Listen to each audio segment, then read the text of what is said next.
Hello, my name is He Who Is in the Water, and doing something pretty different today. I want to talk about all of the music that I listened to in 2024.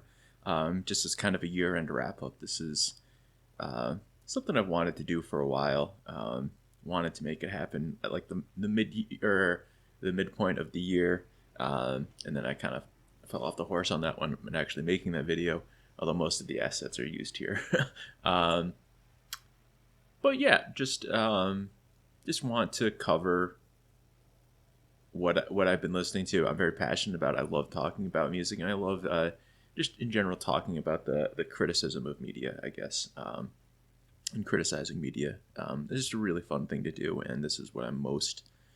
the media that I by far consume the most of, and also feel like I have the most to talk about and have like some amount of knowledge, or not knowledge, but I can articulate my opinions pretty well on it, and I enjoy doing that. So we're going to do that today, and this is going to be really long. So yeah, like caveats there, like this, I have no idea how long this video will end up being, but it's going to be a lot more cut up than usually what I produce is like single take and then I make some edits afterwards. But this is going to be like at several different points I'm going to cut and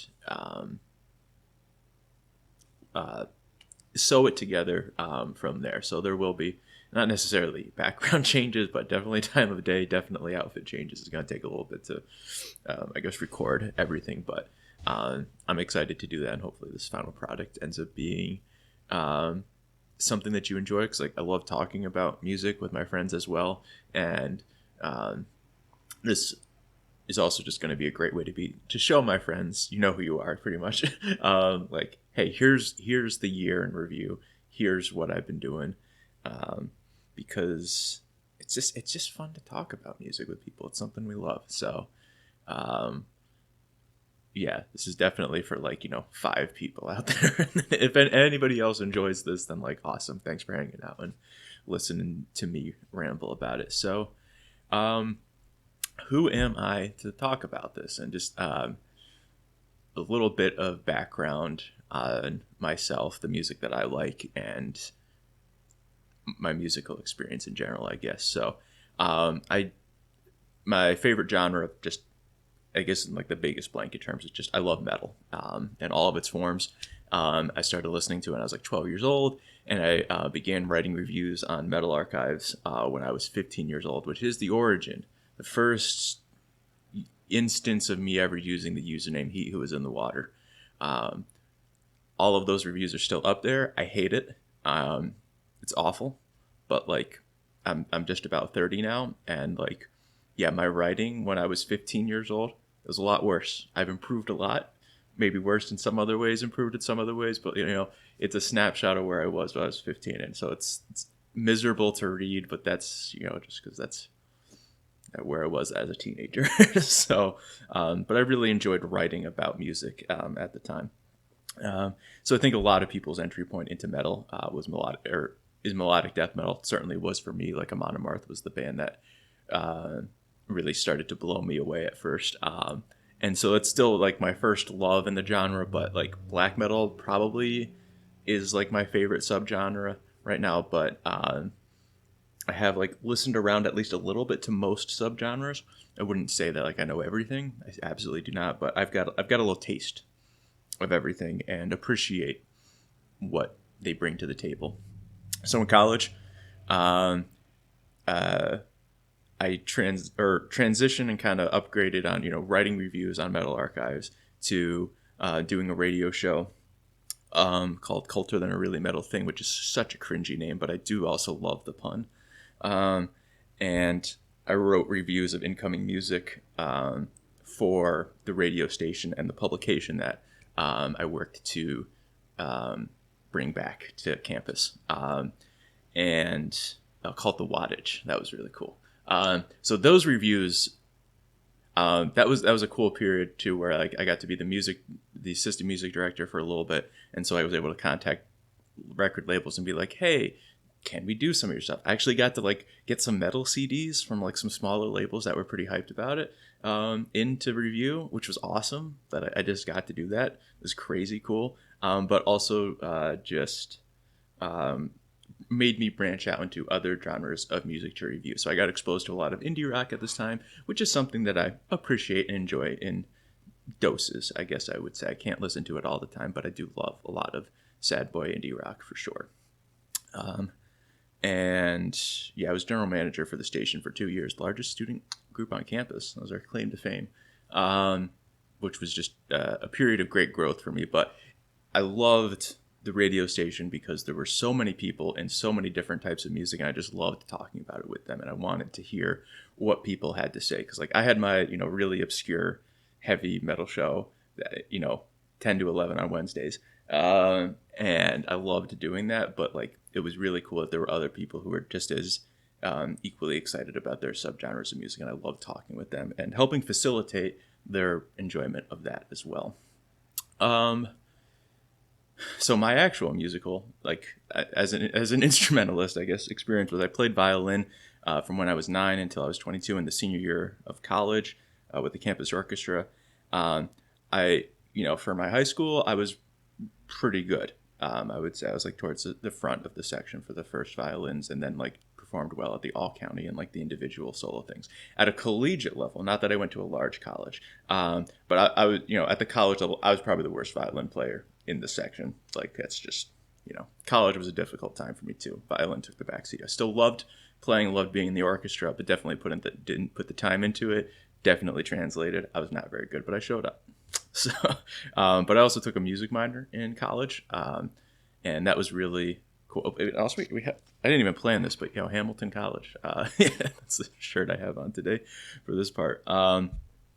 So the music minor that I took was more focused, or like the minor wasn't like the full major, so it was just like a lot more of the introductory courses, and so I've focused more on like the music history stuff and some of the production with a professor that was more interested in electronic production and doing weird things with Pro Tools and Logic, and so that was a really cool series of courses that I took with him. So I have a little bit of an understanding of that. I guess also to include during this time my work study job, I was come on brain.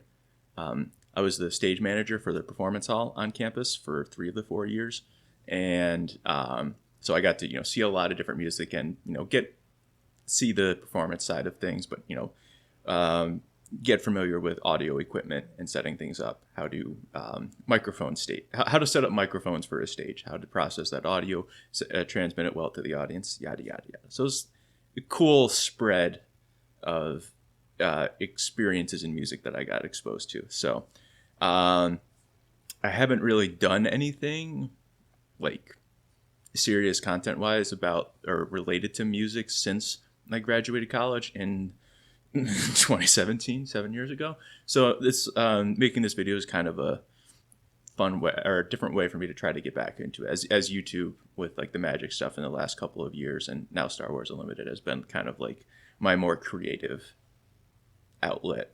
We're just kind of going to branch back into the music stuff for a little bit here, see if this how this goes. I guess, do I want to do more, do I want to do less, yada yada, we'll see. But the idea of doing like this a yearly roundup is really fun to me. So yeah, by no means like I'm excited if you want to listen to this, but like it's going to be long, it's going to be rambly, so pick and choose which parts may interest you here and there. Absolutely not offended that like anybody even cares what I have to say about music. Is at all stages of my life has been really cool that anybody cares at all, but is also just like a tremendous joy to bring, especially because I enjoy a lot of smaller music or obscure music. So to share those interests with people, but also just to like direct to the artist, be like, hey, here's like what I enjoyed about your stuff. It's just a really cool thing to do. So I love doing it, and here we are doing more of that, or I guess for the first time on this channel. So some kind of just general criteria and caveats, because I always like to have these, about how I listen to music and where I've got to album or selected albums and how I'm approaching it. So in general, I don't really hunt down individual albums. I just have a ton of, let's move the camera slightly that way. I've got like 500-ish CDs maybe 400 might be a better number, but maybe 100 records. Just have a dozen cassettes there. And so I have just like a pretty big backlog of things that I go, like I like to go to record stores, or if I'm taking the old folks in my family to the thrift stores or to antique centers, I'm always looking through CDs there because that's what keeps me entertained. So I prefer physical media. So like with the exception of like one or two, like all of that I'm going to talk about today, I have like the physical copy of it. It's just a part of the collecting that I really enjoy. Having a physical connection matters a lot to me. I don't use any streaming services. I'm an old man who imports CDs to iTunes, and like just that's how I listen to music. It's really dumb, but that's how it works for me. So I'm not like super targeted in what I'm listening to. It's just like, does something pop up where it like can be added to my collection? In general, I'm not like pursuing entire discographies. Like my two favorite bands are like Blind Guardian and Celtic Frost / Triptykon. And I've got like I think I have all the Celtic Frost and Triptykon. I think I have all but like two of the Blind Guardian, but I haven't even necessarily listened to all of them because like those are like rainy day albums to me. Like, do I want to find something new or listen to something new that I'm like almost guaranteed to love? Then maybe I'll go to one of those. But I really enjoy finding new experiences. I like to listen to something new, and the act of discovery is really enjoyable to me. Like, is it going to be good? Is this like, I really enjoy that process. And as much as I love those bands, there's like, yeah, it's gonna be good. Like the new Blind Guardian album, like it's probably gonna be good, and I'm probably gonna love it, but I'm probably also not gonna love it as much as Somewhere Far Beyond. So I just don't like, I'm more so looking for new experiences than just like guaranteed quality music. Finding bad music that I like one song off the album, is a really fun thing for me to do. And something we'll talk about. There's a couple of stinkers this year, so that experience certainly comes up. So as far as my criticism will go, generally the way I'm going to talk about it is that I will be presenting my opinions as fact. They are not fact; these are just my thoughts. But it just leads towards like better conversation and better flow for me to present them as fact when, obviously all of this is opinion, but it just makes it better material to talk about, I believe. So as much as I'm going to criticize a lot of the artists and talk about minute things, it is just abundantly clear they're all better musicians than me, like vastly across the board. So like, I'm not trying to put people down this way, and in general when I'm criticizing, I do hope that people can learn from that, although I'm not really talking to the artists directly. I'm more so talking to other listeners of music, but just don't take that too personally, I guess. Like, yeah, they're all better musicians and more accomplished to me. Like, they're gonna be more important people than I am at any point in my life. Like, it's just not but talking about the media in this way and criticizing it is just a really productive experience. So the flip side of that is I will put myself up on a little bit of a pedestal and say, like, I have a lot of experience, like, playing, writing music, and talking about music. So I do feel pretty good at some times that, like, I will, like, I will make negative comments with a lot of criticism, and I don't like argument, or not that there's going to be counter argument necessarily in this format of reviewing, but like I do this comes up a lot with like more progressive and technical bands, where it's like sometimes like a big one, I hate Tool. Just like as a large, that's one of my more hotter takes. I guess I really just do not enjoy Tool as a band, and part of it is because they're so condescending. But like, whenever I criticize Tool, people are like, "Oh, you just don't understand it, right? Like, you just don't really get it. You really got to get into it." And it's like, no, I've tried getting into it. I understand musically what's going on. I understand there's time signatures that are changing frequently. I understand there's more complicated rhythm. I just don't like it. Still, and there's a lot of it that bothers me, and so don't need to get too far into that. But yeah, I just like I'm pretty capable of understanding most music, and I'm putting a lot of time into almost all of these, which is a good segue to the next part, where like reviews will definitely change over time. Like I'm going to be extremely, like I do not give out 100 out of 100 almost ever. And for an album to reach that kind of level, like it just, I have to love it for years and years and years to like get to that level of appreciation. And so this being all stuff that I listened to in the last year, like you're probably not going to have too much at like the upper tiers, because it's going to take time for me to really like love an album in that way. But to tie back to that previous point about like, oh, I just don't get it. It's like I am putting a lot of time into listening to these albums. Absolutely, at least 5 times all the way through. Probably 10 or plus for vast majority of them. Maybe like the bottom 2, I settled around like 7 or 8 listens. I was like, I'm good.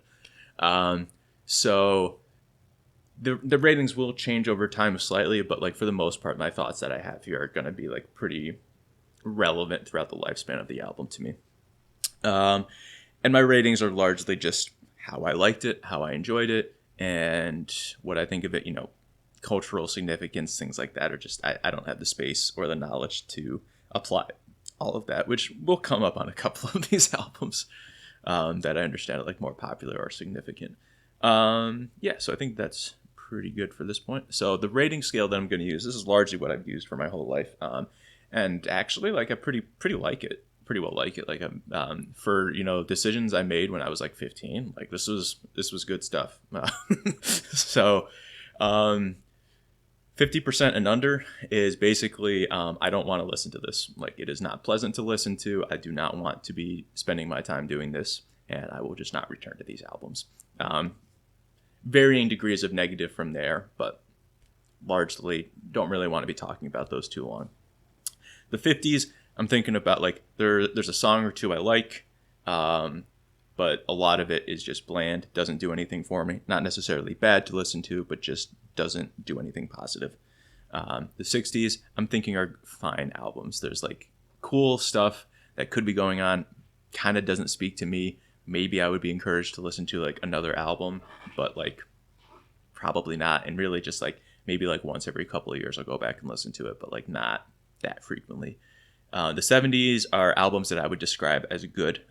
There's like some tracks that are like in constant rotation for me, but it's not perfect. But like I want to hear more from this band in general. Like this is just good. The 80s this is where I start to use the word love. Like I love these albums. They are fantastic. They have like really clear direction and a distinct voice and well recorded. A lot of songs that I love. And at worst, we're talking like 1 or 2 songs that are just like pretty weak. This section where it says becomes a part of me is like, that's really like over dramatic, but that is like, these are songs that get stuck in my head. These are albums that I personally identify with. And I think a great distinction that came up actually at work when I was talking with folks about music was that like, if I hear somebody talking trash about like an album that I put in the 70s, I'm like, you know, like it's your own opinion. Like, you know, there's differences to be had here, but like if you don't like it, you don't like it. If I hear somebody talking about trash of an album that I have in the 80s, I'm gonna talk back. Like, I am going to take that personally, that like, no, you may not understand some of what's going on or like don't appreciate some of this, and I will try to explain that. And obviously everybody's still entitled to their own opinion, but yeah, if you talk trash about some of these albums in the 80s, like you're talking trash about me, which is also okay. But like, yeah, I do take that a little bit personally. And it starts to be albums that mean a lot to me. The 90s are just like, the entire album has to be fantastic. There are like, every song is strong on its own and really unique expression. And like, I'm just going to listen to this on the regular for the next 10 years. And like, again, just having a close emotional connection to the album, which is sort of like a difficult thing to articulate. And like, what does that mean is like kind of hard to convince or like, I guess, talk about, but also that's the point of these kinds of things, is try to get better at talking about what do these albums mean to me. And so that'll kind of come up more on more of a case by case basis. And albums that are perfect, I think I've got like 7 or 8 of like, you know, the 400-ish albums that I've listened to. I'd say like 7 or 8 probably fit this bill of like perfect. And I'm not sure I'm really interested in talking about those, because like I'm just gonna gush and like not not that like the whole point is to be criticizing the works, but like I'm just going to tell you that every single thing about these albums is awesome, and I'm going to tell you why I think it's awesome. And like it's not the best content, I guess. But maybe that could be something for me to improve on too, is to get better at talking about that. So with that out of the way, 20-minute intro section, I think we're good to go. So let me click on the next slide. Let's see. And yep. Okay. So we're going to go from the bottom up. So these are the albums that I disliked the most. And towards the end, we'll get to the good stuff. So first up here is AxCx with I Like It When You Die. And I am not like a huge grindcore or like extreme punk fan. But like I've heard enough about this band over the years that when I like came across it in the store, I thought I would give it a shot. And instrumentally, it's like below average, I would say. It's not painful, but there's not too much memorable going on here. But really just like the shock value of the comedy is just so painful and uncomfortable and just really negative. And yeah, I mean, like there's even if I was like 13 and like into really edgy comedy, it still wouldn't be that good because it's just like the same joke over and over again, and it just does not. Those jokes do not improve with time, both in terms of like the older you get, the worse it is, and just like not funny, but also just like, yeah, you've said like the shock value thing like 10 times now. It's like, great. Now there's like not even shock associated with it. This is not shock anymore. This is just part of your language and who you are as a person. And like, that's just a really negative thing. So it just becomes even more and more uncomfortable as the album goes on. There are some like kind of joke skit songs on here that are like intentionally bad. Like just the two of us kind of cover thing that happens in there.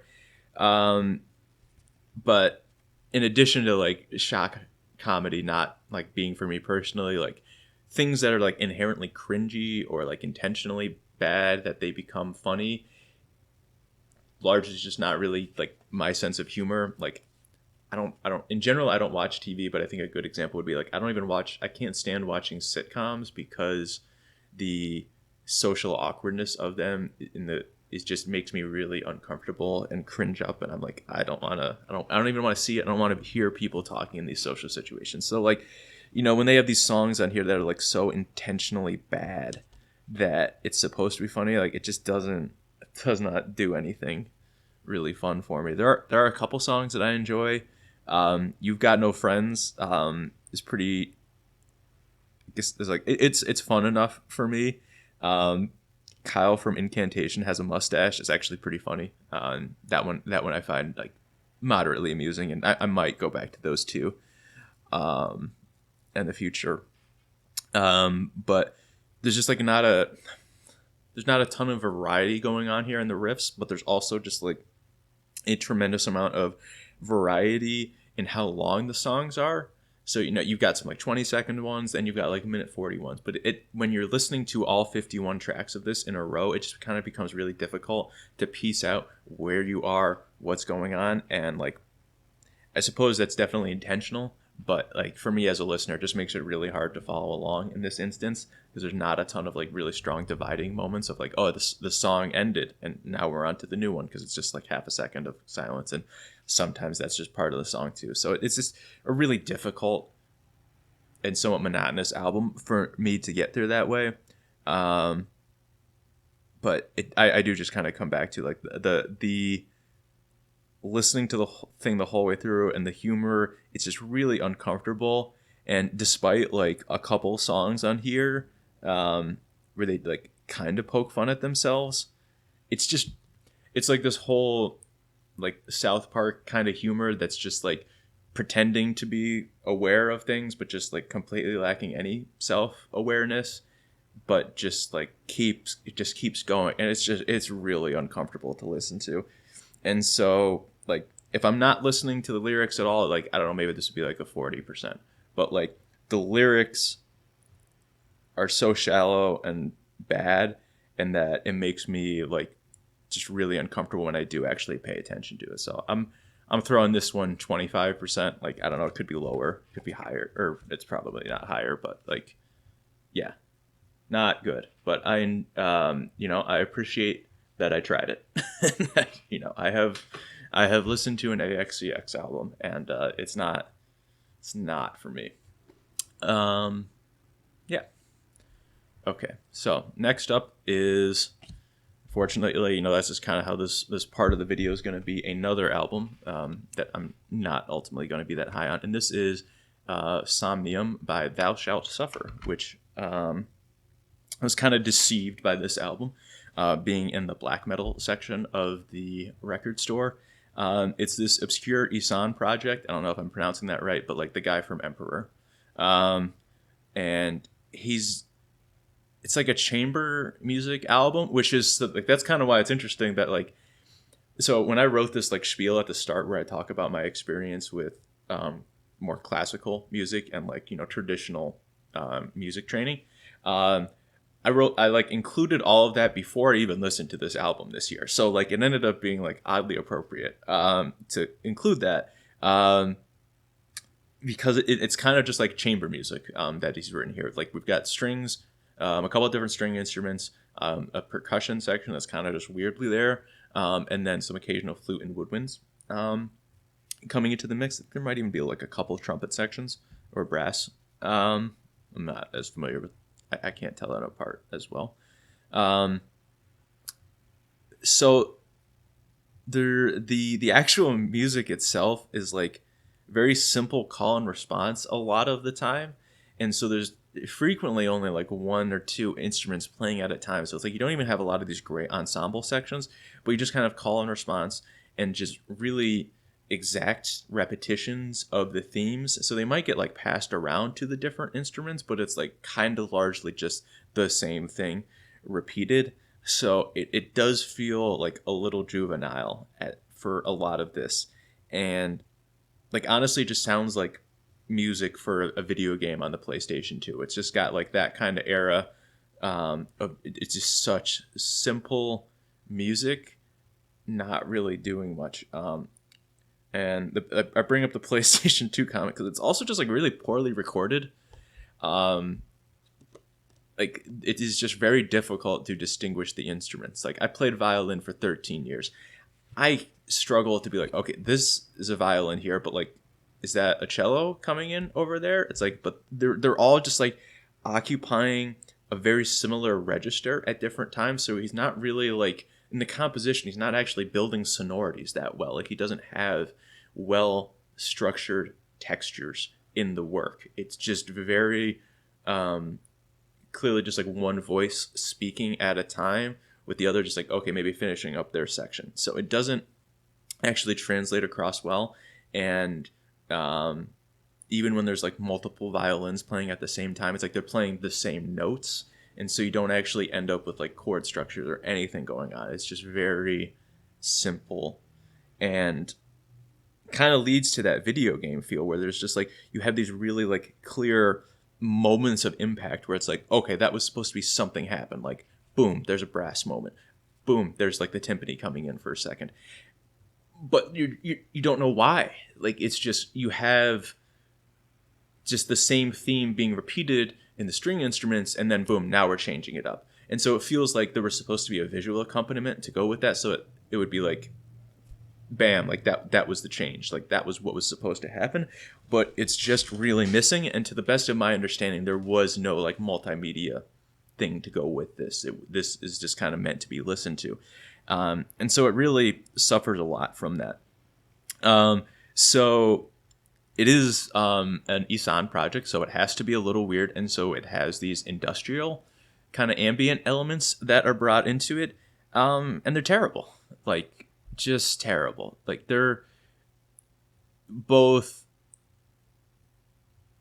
in that they're not really that interesting to listen to. There's kind of like weird effects that add, but they also don't impact or interact with the music in any way. Like, the strings just keep playing, and now there's like this weird spiraling like microphone muffling kind of static noise that gets played over, and the string instruments just don't care. they're just like, yeah, no, we're just playing this melody from like 2 minutes ago. We're just gonna keep rolling with that, passing it around, and so it just doesn't like the other instruments don't even hear these changes happening, and so it doesn't influence the progression of the songs at all. It's just, okay, here comes that section where there's like 2 minutes of weird noises that are going to happen, and then we're just going to go back to playing our thing.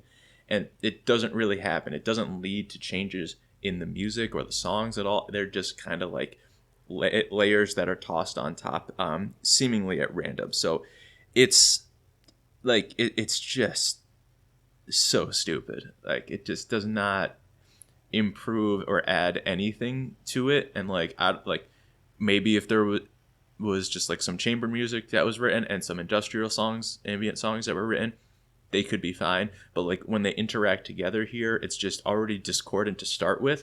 But then there's really no you get never presented with a reason for why they're doing this or why they're interacting in this way. Just that they could, and they're not even interacting. They're just on the same track at the same time. So it's like, like, on a technical level, like, yeah, he's written like, some very low level like chamber music, and like, cool, good starting point. But like, the attempt to do this and the ambient industrial stuff together is just a complete failure. It fails as industrial ambient, and it fails as chamber music, and there's just no real attempt to mix the two of them. And so, yeah, this album is just really bad to me. So I'm giving it a 35 because it is like technically proficient, but incredibly disappointing just because of this album cover alone, right? Like, just looking at that cover, you're like, okay, that, like, this is going to be some black metal, right? And so like, that's just level 1 disappointment. Then level 2 is like, oh, I hear it's an Isan project, and although I don't really care for his like later solo work, I do recognize the greatness of Emperor.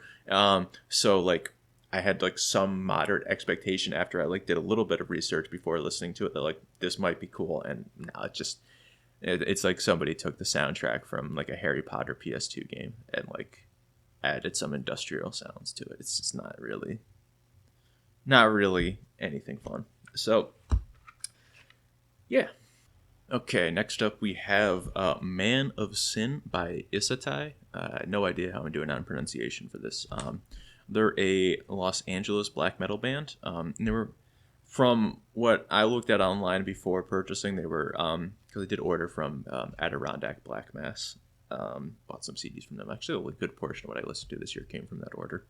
And so from my glimpse at them there, it looked like they were focused on kind of like native ancestry and anti-colonial themes, sort of in the vein of Black Braid, which was easily my favorite album from last year, by the way. Black Braid 1 and 2. Incredible. Love Black Braid.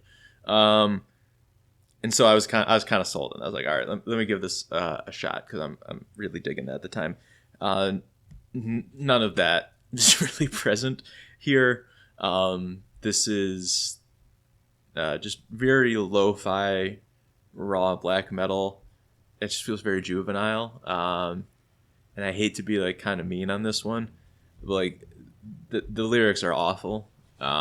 Just kind of childish. Like there's parts like War in My Head has this like constant recurring theme of like people trying to bring me down, or like they try to bring me down, and just over and over repeated.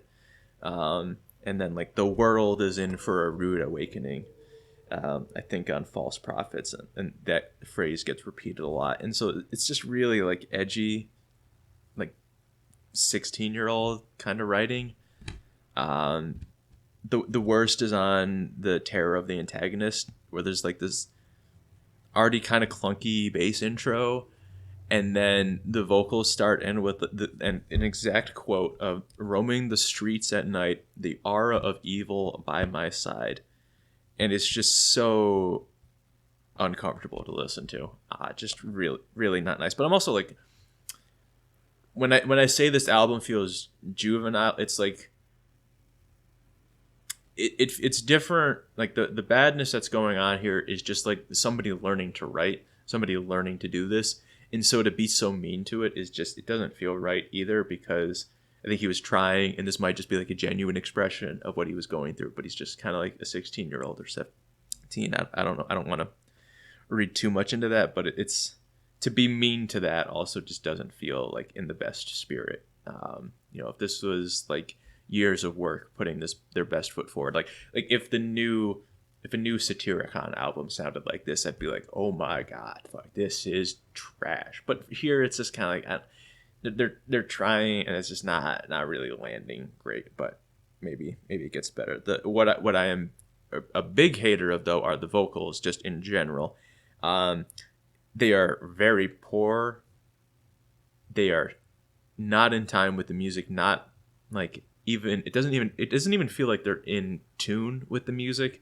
Like, just it does not feel connected to the rhythms whatsoever, or really like the general pacing or vibe that a lot of the riffs might go for. It's really bad. The riffs are frequently very simple and just kind of boring. So that's sort of, I think, what leads me much more to this idea of like it just being kind of a juvenile record. Like they're just working on it. They're going to get better over time. And this is maybe like not the best time to visit into their music. The Lords of Desolation actually has some cool riffs. And while I was like very skeptical with the rest of this, like if you say that song sounds like a band that could have some, influence from Black Braid, is like, okay, I buy that. At least there's a little bit of that vibe going on there. The intentionally like low fidelity recording that goes on here, this is definitely on like the bad end of black metal, where it just makes things really difficult to hear. Like the crash of the drums is just far too similar to the register that the fuzzy guitars are operating in, and so it just becomes an absolute mess with those two instead of having that be more separated. And they're also just the frequent use of the crash makes that just even more of an issue for this record. And so things like that, where it's like a better recording. It's not that everything needs to be high fidelity, because I do appreciate the low fidelity of a lot of black metal, but I think in here, like, it's actually making it difficult to tell the instruments apart, and that's not really what you want to go for the most part with lo-fi recording quality. Yeah, I bought a second album of theirs with this order, and it's not like super. I always, when possible, I want to try to tackle things in chronological order. So this was an earlier album of theirs. I wanted to listen to it first, then to see where the later one ended up. But this made me a little skeptical to get there. So, this is different from like the AxCx album I hated, and it kind of represents poorly on the people that made that, is that like I really don't like them. This just is like, hey, I appreciate that you made this album. Like, I appreciate that you're trying to do this, but like it's not really there yet, but here's some things you could work on, try to make it better. If that makes sense. The vibe, I don't want to listen to this, but I don't have near as much negativity compared to some of the other stuff that I've listened to. So yeah, for that we're gonna end up like 41, right? Like, get a new vocalist, we can be in the 50s for sure, with some minor adjustments, some improvements from there. You could definitely get better, and these are not insurmountable things for the band to improve on over time. So that's foreshadowing, because I did actually listen to the second album, so we'll come back to that. Next, we have Suffering Dusks, While We Cross the Sunset. They're a Chilean doom metal band, and unfortunately, kind of like the defining experience of this album is the horrendous vocals as well. Maybe a bit of a pattern here. I had that whole caveat at the beginning that like all of these people are better instrumentalists than I am. I'm pretty sure I could do better than the vocalist here, and that's with like I've never taken singing lessons in my life. I am a horrible vocalist. I couldn't carry a tune if it had handles. And it's really painful on this album. He isn't really singing so much as just like kind of talking loudly and kind of droning on like, as we cross the sunset. Like, that's literally just what's happening like that is like really not that far off of an imitation of what the intro sounds like. And he's just really high in the mix too, so it just you can't ignore it when it's there. And with that kind of droning, like, while we cross the sunset, and he just the lyrics are so mopey, passive aggressive, and sad, but when presented in that tone, they're just even more insufferable. And so it's just really uncomfortable to listen to the singing on this record. Unfortunately, the rest of the band is like not doing great either. The songs are pretty slow and don't really connect or flow well, so a lot of the album kind of blurs together, right? Where like the riffs aren't inherently bad, but like when you hit a transition, you're kind of just like, okay, I guess we're just doing something like slightly different now. The transitions don't really feel natural. They don't feel connected. And so like the energy of the song doesn't really get transferred that well. So it's not offensive. Like most of the instrumental here is not offensive. It's just kind of plotting, but lacking the variation to build or release any of the tension that they try to do. There are some like cool instrumental stuff that does happen. Forgotten actually has a pretty cool piano part, and that's really what like elevates this album higher than some of the other ones I've talked about so far. Is like I have gone back and listened to Forgotten a couple of times because that piano part is really pretty and gets stuck in my head. And the sections around that are actually quite pleasant. I believe Thousand Roads also has some like decent, more like death metal-y riffs in there. So there's like occasional cool moments in here. As like an instrumental album, you could definitely get into like the 50s and 60s for this for me, but as it stands here, the vocals are just really oppressive and make this difficult to listen to. But definitely, like, if you get like an actual trained vocalist, which is, I think, really like kind of like the main thing I had to say here is this person does not sound like they have any vocal training or experience whatsoever. It just sounds like somebody handed me a microphone to do it. If you got like a real trained vocalist to front the band, some more efficient editing. A lot of these songs don't need to be anywhere near as long as they are. You can trim a minute or two off most of them pretty effectively. And you retool some of the melodies here or there, I think there could be something to work with here. Because this is not instrumentally bad, it's just instrumentally boring. So, yeah, pretty well sums up my thoughts on this one. I'm going to talk more about the stuff I like, I guess, but we'll see as we go. So here we're just putting this one at a 48. I will go back to that one song on occasion, but in general, really not listening to this one.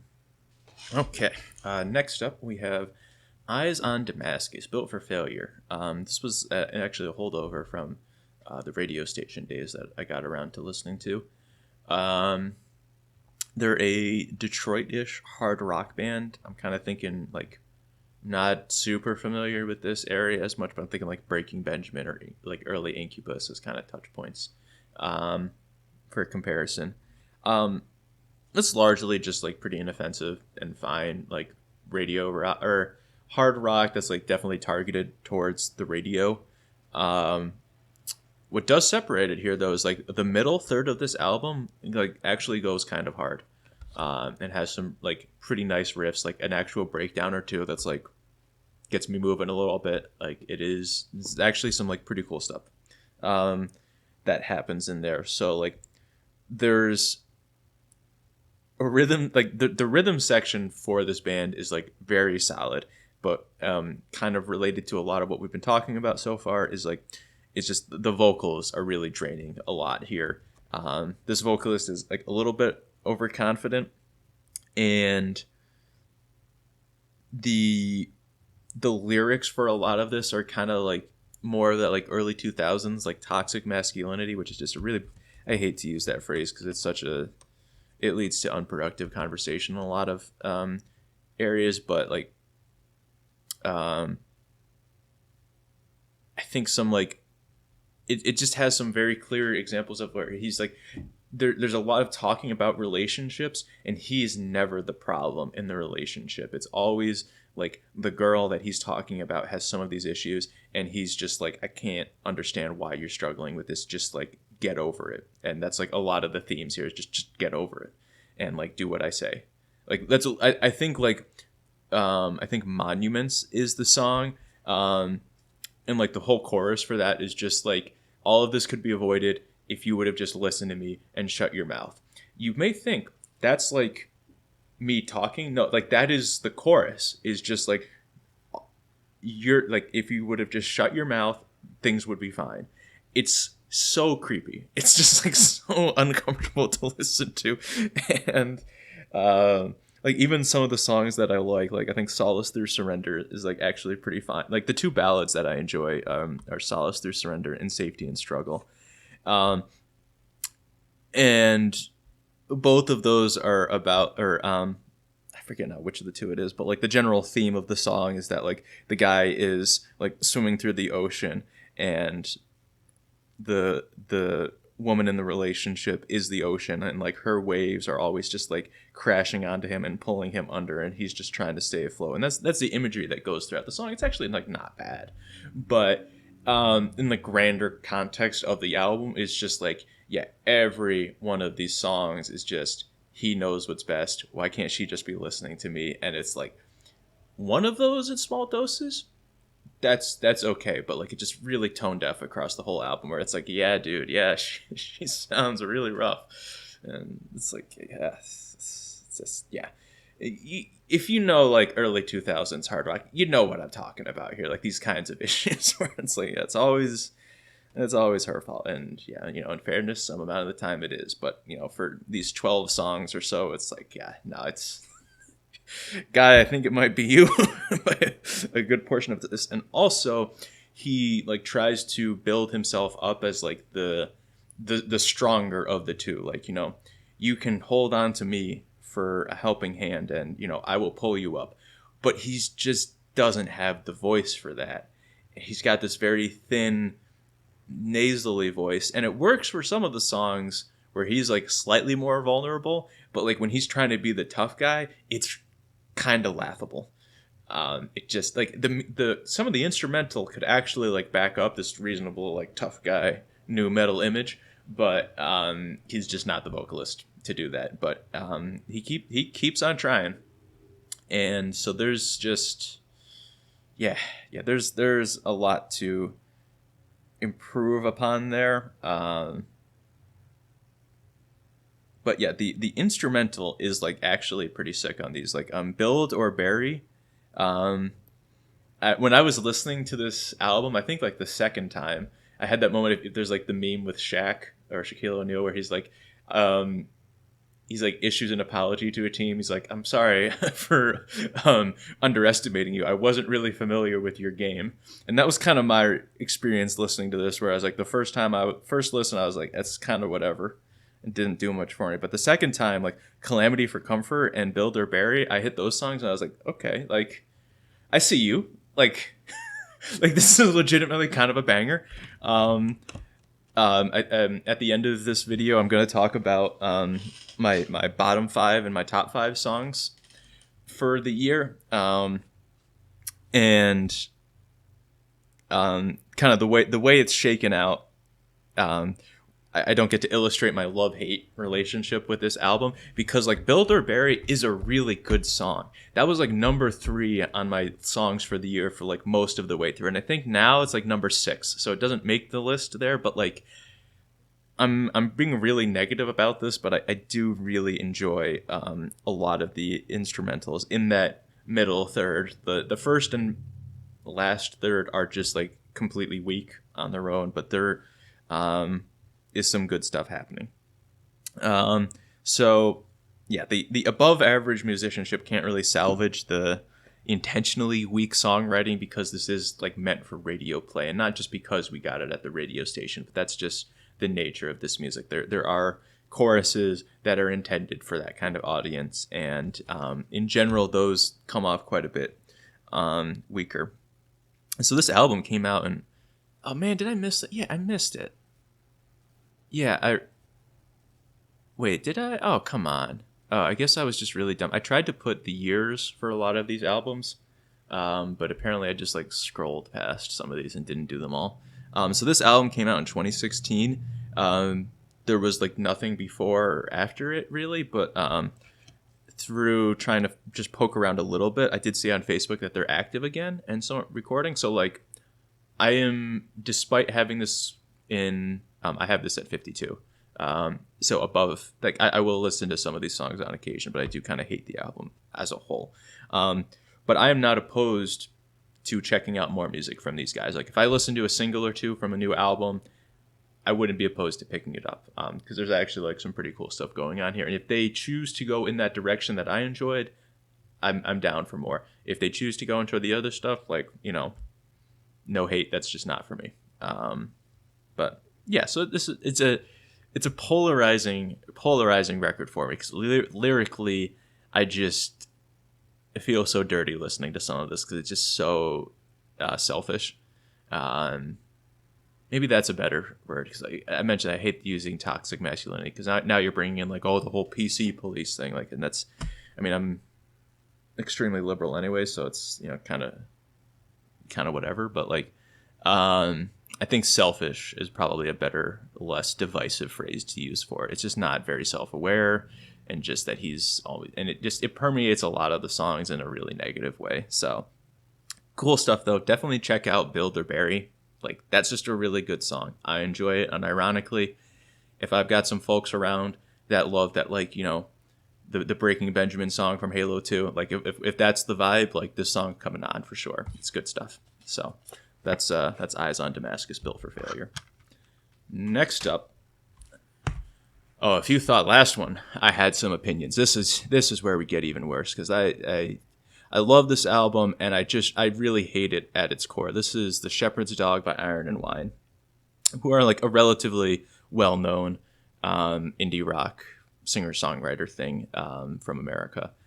I think a good barometer for this is that my brother knows this band, and like he's more in the indie rock scene of things, enjoys going to concerts out in Boston, but not like, dude is not fanatical about music like I am. So that he knows this band, you know, people I went to college with know Iron and Wine, I guess is a good metric too.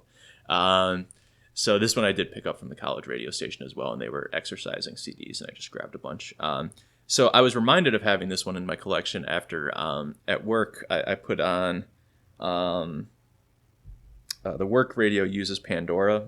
So for the warehouse, I was able to switch it over to the National for one day when nobody was there, and nobody would get mad at me for playing sad indie rock. I do really love the National. They're awesome. Trouble Will Find, or yeah, I think Trouble Will Find Me is the name of the album.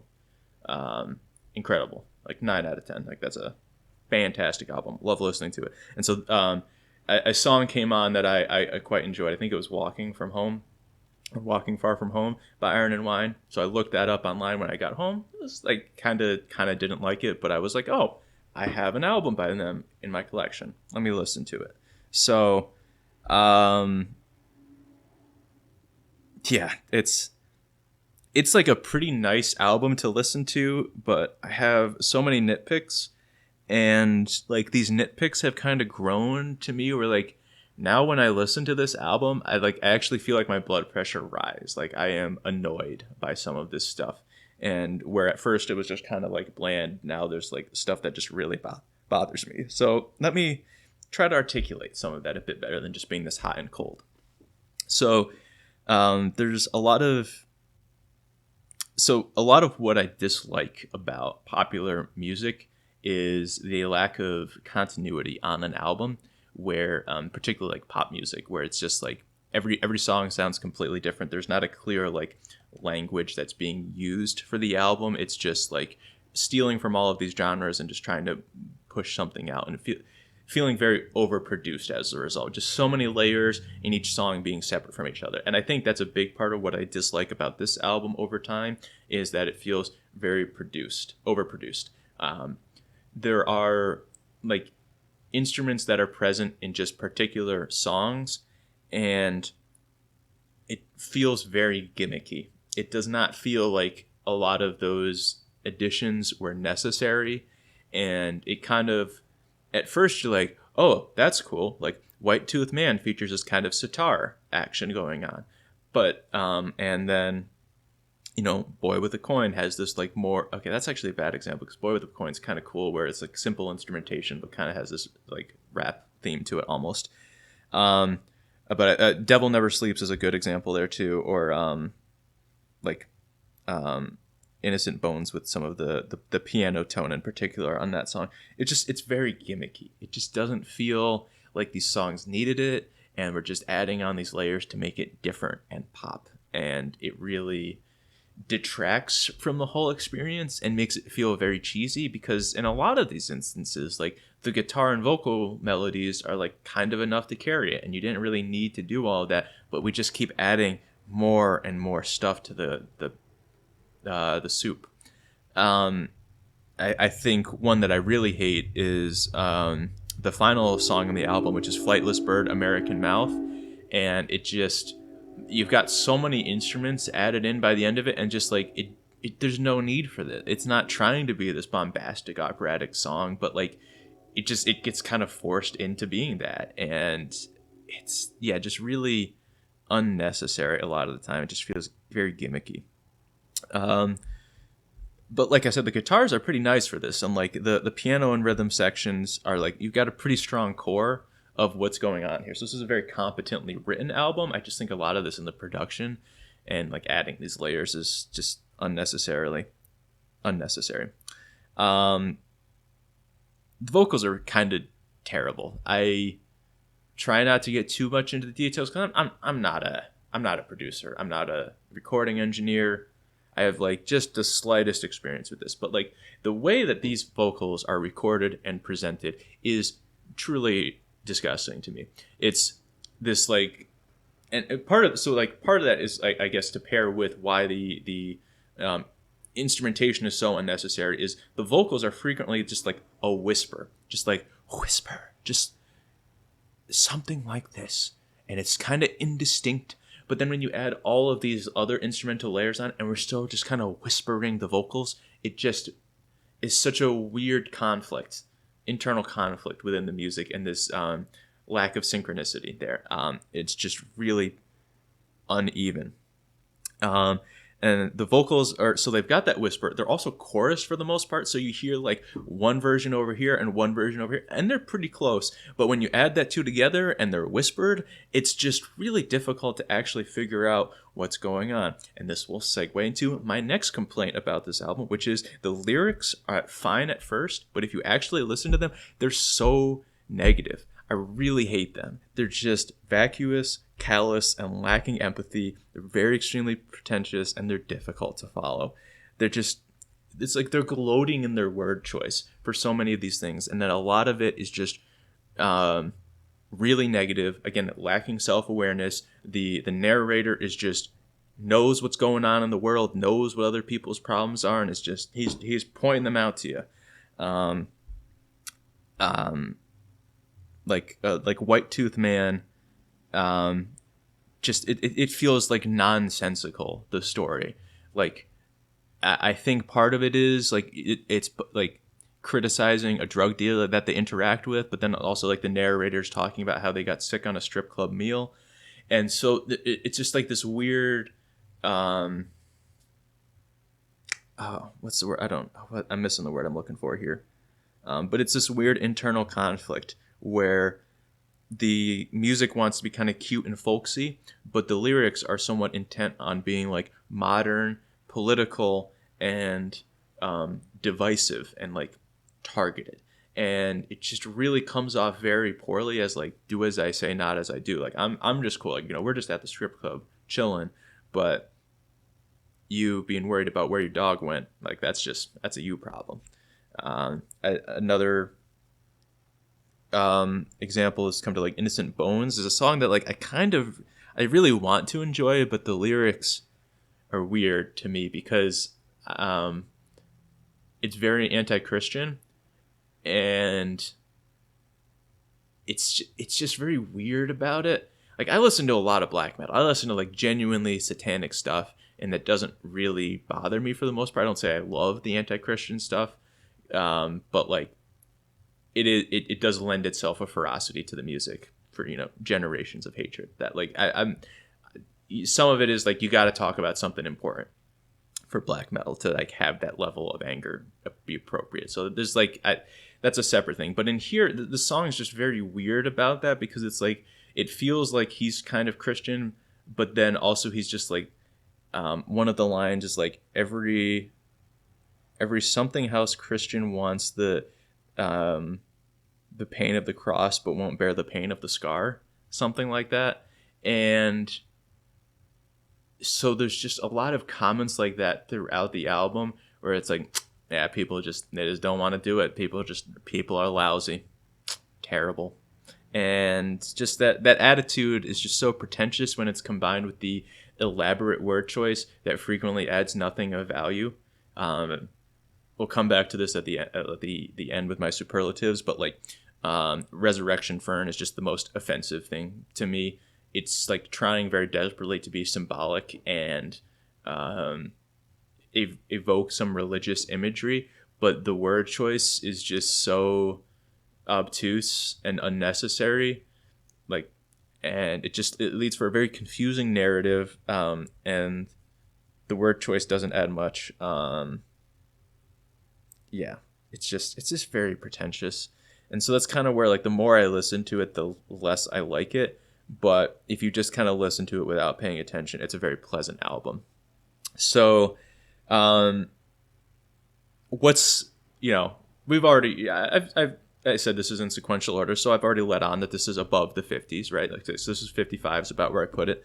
So the good what I really talk about here is that like House by the Sea is an incredible song that I really love. It's got this cool like minimalist synth intro, and then actually has like not the worst narrative, still some creepy weird lyrics that I don't understand, like something about we don't know what these leaves are, so we'll just smoke it by smell, or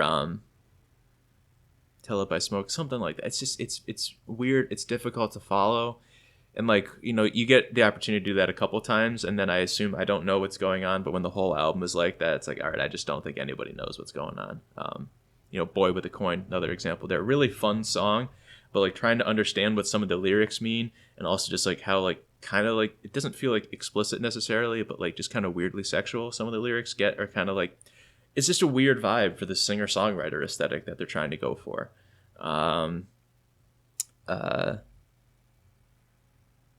What was another point that bothered me? I think it's in Carousel where he makes a comment about like he's got this kind of elaborate story about him and his wife just hanging out, but then it's like it kind of brings in this like Noah's Ark story about how the crackhead built the boat.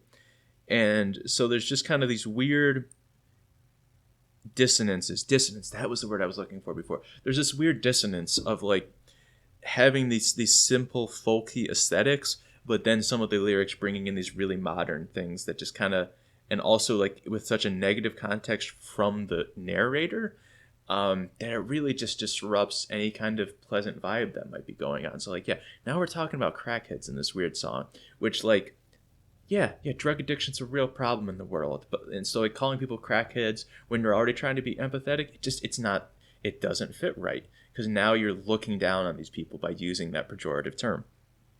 And I'm not saying like, not to say that I don't use the word crackhead as a joke. Like I'm not trying to like make it seem that bad, but it just really disrupts the vibe for a lot of these songs.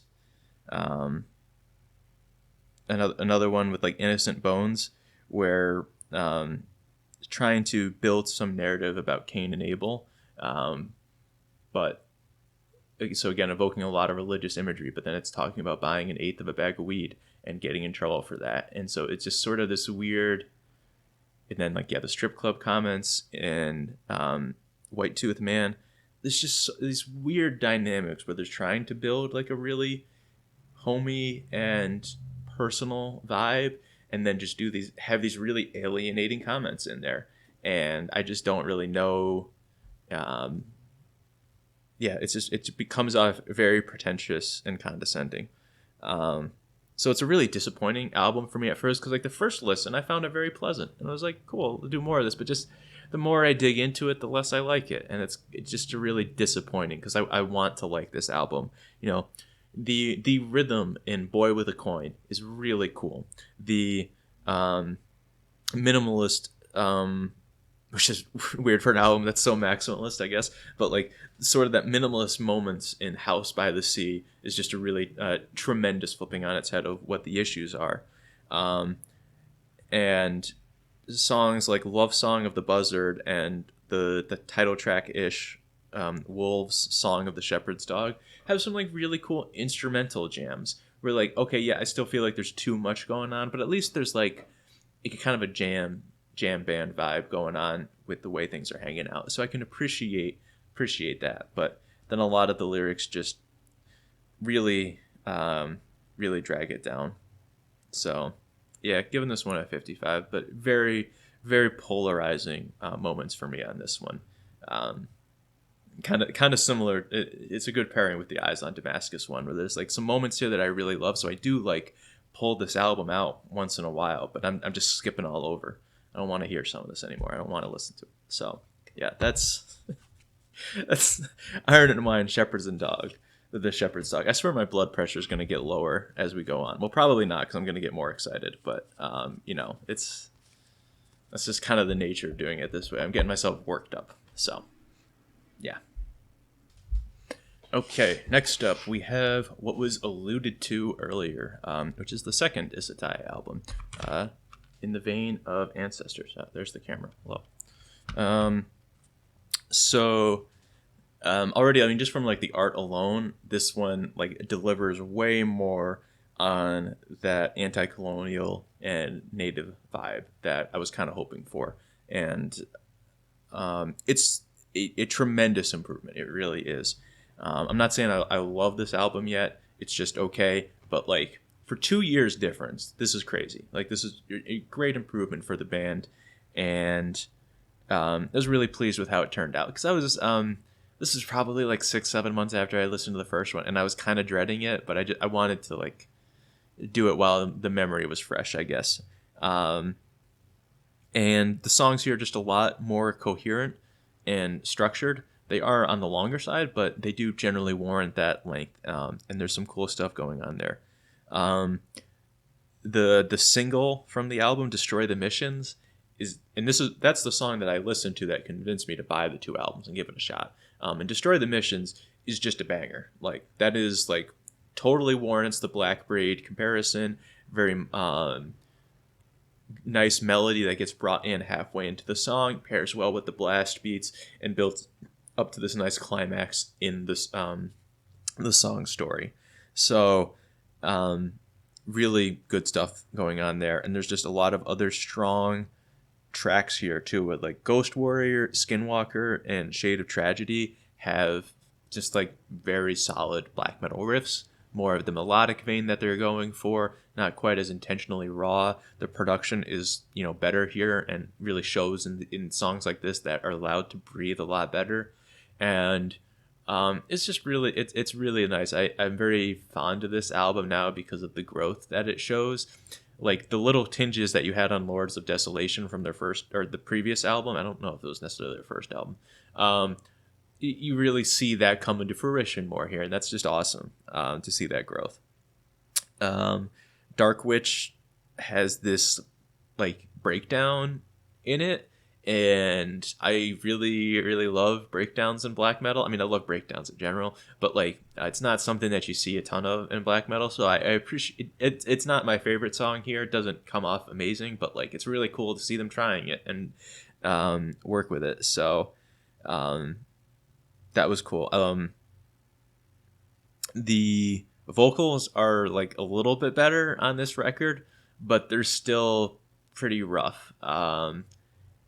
Lacking a good sense of timing with the music. They're still just kind of out there doing their own thing, and on occasion it lines up pretty well. The lyrics are a lot better this time, but the lack of timing also ruins some of the lyrics and the ways that they could be used slightly better at other times. So I'd really want to see them just find a new vocalist or have somebody write different, or have somebody different do the writing for it. I don't know what the issue is there, but it's a really bad issue. So I think if you fix that, this could very easily be low 70s for me. I like this. I think it's a fine record. Not breaking down the door to listen to more of this, but it's very awesome progress to see in 2 years for a band. Like, that's just cool. And I hope they get to do more cool stuff in the future. And this I might, if I don't think I'm gonna go searching it out, but like if I see the opportunity to pick up another album from these guys, I definitely will. It was fun. So yeah, just much more pleasant at a baseline. So I put this one at 66. Like, it's a good album to listen to. I'm not, the songs don't really get stuck in my head enough to like go back to it, but like, I put this on, I'm vibing, I'm having a nice time listening to it. God, I just said I'm vibing. I do not like that word. But yeah, just very, very solid 66 on this one. And next we have, I don't know how best to pronounce this, Beasteliapheliac.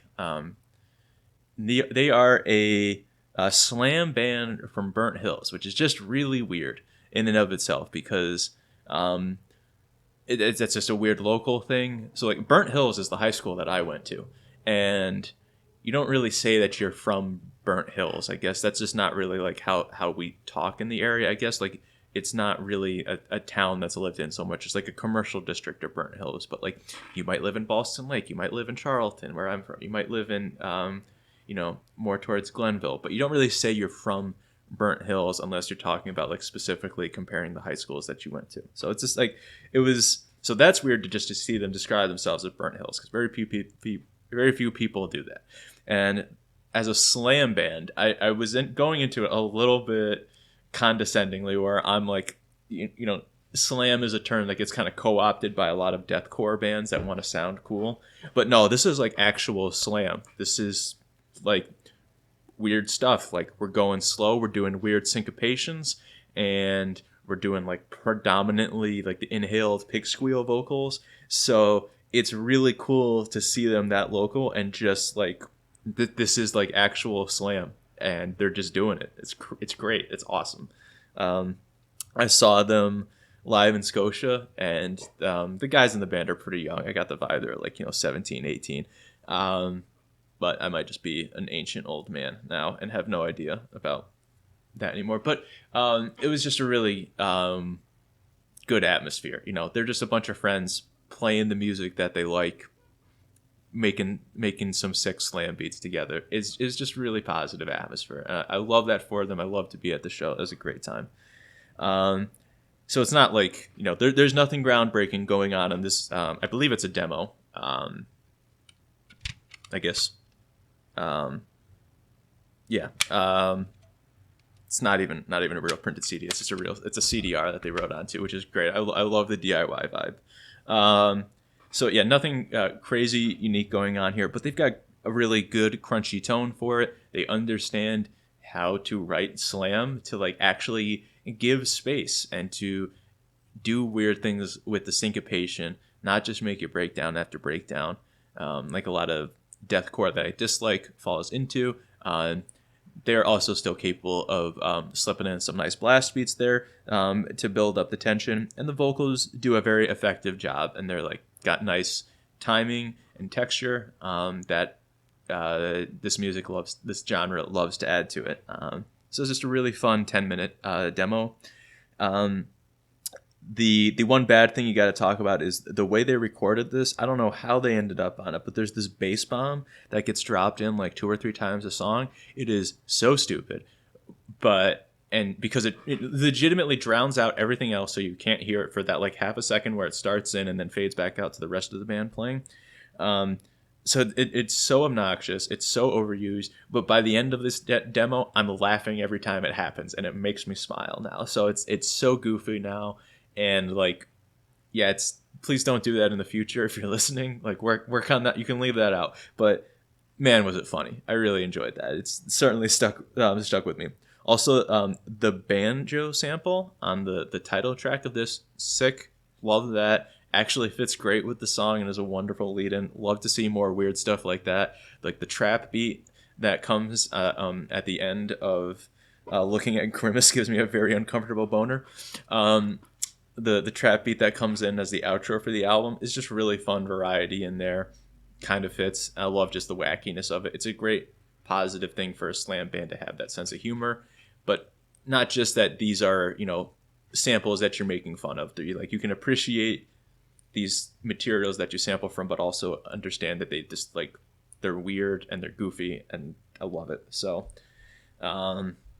not like thrilled about this. Like there's nothing terribly unique going on here, but I love that they're doing stuff that makes them happy, and I'm excited to see what they do next. Want to check out some more shows. Like this is just a good solid 67. Like this is just that middle of the road. Like this is fun to listen to. I don't really have descriptors for you other than just it's some slam metal, and it's just pretty fun. So great for some young folks to be working on, and very promising. Want to see what they do next.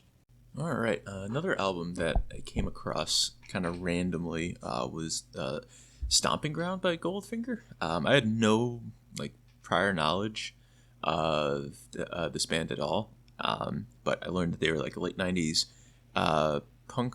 I think to me this feels like pop punk, and they were pretty successful commercially, but then also I learned that the vocalist and guitarist went on to have a pretty successful career as an engineer for more of the 2000s, late 2000s era of pop punk in particular, which is pretty cool. So there's a lot of history with this band, and I knew nothing about that, but not really my area of expertise either.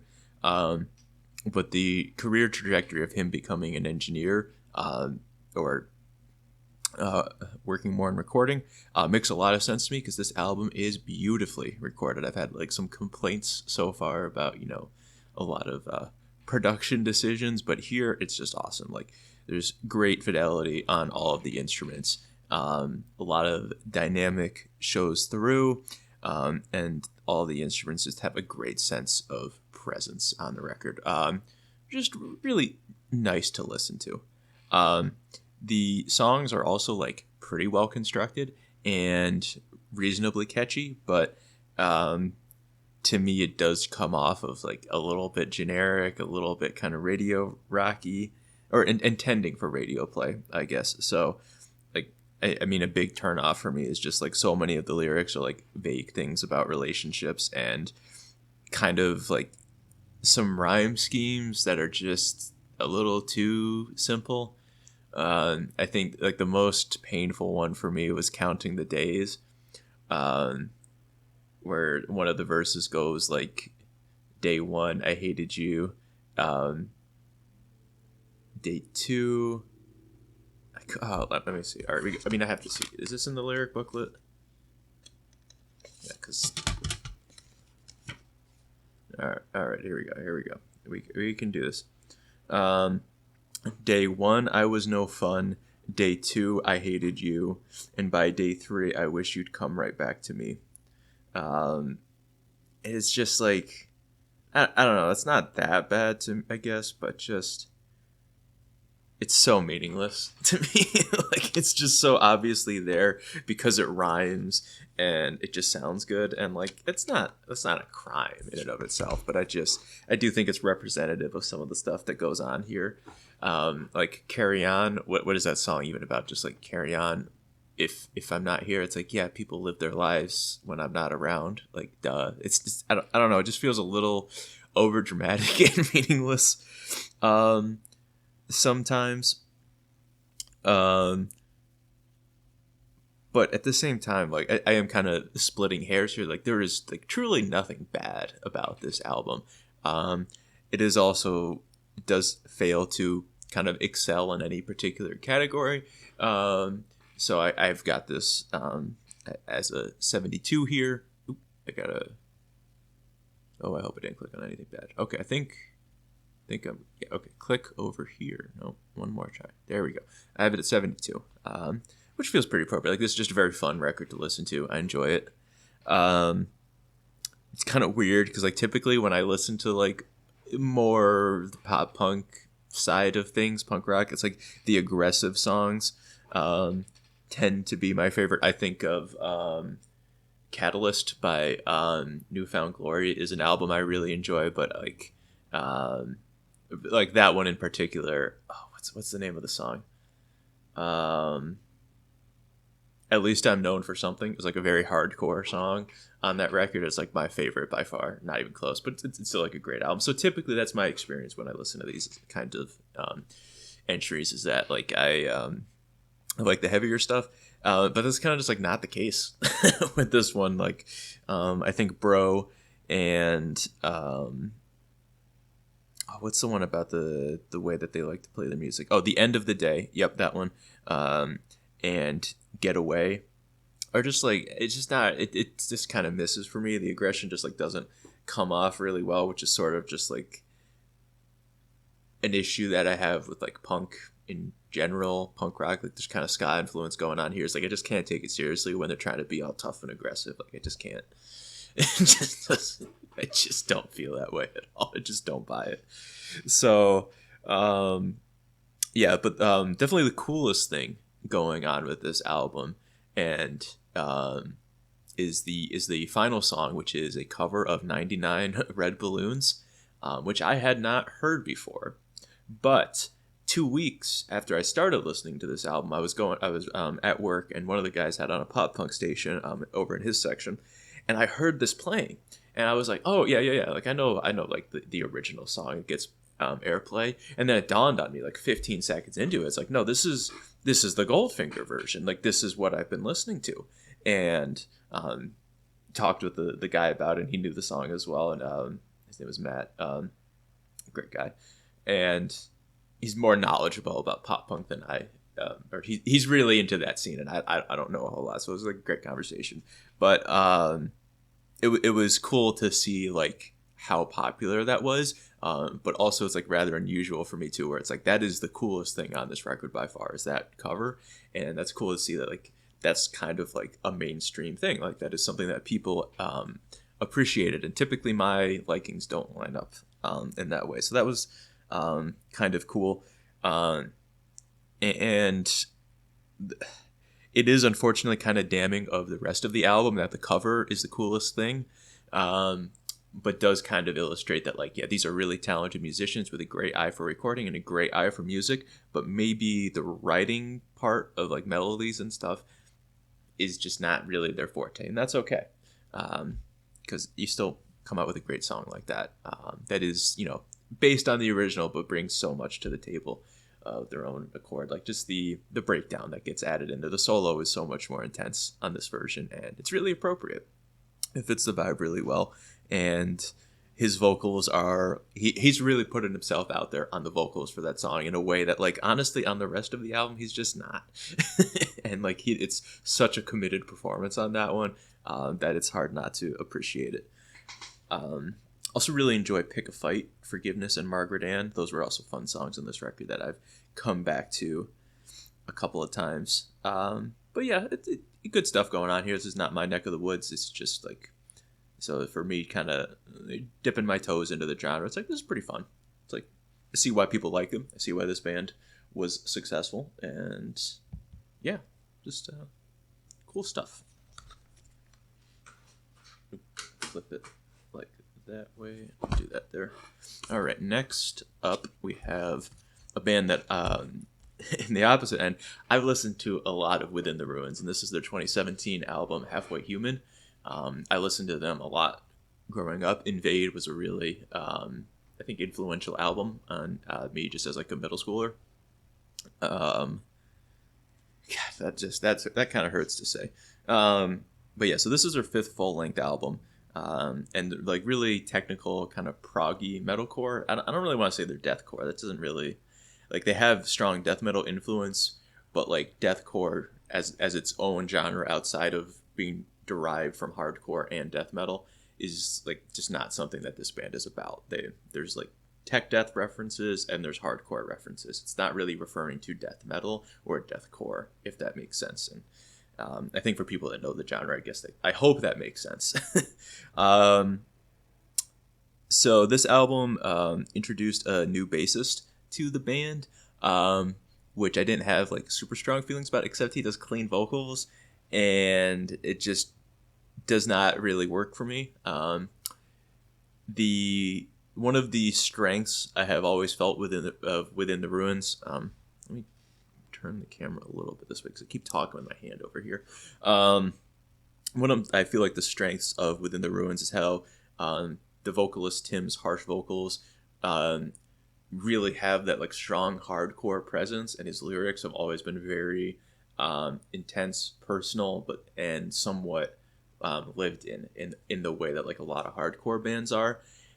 And I always felt that was really great to pair with the really progressive and technical wizardry of the guitars and drums that the band does, where Joe Cacci and the drummer, just a fantastic pairing, the two of them. So I always felt like that kind of marriage was really cool here. We've got like the really primal hardcore vocals and the really intense or really crazy progressive sounding drums or guitars that almost sound like crushed 8-bit half the time. And so the clean vocals, maybe there's a way that they can come into play, but to me, they just mesh very poorly with the instrumental, and quite frankly, just kind of undermines the intensity and complexity of what's going on here. And I feel like that with a lot of the songs, like Objective Reality in particular, is just like, it's not pleasant to listen to, because there's a lot of great songs on here that still feel like this has to be Within the Ruins. Like nobody else is sounding like this. This is a unique moment for them. But you have songs like Objective Reality, and I really enjoy Sky Splitter, but like those two songs, a lot of bands could make those songs. They're just fine. But in the context of Within the Ruins, it's just not really what this project is about to me. It's just moving in a very different direction, which is not inherently bad, but it's one of those like, yeah, this is sounding really mainstreamy.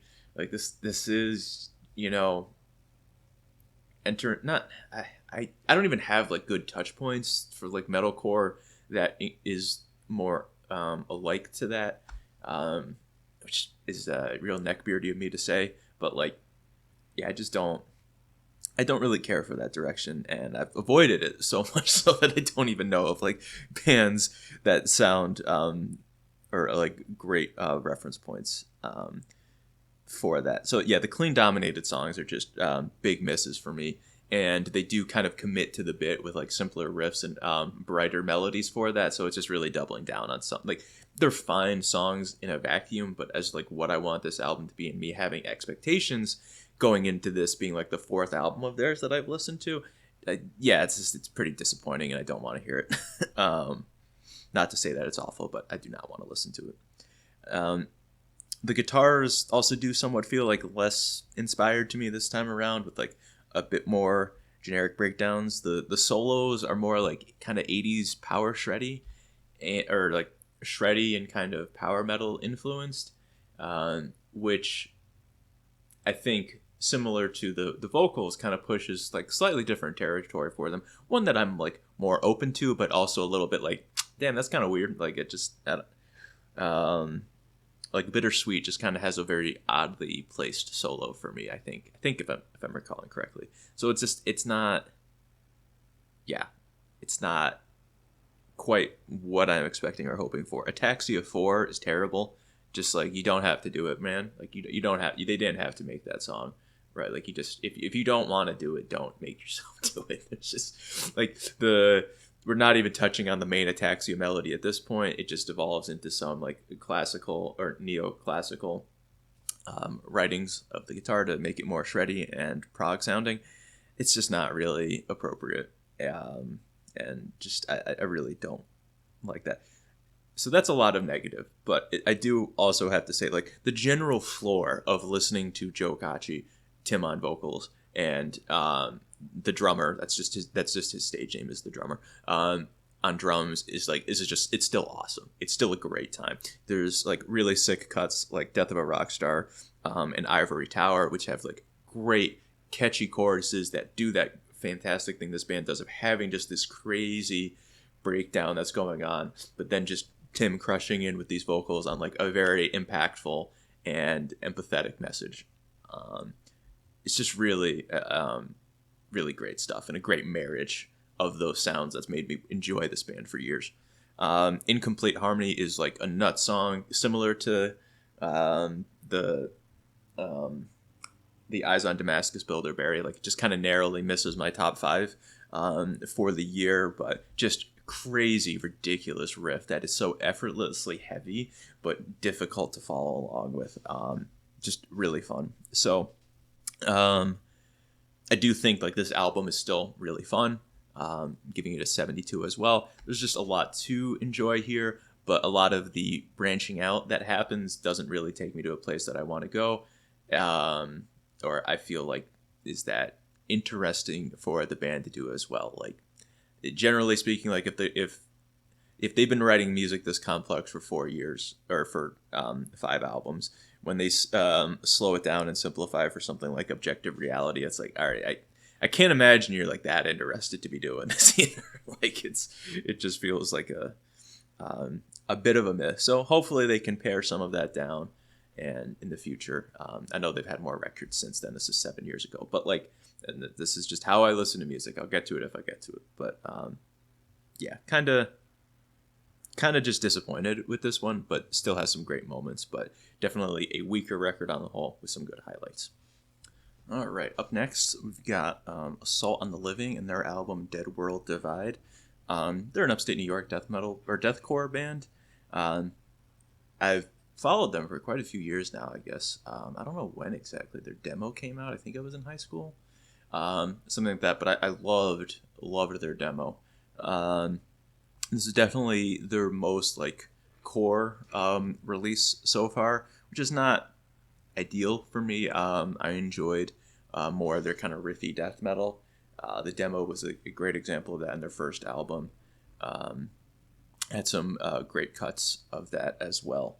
And so it's just kind of tough to grade some parts of this album then, because like breakdowns are kind of the core of what is going on here, with really slow and massive, both in like the sound and depth and echo. But I think on the whole, the album just kind of becomes a little bit too much of a trudge operating at that similar tempo.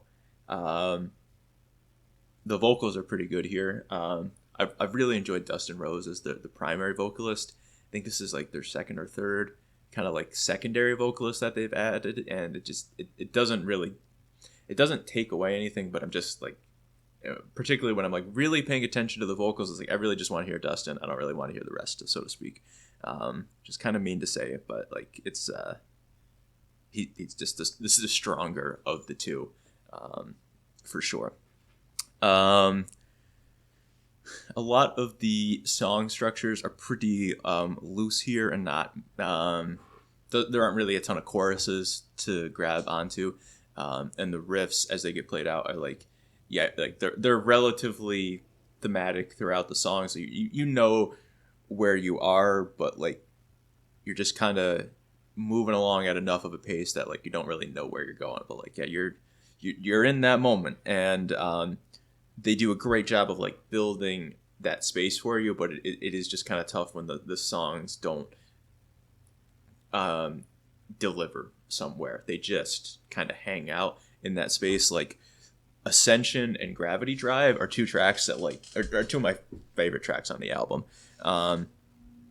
They are my two favorite tracks on the album, and they like really hit you hard right away, or maybe not hit hard.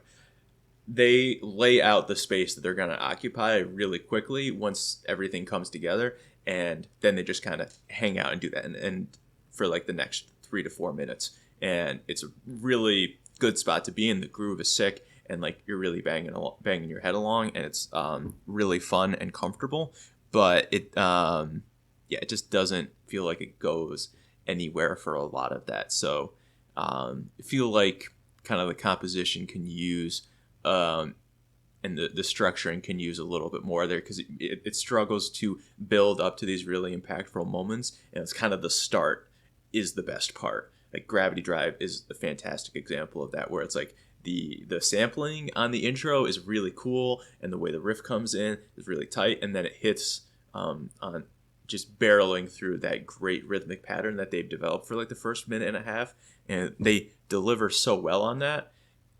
But that's the whole delivery. So it's very well produced and executed. But after loving their demo, both albums have kind of been like below expectation of where I hoped that they would go. Just again, kind of mean to say, and I hate to do that, but there are definitely like some really cool glimmers of stuff going on here. But it feels a little bit too one note for the album. That note is really well executed, and so like if that's you're thinking, this is kind of just where I feel about with like deathcore in general. So this is really like a genre complaint, and not like the band is bad. It's just that like it's cool, like you are in that zone, and they are hammering it out in that zone, but like that's where it's at. You're not really building up too much from that. You're not really coming down too much from it. You are in there. And for the length of the album being like 35 minutes, it's like it feels very comfortable for that. But yeah, it just does not get quite as intense as it would hope. As I go back to I still listen to that demo. Like Infection of the Masses and Psychogenic are just absolutely titanic tracks for me. And none of the two albums have really gotten something to me like to get me that excited. And they do have like a great live energy. Like I enjoyed. I went to the release show for this album. I think it was the release show. It was close enough to it. A great show in Albany. And I love to see them live. I will continue to want to go to see them live, but in some ways that like frantic and powerful energy that comes off in the live performance is not getting translated as well to the record. And I don't have a ton of great advice for how to do that, but like I'd like to see them live up to that more, because if you can see these guys live, absolutely do that, because they're fantastic and a ton of fun.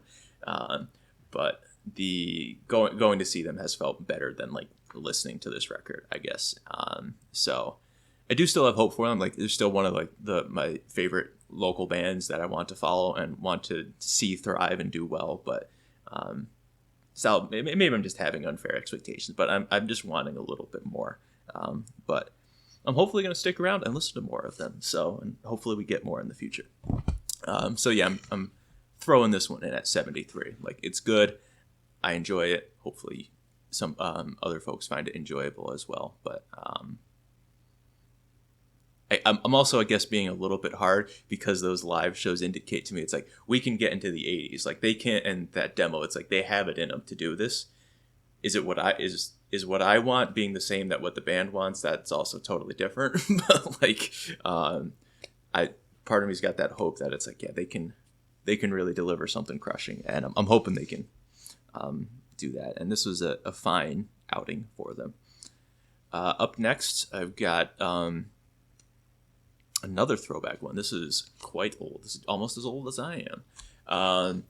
Shadow of Doubt by Skrew, which is an industrial metal band from Texas. So I think it's fair to say that like industrial metal is like my least explored subgenre of metal. I just don't know a ton about it. Haven't exposed myself to a ton, like maybe 2 or 3 albums in total. It's not something that I gravitate towards a lot, but not exactly something I hate either. So I saw this when I was taking my aunt and uncle to a thrift store that they wanted to go to, and I saw the Metal Blade logo on the bottom part here, and I was like, all right, like $2, I will listen to anything that Metal Blade puts out for that I can purchase for $2. Like that's a pretty good label. Like just I'm good to take that chance on it. And this is just a really fun album. It's like just crazy to me. There is like equally so much going on and so little, and I don't mean that in like a condescending way, but like they're just hammering out these riffs, and like the whole song is built around it. But there's like so much individual variation, like the sampling that is almost constant throughout this album is just constantly changing. And it's like every time that you just like focus in on that part of the song, you're like, wow, that's kind of cool and crazy. I didn't notice that before, but it's changing so fast. But then also like that core riff and that core rhythm is just really set in stone for that like 4.5, 5 minutes. So like the sampling is really cool. The riffs are just like these massive monoliths of like pounding pistons. That's just very evocative of industrial metal to me. And the drums are really cool with their really metallic and artificial sounding for the recording for the set. Just sets off a great atmosphere to start with, and gives that album like a pretty unique sonority where you've got these really like kind of tight but chunky riffs that are like very heavily muted, so you're not really getting a ton of echo. The drums have a lot of this metallic echo going on, and then there's this constant under pass of sampling going on. That's like sometimes just difficult to make out, but you know it's there. So there's it's just a pretty unique sonority that they have for this album. And like the core groove of all the songs are very solid and deserving of the repetition, so it doesn't feel like too forced to do most of it. The last 3 tracks really though, Generator, Dark Ride, and Crawl, those definitely feel a little too long to me, but in general, like the riffs that they're settling on deserve the repetition and generally offer a pretty good reward for paying attention. Like the hypnotism of getting into it is just like it's pretty cool, and I enjoy that. So I definitely like appreciate this album a lot as like an art piece to dissect. Like the vocals also have this kind of cool monotone quality that pairs well with that sonority I was talking about, and those like really dense samples. But at the same time, I just find myself like not getting emotionally invested in this. Like I'm just not like that like psyched about it, but it's like really cool to listen to at the same time. So there's just a little bit of a disconnect there for me. And again, that's kind of it's a me thing, right? Like that's not necessarily saying the work is bad. It's just like I'm not getting all the way there. Like some tracks like Black Eye and Sam I Am, which are like more of the like evocative and human tracks that like have a catchy chorus and a pretty heavy riff to latch onto. It's like those will get stuck in my head, but the other parts of the album, like Swallow and Dark Ride, like I enjoy those tracks for the most part, but I'm not like, I'm not sitting there in the car like I gotta listen to this, I gotta turn this on right now, I gotta get this out of my head. It's just not really the experience that I have for it. And so this is sort of like a genre problem for me. So I'm not, that's hard to say, like, is the album good, or hard to like kind of grade the album on that kind of criticism. So like if industrial is a genre that you enjoy, like check this one out, because it seems pretty obscure to me, but it's kind of a banger to me as well. So I think it's worth putting some time into. And from what I saw poking around online, is that like pretty well regarded album and band, but just not like immensely popular either. And from a weird time in metal too. So potentially flew under your radar, or under a lot of people's radar at the time, but like definitely worth going back to if you're kind of interested in industrial. So a lot of fun stuff going on with this one. It just does not get all of the way there for me, so I'm kind of putting this at a 75. But I also figure that like if I come back to this album in 5 years, I could go up on this rating if I'm like, damn, all this is like really interesting stuff, and putting some more time into it, I could get there. But as of right now, I feel pretty comfortable where it's like it's a good record, I enjoy listening to it, but not gonna be really like in constant rotation for me. I'm just like happy to have spent some time exploring what it offered, got a few highlights that I'll come back to. Pretty comfortable with that. And that's like, that really is the core of the 70s of the rating scale here. So very comfortably a 75. Okay, so these next two are kind of probably like the biggest deviations from my typical listening that I've done this year. Yeah, that seems pretty safe to say. Definitely like the biggest outsider ones that I went to. Actually, I have the CD, which is like got to be one of the weirder things I've owned, because like who in this genre cares to own CDs? But I was trying to branch out a little bit. I have been listening to a little bit more hip hop. Albums that I've really enjoyed are like Tyler the Creator's Ygg Huur and Watain Clan's Enter the 36 Chamber. So I was I'm putting myself out there a little bit because I do enjoy some hip hop. I wanted to try a little bit, and I came across this album recommended by a lot of folks as like a pretty landmark album in the trap subgenre of hip hop, developing a really psychedelic quality. So I've got a lot to talk about. This is Rodeo by Travis Scott. I should announce that part. Yeah. So this was his debut album, and I guess not the one that like his most famous stuff is on, but has a lot of well-regarded songs and is just one of the better regarded trap psychedelic albums. So I think that's a lot of what folks gravitated to, is like the psychedelic sound that gets incorporated here. I can't really speak to like the contextual part of this album, and especially because I have even less like just understanding of hip hop in general, and trap as a subgenre. So like I can just kind of give my thoughts on it. But you can see where we're at in the video here. So, this, I tell you right now, it's a 75. Yeah, like this is, don't need to beat around the bush with that. I really like this album. It doesn't speak to me in almost any way, shape, or form, but I really like it, and it's fun to listen to for the most part. The album just it effortlessly inhabits its runtime, which is quite long and has a good sense of identity throughout, but like that runtime is really something that is unusual to me and was like something to explore. So like two of the earlier tracks on this, Oh My Decide and 3500, like 6.5, 7 minutes long. I haven't really listened to hip hop songs that are 6.5, 7 minutes long, so they're like pretty good. Oh My Decide has it's kind of split into two halves, and there's a feature from Quavo on a part of that, and like it's a really enjoyable song, tells a good story, deserves to like kind of have that split but also keep it together. I like that one. And like 3500 is I flip-flop back and forth. Sometimes I listen to it, I love it. Sometimes I listen to it and I don't care much for it. I believe it's 2 Chainz who has one of the features on there. Yeah, 2 Chainz feature is crazy on 3500. I love that one. Future, do not like that. And I don't care for Future's rapping in general. Like that kind of, like the mumble rap is not for me at this time.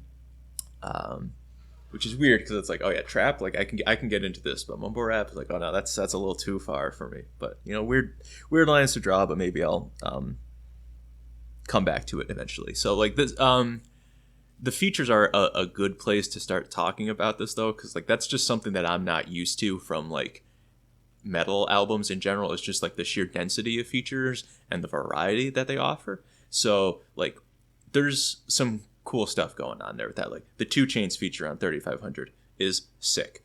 Nightcrawler with Sway Lee and Chief Keef, those are awesome. Piss on Your Grave with Kanye West, as a metal fan, like you have to love that song. It's so good. And it's so irreverent. It's so hateful. Like you just have to appreciate that sheer punk and metal energy that comes from that. Just easily my favorite song off of this album. But then there's also like the Flying High, which is on the back end of the album with Toro y Moi. And that has like this whole indie rock vibe that's going on, incorporating that into the trap. And that's my second favorite song on the album. It's just really cool. So there's like a great variety. And for the most part, like the features are like pretty welcome additions. Even like Justin Bieber on Maria I'm Drunk, I love and I hate that song, but like the Bieber feature is like actually crazy good. And it's weird to say, like so much better than the Young Thug feature, or his verse. Also, but Pray for Love, oh my god, I hate that song. That features The Weeknd. That's one of the most embarrassing things I've ever heard, but we'll talk about that later. So in general, like I appreciate where Travis is at on this album. He's got great confidence, and does a good job of like going through, like, I guess, different enough emotions on it. Like, it is kind of weird to me in hip hop that a lot of the rapping comes back to similar themes for most of it, even when some of the songs are trying to move in different trajectories. But like, that's just kind of the nature of the work. But he does a good job from like the more aggressive songs, like "Piss on Your Grave" with Kanye is really good. But then like "Flying High" has a much different kind of flow that's appropriate for that. And compare that to the vibe that gets set up in like "Wasted" or 90210, which I think is probably one of the more popular songs from this, and also really good. Again, just has a bit more of a story focus to it. So there's a lot going on here, and in general, I appreciate the vast majority of it. Antidote. That was actually the big one from this album, wasn't it? That's really good too. I like that one. Yeah, kind of hard for me to talk about this because I just don't have a ton of stuff to say about hip hop other than like, yeah, some of it was good and I liked it. I don't have like, I guess, some of the great tools that I typically reach for to talk about the music. I will say, like, lyrically, this is just something I struggle with the genre in general. Like, it's just kind of a complete miss for me. Like, I am like not like hardline straight edge. I will have a drink every now and then, but like I don't use drugs. I don't have a sex life. Like I'm like kind of like asexual, aromantic, which comes up later in this discussion. But like, so like the whole like just getting wasted on drugs and having a lot of relations with women is like just all of that is just a hard miss for me to like have actually any emotional connection to, much less, you know, the moral ramification, I guess. So it's like a hard album, and it's not meant like I'm you know, middle class white guy from upstate New York. Like, this is not supposed to be music that I connect with, but that I'm enjoying it in any capacity is like I'm pretty happy with that, and I appreciate most of what's going on here. So yeah, I think that pretty well covers most of my thoughts on it. The back half of the album is definitely a little weak. Tracks like "Impossible" and "I Can Tell" are just a little bit bland. "Maria, I'm Drunk" is another song that I have like really hot and cold feelings about. There's like, the Young Thug ad-lib of "Call your friends and let's get drunk" that just gets repeated over and over is like simultaneously like pretty fun and cool, but like to me it's like really depressing to listen to that because it's like so in the throes of addiction. And like then I see like people talk about this album and they're like, oh yeah, "Maria, I'm Drunk" is like such like a party anthem, and it's crazy because I listen to that and I'm like, wow, this is like uncomfortable. Like I'm shifting in my seat a lot listening to that song. And like I don't know what it's supposed to be. I appreciate that there's at least something up for interpretation there. Like I don't know if he's in on the joke necessarily. Like if I'm just reading way too far into this for a song that's like not meant to be taken that seriously, but like, man, that lives in my head rent free. I guess like it's just a really catchy ad lib, but also so depressing that it's because like that is how people like. There's people in the world like that, and that are really just like, yeah, every couple of seconds they're like, man, we got to get drunk. And it's just, it's hard because that's a tough way to live. And so yeah, that's some parts of this album get a little bit weird for me on that respect, is like how much, you know, the drug usage is really key to a part of this. But I also appreciate that like Travis is, you know, at least more self-aware of this. Like the intro tracks of Pornography and Apple Pie, or in the outro track of Apple Pie, are like a bit more introspective and about what he expects out of his life and what he is looking to do. And even though I don't like resonate with those same goals, they are still like really approachable, and I wouldn't say humble, but they're like real expressions of who he is, and very well articulated within that style. And yeah, so like the album kind of goes back and forth of like glorifying the party lifestyle, but then also being somewhat aware of its pitfalls, but not terribly aware, but not, I don't know. I might just be trying to read that into it to make myself feel better when that might not be there. So, really enjoyed listening to this. Really enjoyed listening to something tremendously different for my tastes. And I don't know if I'm going to listen to more of his, but I'm feeling more equipped to handle some more hip hop albums. I've got like two more over there that I, in this order that I did, that I want to get to. One of them being Imperial by Denzel Curry, that I'm really excited to listen to at some point. But I'm feeling more equipped to handle like some of the bigger works. I didn't want to like dive straight into like, you know, the perfect albums of hip hop. So I've got some direction that I want to explore a little bit there. I really want to listen to Pimp a Butterfly by Kendrick Lamar, and then Illmatic by Nas, because I do enjoy the New York style of that era more than the West Coast. But yeah, so I want to do a little bit more exploring, but this was a really fun venture. I do still like listen to this album somewhat regularly, which is weird, but like it is just pretty fun for the most part, aside from those couple low notes. But like I said, we'll come back to that. So next up is the other real outlier, and this is The Rise and Fall of a Midwest Princess by Chappel Roan, which really like took people by storm in the past year. So I was introduced to this by my brother. He played this when we were driving in the car, and I was like, I enjoyed it. Like I can like relatively vividly remember like a few songs that I listened to at that time. I was like, these are pretty fun. And then like a day or two later, I watched her Tiny Desk concert on NPR, which is a great online series on YouTube. Awesome stuff that they do. And her Tiny Desk concert was fantastic and just really, really charismatic and really weird. And I appreciated that. So after that, I decided, all right, I'll buy the album and try to do something new. And yeah, definitely new for me, because in all honesty, I have probably never attempted to engage with a pop album. Just never been a genre that holds any much interest for me. So this was, you know, pushing myself out there. So there's a lot to talk about that experience, I guess. So the album is very fun and catchy, but it also feels pretty honest to me and not like over exaggerated. Like the emotions that she is talking about in most of the songs feel pretty real to me and lived in. It doesn't feel too put upon for the most part.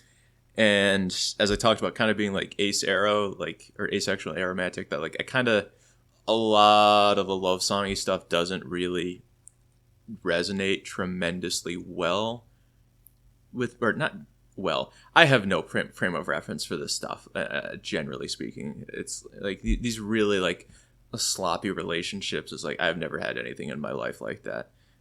So I don't, there's no personal connection to really be made here. Which is perhaps an indictment of myself, but it's who we are. So as much as that kind of is like somewhat off-putting, like the sheer vulgarity and like overt sexuality of a lot of the songs, they do feel appropriate. Like it is what she's talking about. Like it does feel like she has something to say about them, some observation, some emotion that she's trying to convey or connect with people about. And they intertwine reasonably well with the more traditional romantic parts of her stories. And so it generally comes together as a picture that's like pretty wholesome and romantic to me. It does not feel like too objectifying or dehumanizing as like a lot of popular music does when they talk about sex and relationships in this way. So it still feels pretty human here, and that's like at least refreshing to me to experience out of the pop music. I think like the two particular lyrics that stand out to me are from like Red Wine Supernova, where she says that the girl on the dance floor sunk her canine teeth in the side of her neck. as like an allegory for like vampirism to queerness there, which is just like, it's adorable. I love that imagery. And also it's like to my understanding, that's like a kind of a real way that people experience attraction when they're, you know, brought up training themselves to be one way, and they begin to experience hints that maybe they actually feel something differently. And, you know, maybe my language surrounding that is not particularly great, but like, it's just a really cute way of, at least to me, visualizing that experience. I thought that was great. And then another one was on like guilty pleasure, where she says that it feels like pornography watching you try on jeans, which is like, again, excessively horny, but it's the same time, it's just very cute. Like, yeah, it's very sexual and whatever, but that's also like, you know, just talking about like mundane real life activities, and you're finding this woman really attractive during that. And it's like, that's not, it's just very, it's to say it's clean is like not appropriate, but like it does feel, at least to me, wholesome and like positive, I guess. So speaking in broad strokes about the album, like the poppier anthems are my favorites. The ballads are kind of boring to me.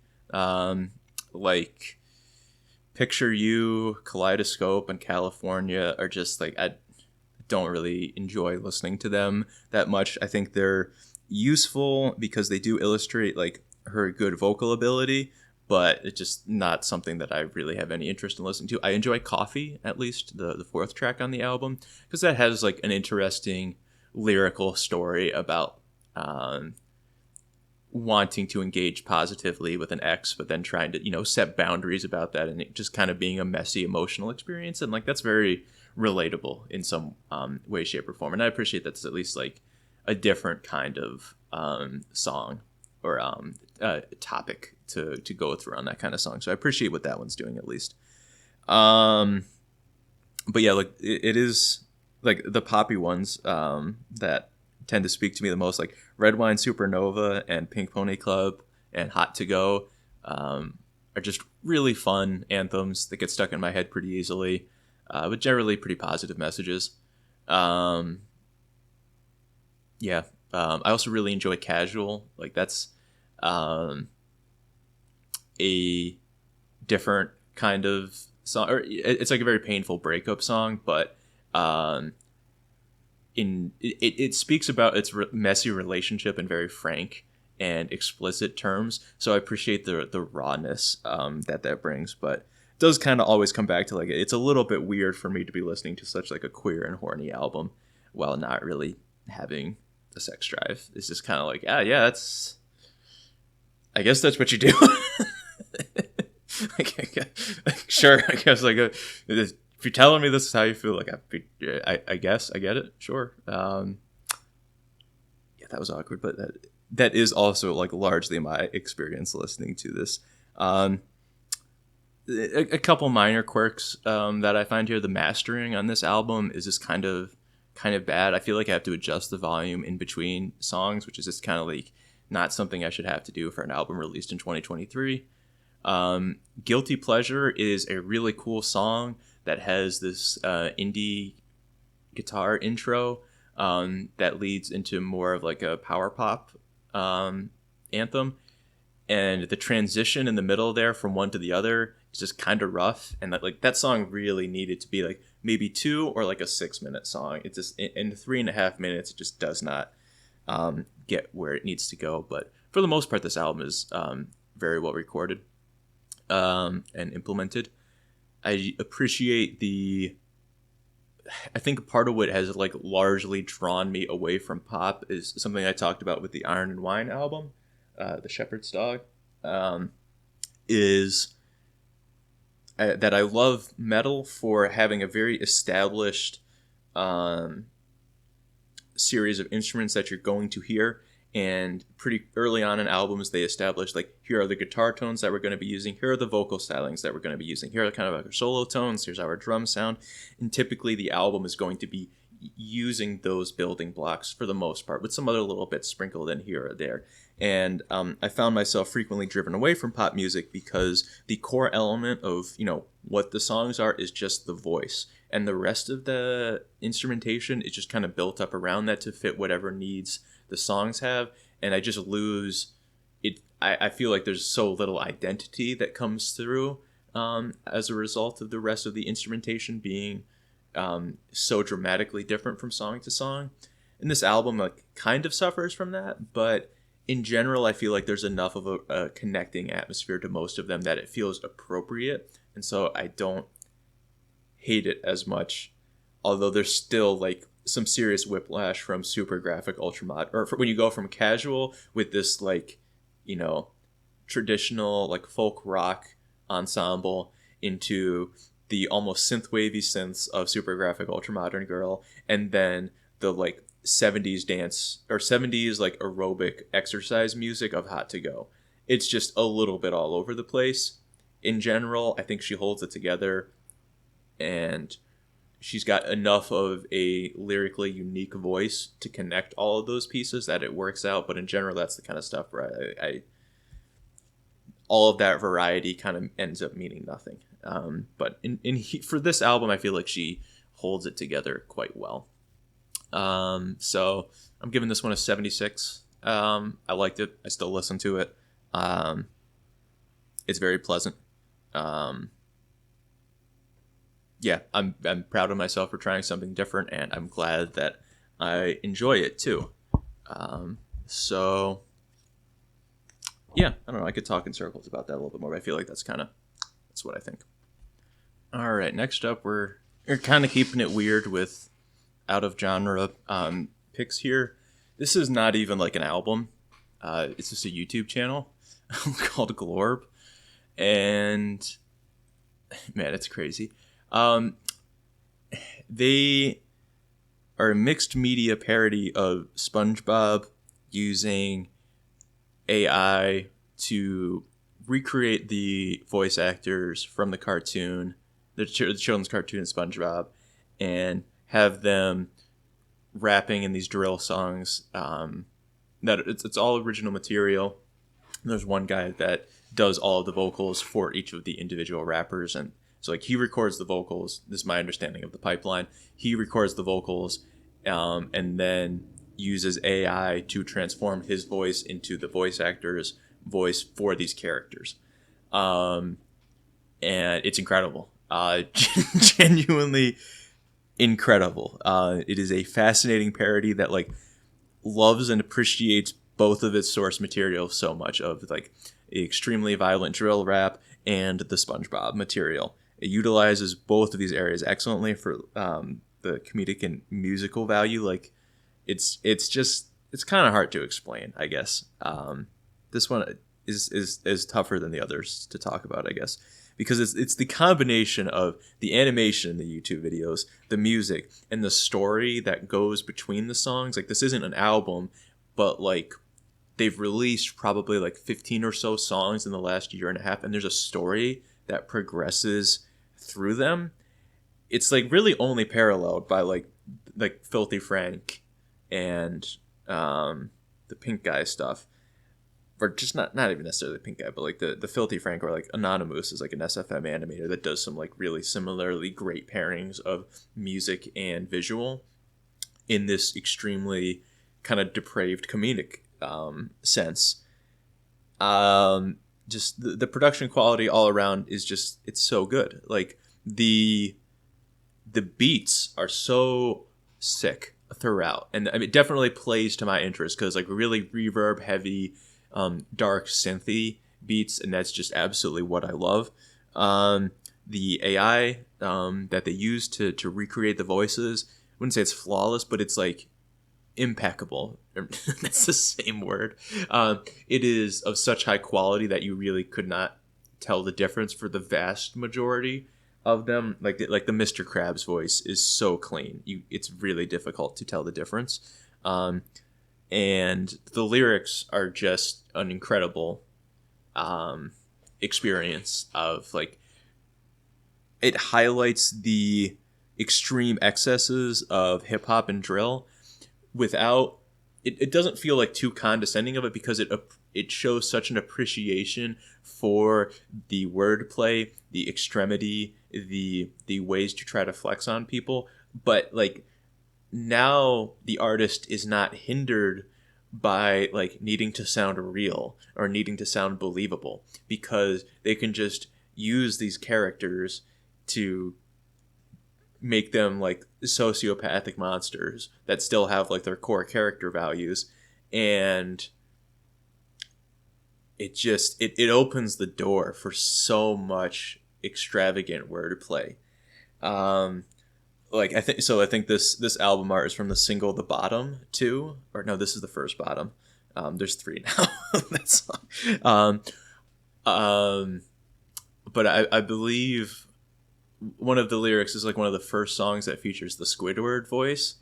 And how does it go? It's like, the lean sippin' squid up on Jolly Ranch Mountain. And it's got this visual of like Squidward over his house falling into a lean cup filled with Jolly Ranchers.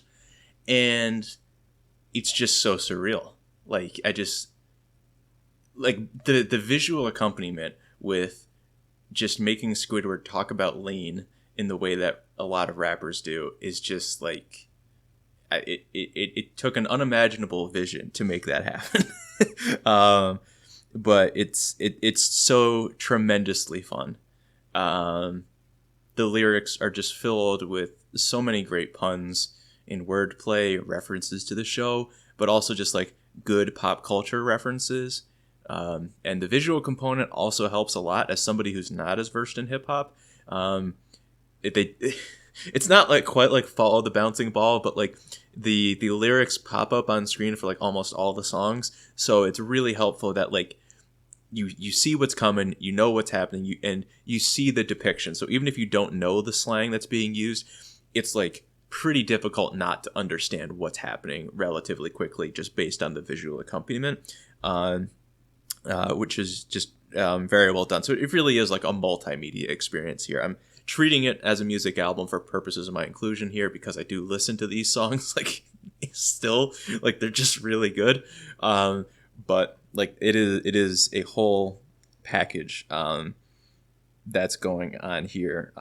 The storytelling is just another aspect of this that goes from like song to song to be really cool, where it starts off as this like diss tracks going back and forth between Mr. Krabs and Plankton, and then Mr. Krabs has his group, or he does like the group song with Squidward and SpongeBob. Plankton fires back, where he takes Patrick hostage, brainwashes him, and then has him do a feature on his track called KFC, which is crazy. And Patrick's raps on that are nuts.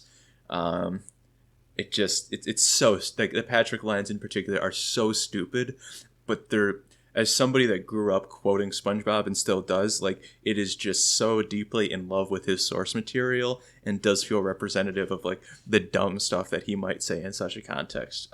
It's just really great. And so then so Plankton kidnaps Patrick. They get Patrick back. They go through a couple of songs. Then SpongeBob and Squidward kill Plankton's wife Karen in a drive-by shooting, and then do a track flexing on that. Karen gets reanimated, comes back to life, mortally wounds SpongeBob, puts him in the hospital, and then he has this like this midlife crisis about, does he still want to be in this lifestyle? And then they come back, and with the help of superpowers from Gary, they kill the mutant, or like mutant Gary kills Karen, and that's the bottom two, where they like destroy the whole city, but everybody's saved. Plankton comes back from that, months later, opens up a casino with the help of Mrs. Puff. Then SpongeBob and friends rob the casino in Ocean's 11. And then they, Plankton organizes a bunch of villains in the bottom three to try to stop the robbery in progress. And Mermaid Man and Barnacle Boy get involved. But like all of these voices, it's just so creative. It's so fun. And it's so equally diabolical evil. Like the characters that they make are just such absolute pieces of garbage, but it's so much fun to just see them evolve in that way, and the quality has also gone up over time too, both in terms of animation, production, writing. It's just really incredible. So I would like you don't listen to, maybe you don't have to listen to everything, but like absolutely, if you're watching this, if you've made it this far, you need to go watch at least one of these. I recommend like the bottom two probably is like the best, like the kind of like the most popular one that also like covers a lot of the bases. Yeah, it's just really fun. So I'm kind of like putting this collective experience here at 77. It is somewhat limited by being comedy, compared to like, other work that has more emotional value to me. But like, I really have like so little negative to say, in part because there is nothing to compare.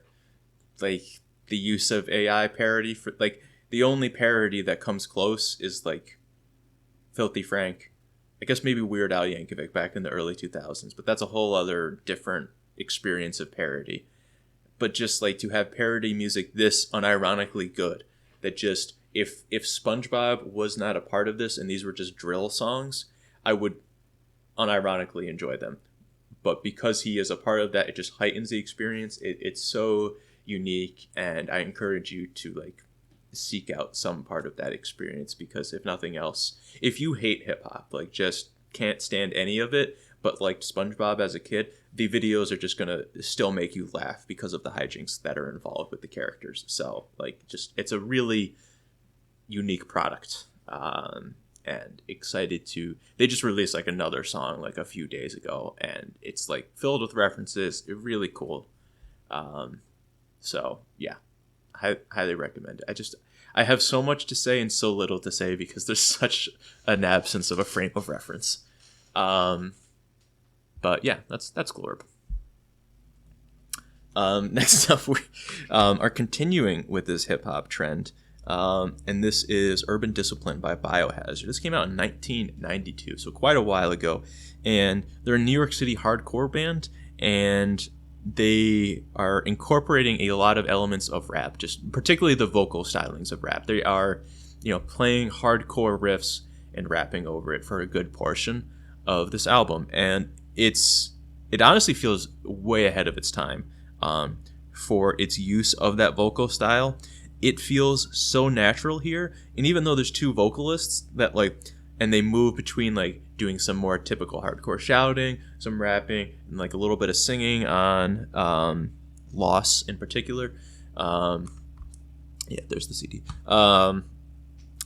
It's just so natural for that, and for a change in vocals that's so dramatically different, you think it'd be really easy to feel kind of gimmicky and forced upon, but it really is a testament to the quality of this album that like it's so right. It's absolutely what they should have been doing.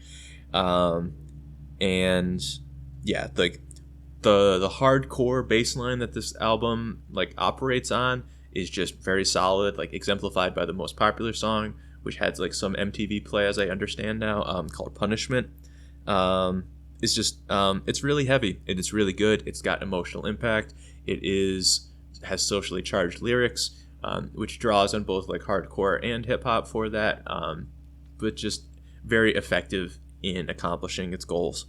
I have written here, there's like clear and well executed artistic vision, and I do feel like that's a lot of what's going on here. They do complain about record labels meddling in their music, but on the whole here, it does feel like they had pretty great creative control to do this idea, and they executed it really well. Some parts of this album have like not aged particularly well. The song Business that complains about the music industry, it's just a little weird. I don't quite know what to put my finger on about it. It just it feels weird to be so angry about it, and like obviously the music industry is something like pretty good to be angry about, but like the chorus of like music is for you and me, not the effing industry, is like, it's moderately catchy, but it just feels kind of weird. Also, as somebody's like not a musician, it's kind of like not alienating, but it's like, yeah, I'm not part of this song. I'm not part of the industry, but like I'm the audience. Like I'm not in this boat in the same way that you guys are. So it's a little bit weird lyrically. Shades of Grey is just it's a song that's just aged poorly against their bidding, because like they just bring up the phrase Shades of Grey a lot, and now just because of popular culture, I think of the erotic movie instead in the book series, and that's just not. Sorry, it's awkward, but like, man, it's really hard not to hear that when they talk about the Shades of Grey so much. The black and white red all over breakdown call is also just kind of embarrassing for the time. Part of it is like they are pretty committed to the hardcore like textures of the guitars, bass, and drums, and so sometimes that leaves so much room for the vocals to sit on top that when they deliver something a little bit weaker, like when the breakdown call on black and white and red all over, it just kind of hangs out there for too long without anything competing with it, and it's so when they miss, it kind of misses badly. I guess is a better way to articulate this. The vocals are also not all completely equal. The main vocalist is pretty strong. The second vocalist is a lot weaker, but like does okay for the call and response sections. But when he's got to try to take the reins, it doesn't quite go so well. The album is unfortunately a bit bloated. It does feel like you could have just trimmed a couple of the songs that are filler and still hit all of like your main selling points. I think of like Chamber Spins 3, Disease, and the We're Only Gonna Die from Our Own Arrogance. I forget what band that's a cover of, but like those were all just like didn't need to be there, and you can trim this album from like an hour down to like 50 minutes pretty easily, and I think it would flow a lot better. Also, maybe you could cut Shades of Grey. I don't know, but there's just like some parts of that it doesn't need to be quite as long as it is. But like I guess another positive to transition here, talk about some good. The samples that they use are pretty effective on like Mistaken Identity and Urban Discipline. They're really cool on Punishment, quoting from the Punisher movie with the guy from Rocky. It's actually quite menacing, and it sounds pretty cool. So they do a really nice job breaking things up with that. But I do have to say, far and away, the highlight of this album is the song Wrong Side of the Tracks. It just has such great infectious punk energy to keep it driving forward. And then you get to these call and response sections where there's like this really cool series of drum fills that are happening, going back and forth with the gang shouted vocals talking about being from the wrong side of the tracks. And the rhymes are just so clean for that section. The flow is so good for the rapping. And also the drum fills are just really clever and disciplined.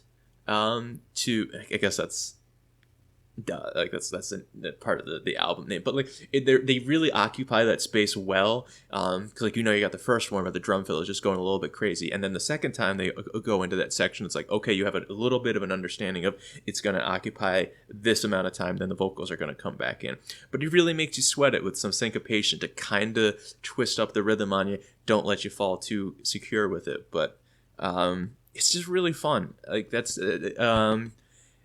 I have my top 5 songs at the end of this video, but like Wrong Side of the Tracks is definitely it's probably a top 10, but not a top 5. And really exemplifies what this album does a great job of evoking a hardcore hip-hop crossover for like folks in more urban settings where it's like it doesn't need to be the white kids go listen to the punk scene and the people of color go listen to the hip-hop scene. Like it either can be a mixing of the two, and it really is shocking that like this is not, I guess it was pretty popular, but like that I don't see more of this in this vein, because it seems like it would really resonate well with a lot of people. So it's interesting to me that it's kind of flown under the radar, but also is like a cult classic and was pretty popular with some people at its release. So it's the kind of they seem to me the kind of band that could like just spark an entire subgenre from this, and to my understanding it hasn't quite panned out that way, which is weird, but like really cool. So it was fun to be exposed to this band. Yeah, exposed, another fun pun there, not intentional. But like, it was fun to, you know, broaden my horizons and see about this, because I'm also not a huge hardcore fan, but this was a really fun blend of it, and with some other genres, and just very well written, good variety of lyrical material that, you know, still comes back to some central themes, but does like articulate enough different to warrant the variety of songs, and some good choruses, some good breakdowns, just a very solid record. So I'm putting it at 78. I could believe that this goes up in time for me, but I say that actually it's the record is bloated enough that like I'm kind of, it does feel pretty set here, but like it's very good.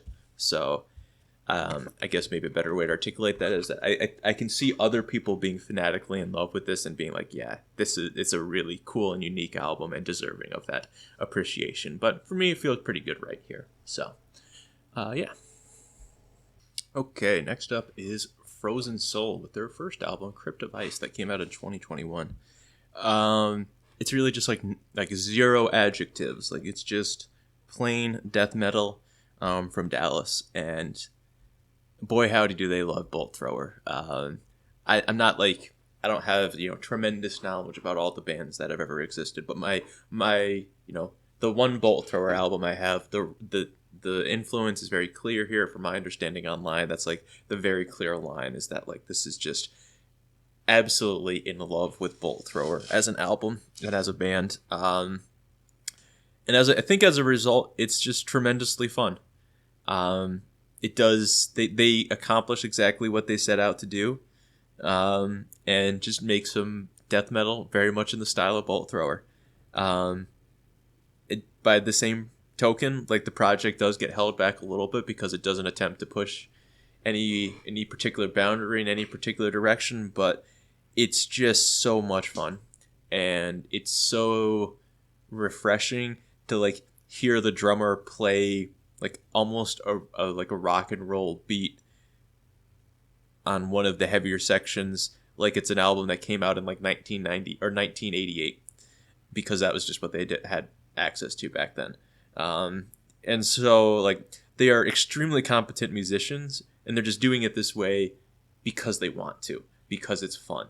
And that energy is just so infectious throughout this album. It's really fun. Like they build up these moments, like the breakdown at the end of Hand of Vengeance, or when you get to that riff like a minute and a half into Gravedigger. Like, oh, it's just you feel the joy that it brings them, and it's hard not to appreciate that and get into it. They're just have such discipline to hold back on some of these things, and it just creates for a really fun atmosphere. There's great usage of vocals throughout the album.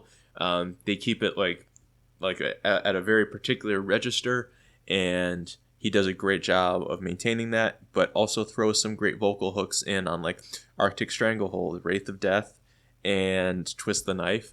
He's like got a good sense of when he can, you know, push to be more at the forefront of the melody and trying to really dictate the song, versus other times where he's just trying to lay on some texture and add a little bit of that human element to some of these instrumental pieces. So I do love how, I guess, yeah, discipline is just really the word that I come back to here a lot, because you know these folks can play faster. You know they can play like more complicated stuff, but they are choosing to slow it down, write some really crushing and simple riffs that are easy to enjoy and wonderful to do so. And they're not tempted, like, yeah, they could go faster and like add some blast beats over here, or they could take it in like more of a chord direction, throw in some breakdowns when they build up to it. But it's like, no, we're not going to do any of that. We're just going to play it the way it reads, you know, just straight, like simple tempo, and just hammer it out in that particular manner. And it's just a really fun album. It does suffer, again, from that, like, it is very confident in what it's doing, but there's not a tremendous amount of dynamic throughout the whole record, so it is held back, both as, like, trying to be a spiritual successor to Bolt Thrower, but also just in, like, not even having, like, the same kind of dynamic that, like, a Bolt Thrower record would have. It doesn't quite hit there on those marks, but it's just really fun. It does, I will say, like, the album does blur together a good bit on some of those parts, because it is so not necessarily so simple, but the goal, it can only be, the dial can only be moved so much while they try to stay within the lanes that they've set for themselves. So that really kind of does, like, keep this album from cracking into the 80s at any point. But, like, I bought the hat, I bought some shorts, I bought a patch from this band because I really enjoy them, and it's just a really fun atmosphere. I'm looking forward to getting the second album and getting into that. But yeah, Crypt Device by Frozen Soul, great record. Like, it's just, if you are into older school death metal, just pick this up. It's not gonna blow your socks off, but, like, you're going to have fun. And the consistency of that record, as I talk about, is, like, in some ways, holding it back, but it's also just so consistent all the way through that, like, it's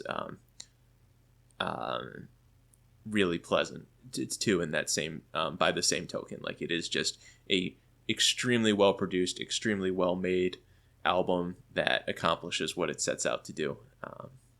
Yeah, so that's kind of what I have to say. I feel like I don't have a ton to add on that one, which is weird for me. As you may have noticed, I am rather opinionated, but yeah, it's just good. It's good, clean fun. Next up, we have an album that I also, I guess, I don't have a ton to say about. This is The Blueprints for Madness by Deceased. This one came out in 1995, so a little bit old, 30 years now. And so my rating for this one, I have this at 79. It doesn't quite crack into the 80s. And I think this one, as I've talked about with some other albums, is like, this one might be more of a me problem. I really like this album, but I'm also struggling to connect with it. So Deceased are, like, an old school death thrash band from Virginia. So, like, this is before, we had terms like death metal and thrash metal, or death thrash, really well defined. They were just doing their thing and making some crazy music. So they've got, like, a very large and well-respected discography, and this is really my first entry point into it. I have I've got, like, a 45 from when Decibel did the Flexi series. I mean, they still might do it, but from when I subscribed to Decibel and they did the Flexi series, they have I had the Luck of the Corpse single that they did. That song is nuts. Still gets stuck in my head on a regular basis nowadays, like 12 years later. Really awesome. So I had a lot of respect for the band coming into it, and I would say in general this kind of is of a similar vibe to that song that I heard from them before. It's got, like, a really crusty and musty production. The guitars are super high pitched. The drums are really aggressive on the crash, and the vocals are also higher pitched. So the lo-fi, again, here gets to be kind of an issue, where, like, it's a little bit crowded in a lot of the registers that they're trying to operate in, and that leads to some difficulty in discerning what's going on, which is also kind of antagonized by the rhythms being extremely complicated on this album. I read, like, an interview with King Fowler, the vocalist and drummer, and he talked about how they were just trying to outdo each other with the, like, even crazier and crazier material on this record. And that really comes across, because it's very difficult material. Not so much like some of the other albums I'll talk about later that were, like, difficult to get into. It's like I reasonably, like, I feel like I've gotten to understand what's happening, but the rhythms are still really difficult. It's just I don't know. Like, when I listen to this album, I'll go through, like, song by song, and I'm like, this is all just so crazy really enjoy my time listening to it, and then I'll set the CD down, put it away, and I won't think about it for 2 months. And it just kind of slips from my brain. So that's kind of why I have this weird thing that like I really enjoy this album when I'm listening to it, but I don't typically feel inspired to go back to it. And I don't know what that means necessarily. And it's kind of unusual for me, I guess. I started listening to this probably back in April, maybe around then. So I kind of thought like maybe over time my opinion would get more positive as I got more into it. But again, I just kind of found that I don't come back to it that often.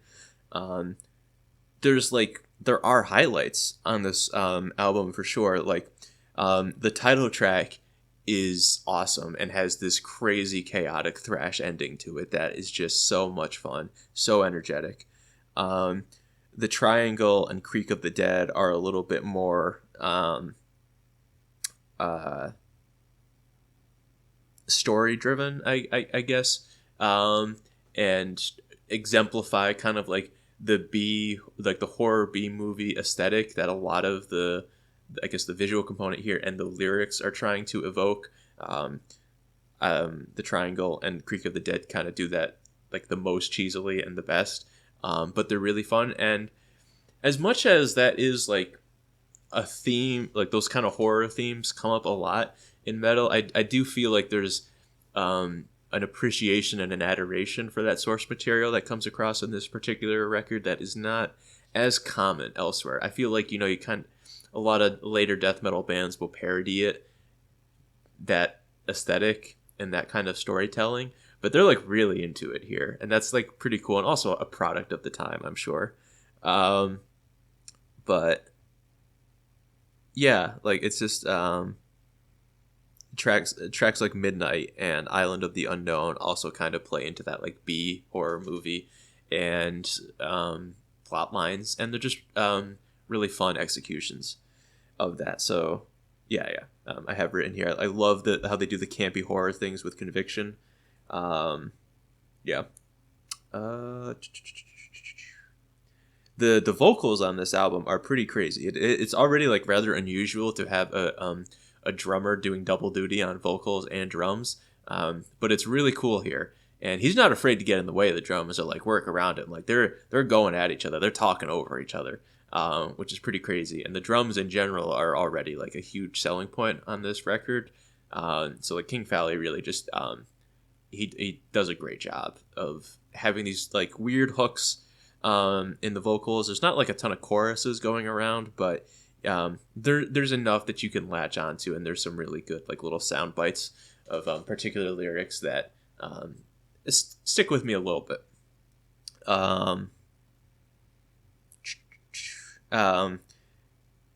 Two other tracks I've talked about, Alternate Dimensions and Negative Darkness, are also just really violent, intense, and chaotic, and kind of, I think, exemplify that aspect of the almost competition that's going on, where the guitars are challenging the drums and vocals. Can you keep up with us? And then the drums are like, I can, but can you do this? Can you follow along with this?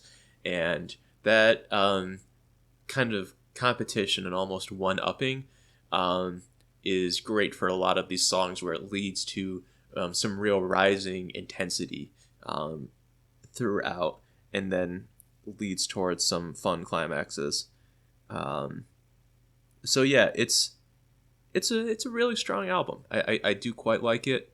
I don't know why I don't like it more, because for all intents and purposes, like I've said a lot positive here, and I don't have a ton really to criticize other than the production, which is like, typically when I complain about the production, it's the kind of issue that I can solve by listening to it more and getting more familiar.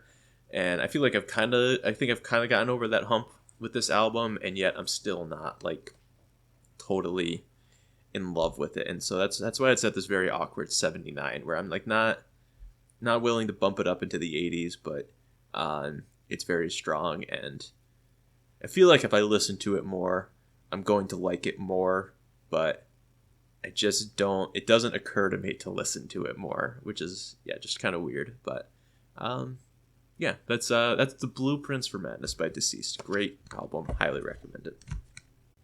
Next up is Lawless Darkness by Watain. No idea on pronunciation there. That one I should probably could have looked up. This is a relatively well-known band. And this is definitely the most well-regarded record. I would even, you could call this a legendary record, I guess. I remember in high school when I was reading Decibel magazine, and this came out in 2010, and this was album of the year for a lot of folks in that one. But I'm only getting to it now, 14 years later, and I do really like it. It is an awesome album, and we have cracked into the 80s now. I'm putting this one just at 80 flat. It's really fantastic, but it also has some serious issues to me as well. It's very well produced and very well executed in that kind of second wave of black metal sound. I believe second wave is what I'm looking for, but whatever, we can have semantic conversation about black metal some other time. But similar to the Biohazard album that I talked about, it's just a little too bloated. The back end of this album is just medium and very long. The final 3 tracks are just kind of big misses for me.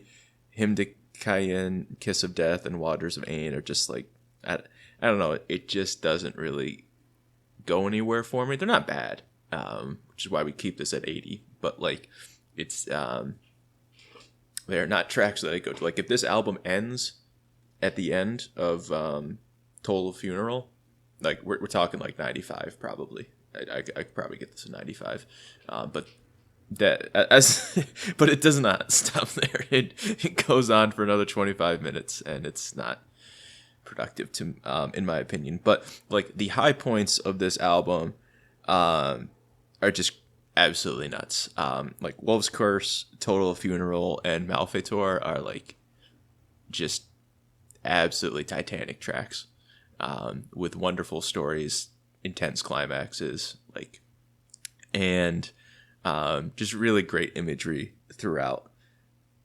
The album is also a little bit stylistically confused. There's a lot of influences going on here, and this is I'm kind of contradicting myself here, where I'm talking about the Frozen Soul album that I really enjoy, but doesn't move in any direction. And sometimes when I listen to this album, I feel it goes a little bit too far in different directions.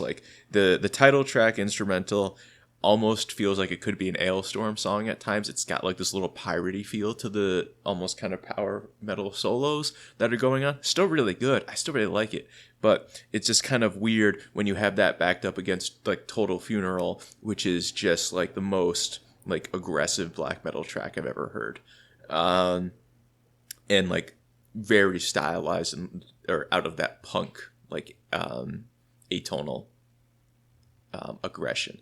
And similarly, you've got Wolf's Curse, which is just awesome, but it kind of feels like Wolf's Curse could be an Iron Maiden song, and it's really cool, but it just kind of, so you got a Maiden influence, and you got this Ailstorm thing happening. Then you've got your classic aggressive punk side of black metal, and it just then you got Four Thrones has this cool breakdown that's in it. The front half of the album is more old school black metal, and it's a really fantastic mix, but sometimes it starts to get a little bit too much, and so that's really where the more power progressive metal solos that wander around in Waters of Ain, I'm just kind of off it by that point. I'm what are we doing here? It needs to be reined in.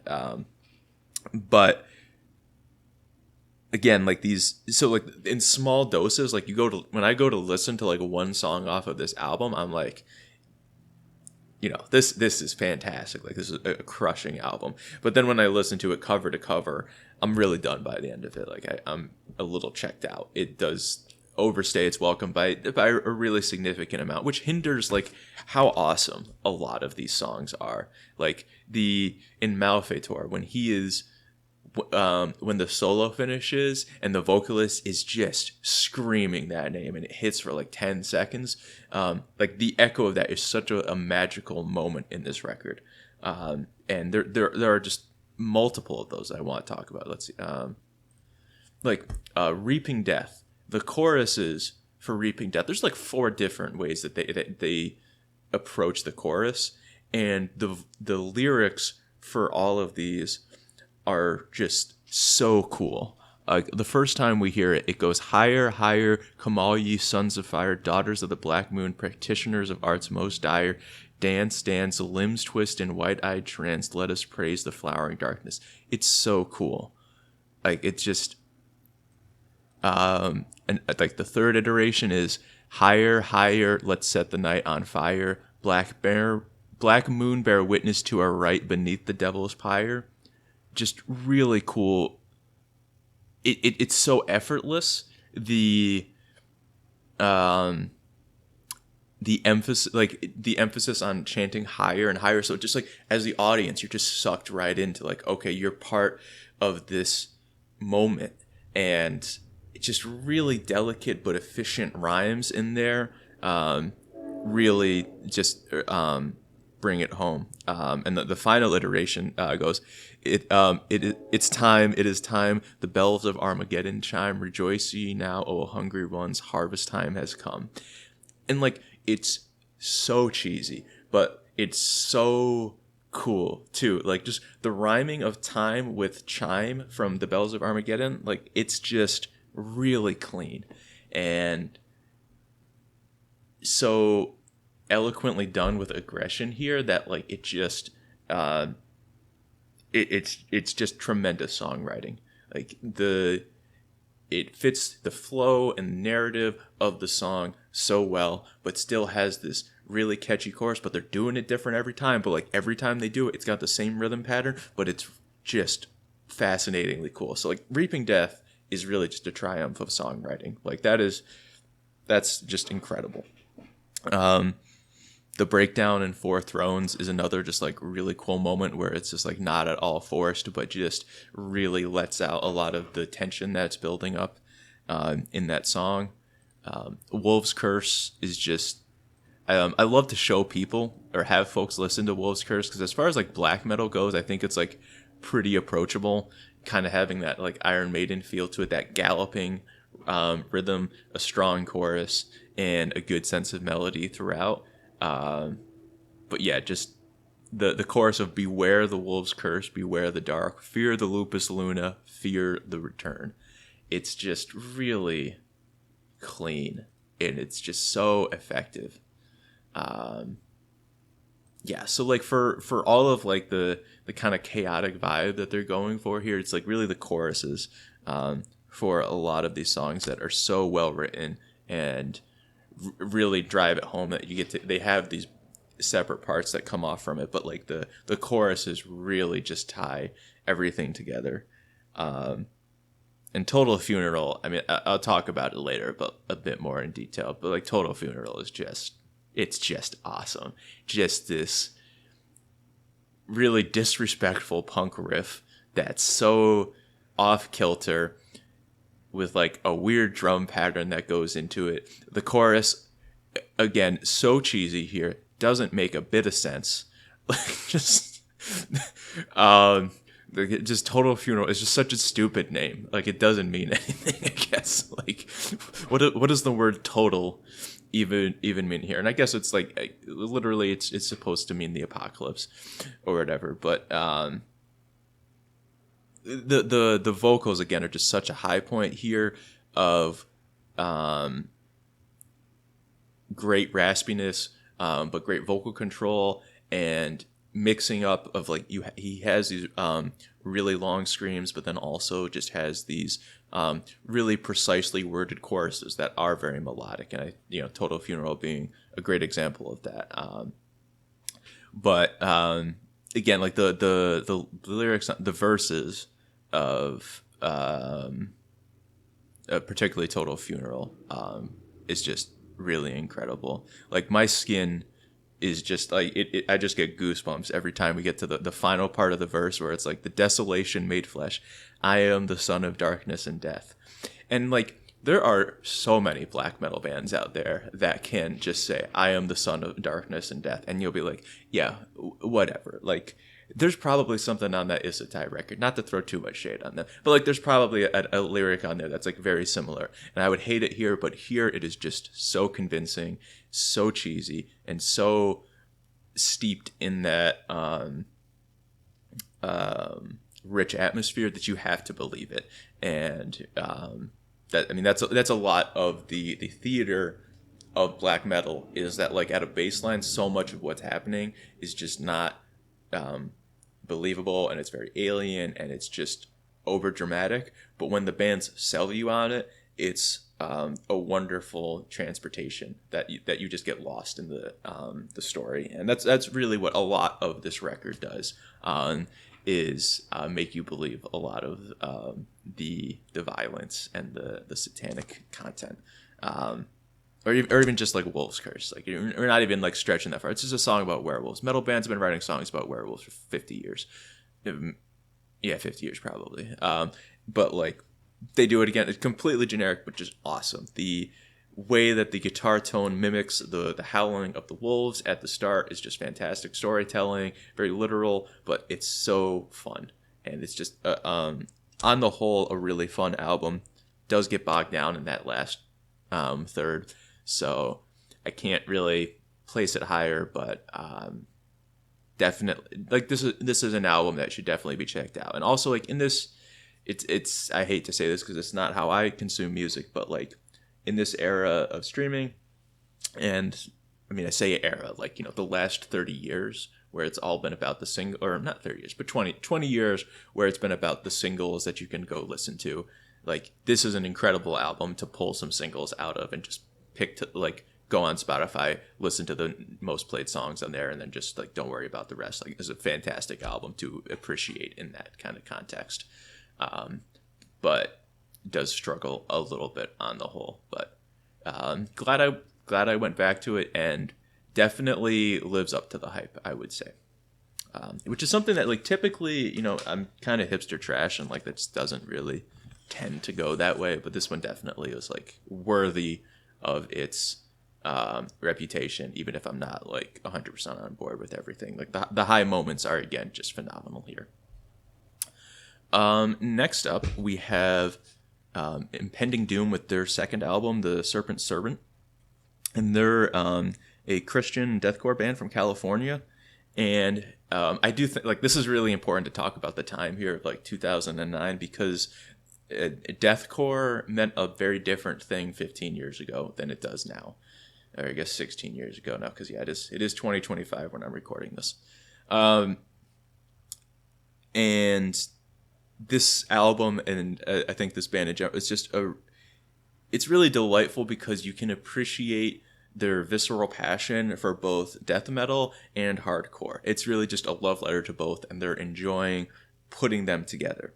Like, they have some like beefy, fast, melodic, more death metal styled riffs that build into like very well timed and, importantly, restrained breakdowns that lead to fantastic songs with like Storming the Gates of Hell, More Than Conquerors, In the House of Mourning, and Beginnings all have tremendously sick breakdowns that are built up by songs that are pummeling towards that and barreling ahead and trying to like just, they keep not necessarily getting faster and faster, but like they are building tension, and then boom, you hit that breakdown, you release it, and it's like, it's beautiful. That's what I love deathcore for. I've like insinuated a lot throughout this, you know, multiple hour piece that like I have a lot of dislike for deathcore, but I do have a deep love and appreciation for it. I mean, like, I don't have a CD of it, but like Bring Me the Horizon Suicide Season is like one of my like favorite records of all time. Ridiculously heavy. So I just want, I want to love deathcore, but then I listen to bands that are like popular in deathcore, and then I don't want to not deal with it, but like the breakdowns become so densely populated that there's no tension that's actually getting released during them. So it's just a compositional nightmare where like this was the beauty of death metal meeting hardcore, because like I love metal, but like I'll also tell you, I'm not the biggest fan of death metal and all the time. Like that's why I love melodic death metal, because it's a lot more melodic. And I find that like there's some death metal that struggles to release tension or like have great songs because it's just barreling at that one speed. And so I love deathcore because it fixes problems that I have with hardcore. It fixes problems that I have with death metal to something that I really enjoy with such little effort. And yeah, the genre's kind of moved in such a way that like I don't like, in theory I love deathcore. In practice I don't for the most part. But then I stumble across bands like this where I'm like, oh boy, like we're doing it. This is really what I'm wanting out of a lot of me, or listening to music. This is really a lot of what I want.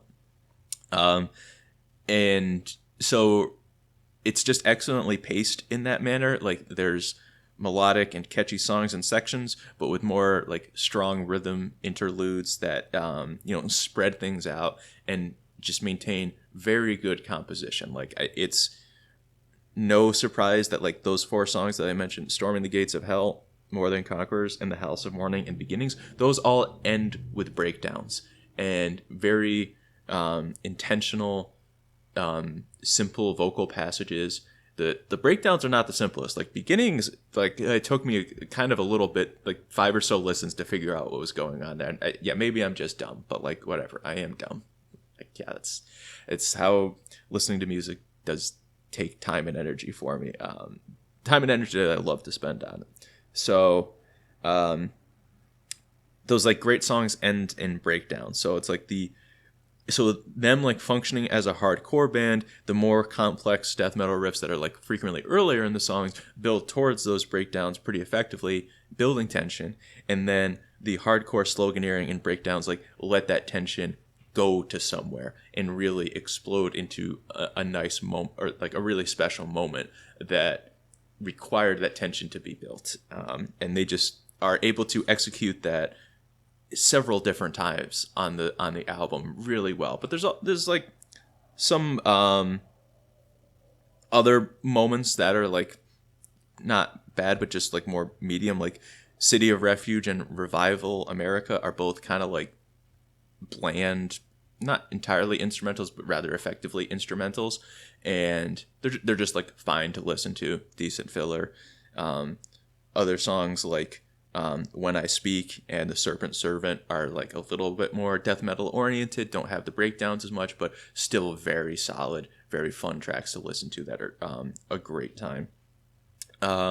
Anything Goes is like really the song that like I think about when I say that this band loves hardcore, because Anything Goes is just really steeped in a love for that genre, with this kind of bouncy opening riff that's driven, and the song gets more driven by the vocal arrangement, which is very strong on the whole record too. The again, like I feel like the hardcore influence helps improve these songs a lot, with like the lyrics like rather effectively kind of doing the sloganeering, and there's not a ton of choruses going on here, but like there are moments where like lyrics are repeated to like great affect, or great effect, not affect. I get that confused all the time still.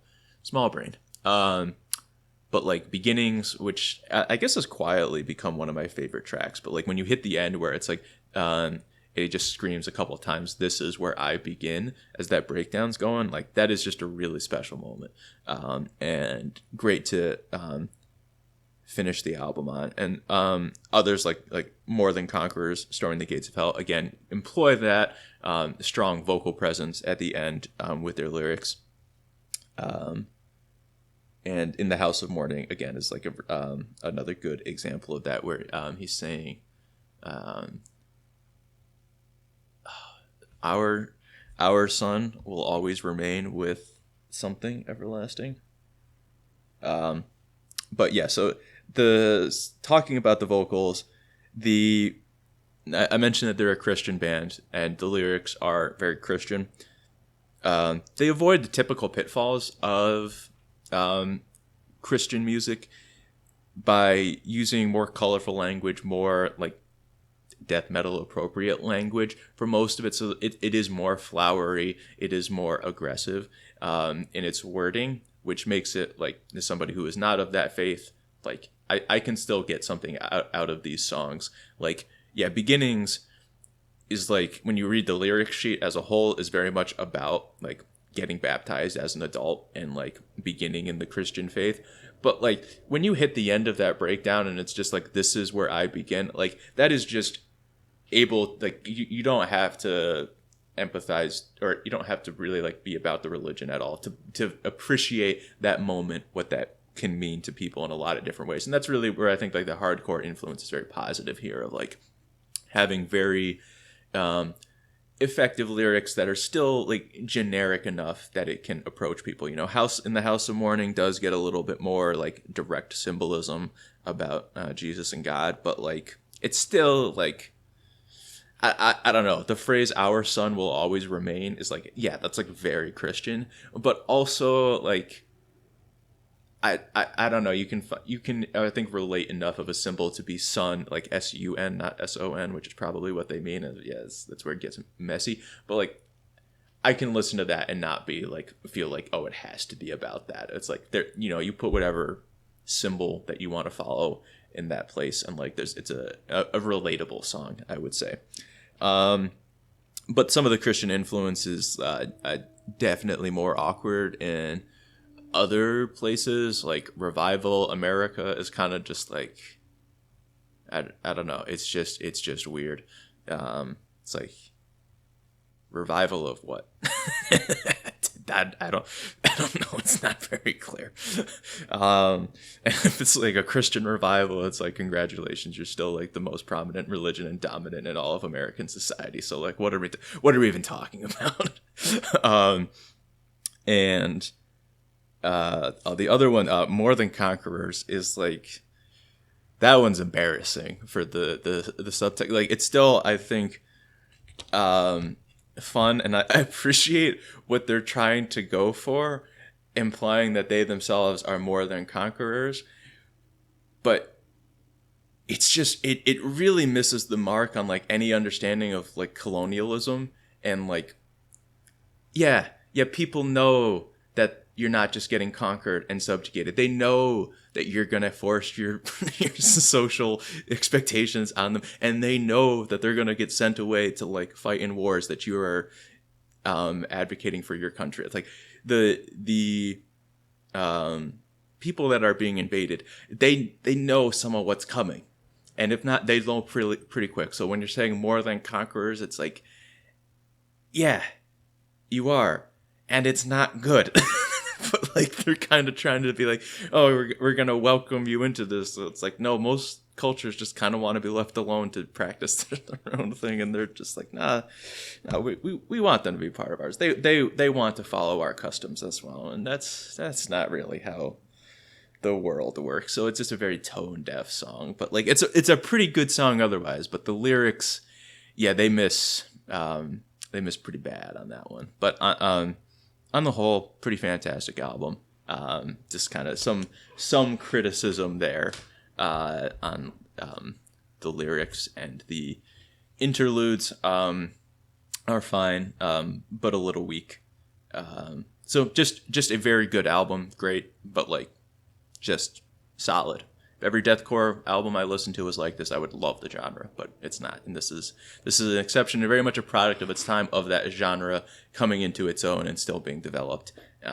So it's really cool. I mean, that's a whole other thing there, but like this is a deathcore band of the artist listen to hardcore bands, and they listen to death metal bands, and they appreciate that. And I think that's very different from a lot of how deathcore is viewed nowadays, where it's like the folks that make deathcore listen to other deathcore and metalcore bands, and that leads to a very different product, I think. Which is incredibly condescending of me, and incredibly, neckbeard nerd metal, but like I do feel is like somewhat appropriate. Okay, I also forgot to click through here. It's 83 for Serpent by Impending. Good album. Great stuff. Next up is this album Coast to Coast by Batwings, Catwings, or not album. This is a 6-song EP that they released in 2016. I think they changed names. I forget what they're called now. But they're kind of noisy, kind of poppy, post-punk band from California. And they have a female vocalist, which does make things quite different here. It's very catchy and good variety of melodies and kind of influences that they showcase across the EP. And the lyrics are very honest, self-critical, but they're also thankfully not over-dramatic. They're very personal and fit the music and occupy, or they fit in with the music very well. So it's extremely good writing, I would say, for this. That's not the easiest to do, but just the lyrics and the stories match the vibe of the songs so well. The song structures are pretty dynamic and move along pretty well, so this experience, while short, is pretty vibrant and well defined. The guitars and vocals are both equally interesting and take turns at dictating the ways that the songs develop. So sometimes it's like the vocals leading in, where like the change that's happening is as a result of what's going on in the story or what's going on with her, and then sometimes it's just the guitars, opening up that transition. So it's enough to keep things fresh with this kind of genre. Is like it's frequently not as effective with that. And with that, like all four of the instruments on display here, there's 5 folks in the band, but your typical 4 rock band, like guitar, bass, drums, vocals, those are all like very fun to listen to, very well represented in the mix. And there are fun moments for all of them, which is just really nice. The vocalist, she is a lot of fun. She does kind of push up on in some sections where like her vocal range or ability is kind of not entirely up to the task of what's presented, which is not a terrible sin, but just like the title track and 1,000 volts. There's just a couple moments where it's like you could tell that it's not exactly what they were going for in designing it. It's just not. She's just not strong enough to carry that as loud as it needed to be, particularly on the title track, because that finale is a really fun moment, and it's still really awesome. I love this. I'm giving this a 84, but like it just could have been bumped up a couple points to hit some of those notes a bit better. The EP is like pretty dense for like how poppy and kind of post-punky it is. There is a lot to digest and to go through, and there are segments and transitions that don't get repeated very long, but are still just like really intricate that make this fun. So this is not as like dark as a lot of the other work that we're talking about here. So it's just very bright and sunny and just very solid. Like just listening to this EP always brightens my day. Very fun. Does not overstay its welcome in the slightest. Like just has a couple great ideas that they show you and they keep it moving. And really the title track is just immensely fun for me, coast to coast. Like the lyrical story is just really cute about how the narrator is growing up in California, staying up all night to see the sunrise at 6 a.m., watching boardwalk bands, and like loving their adolescence with that, but then also wanting to move on to something else, but constantly falling in love with bands in that atmosphere and that experience of being there at that time.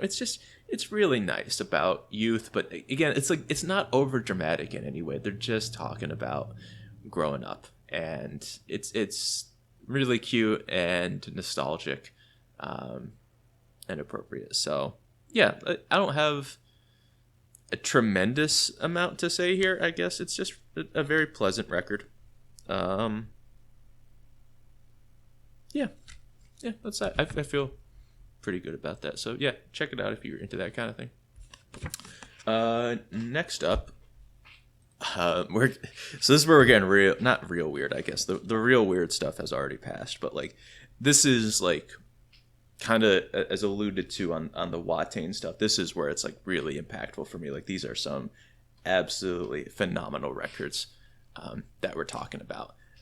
So I will, bury the lead or make a confusing series of claims here. I'm just putting this album, Ygg Huur by Krallice, I'm giving it an 84. It is tremendous and one of the more difficult records that I've ever listened to.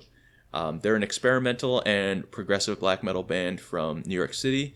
I recall hearing about them probably around 2012, back when I was in high school. I read about an album of theirs. The logo in particular, I do remember seeing that. And this album is also like, it might be my favorite from this year. It's so simple. Like this, it's not even necessarily, it's not new art necessarily. I believe this is just a picture of a sculpture. But I love it so much, and it is such a perfect representation of this work. And that doesn't make any sense, but you look at this and I'm just like, yeah, absolutely. I just need to see the drape of somebody's tunic. Like that's what this is. It's just so right. But also like the grainy darkness of the art and the shading is just it's a factor here too. So it's not just the sculpture, but yeah, really, really great album art for this one. So yeah, this album is very difficult to listen to. There is very little repetition, very little melodic structure. Tonality is just out the window. The song structure is just all over the place and very progressive. Doesn't really come back to itself. And there's just not a ton of dynamic either. It's typically like pretty the volume, I guess very literally, like the volume for most of these songs is like pretty stable across the whole listen. And so it feels kind of like this inscrutable, dense cacophony. But the instrumentation is so intricate, but it just takes a while to digest and appreciate.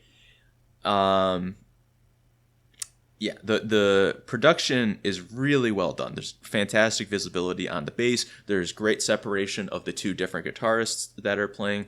And the fact that they just like bury the vocals in like the top corner up in the attic for this production, and you can just like barely hear what they're doing, but you get like words and bits and pieces here and there. It adds tremendous texture and tremendous angst to this record, and is just that right amount of like humanity that gets brought back in, where like this can feel very alienating otherwise. So the chaos and like the absolute lack of tonality, I mean not absolute lack, but like we're talking like how to describe tonality. How do I get like a short thing? But like really, even most black metal is going to be operating in a minor key or with just like some dissonances some of the time. But this record truly is just like without key, without without a melodic structure that is typical of Western music. And it's kind of hard to like explain briefly how much all that we listen to follows these rules, and this album really does not for the most part, and how refreshing that is, but also how difficult that is, like, and something that is like kind of hard to overstate is how used we are in Western audiences to listen to those kinds of arrangements and expect certain chord progressions and patterns, and when you really have very little to none of that, it's really challenging and hard to grab onto things. And there are certainly moments where they can be present on this album, but on the whole, it's very far removed from that, and it just takes a while to settle into that place. And I'd say it probably took me like 3 or 4 listens before I even got over that hump. And then like the hump of like really enjoying it was probably like another 10 listens down the road. I'm probably somewhere in like the 30s to 40s with this album. So it can feel very chaotic, but obviously it's organized, and they've planned it. And as you get through those first couple of listens, you do understand that stuff is happening and it is within control, and that there is some kind of plan that's occurring.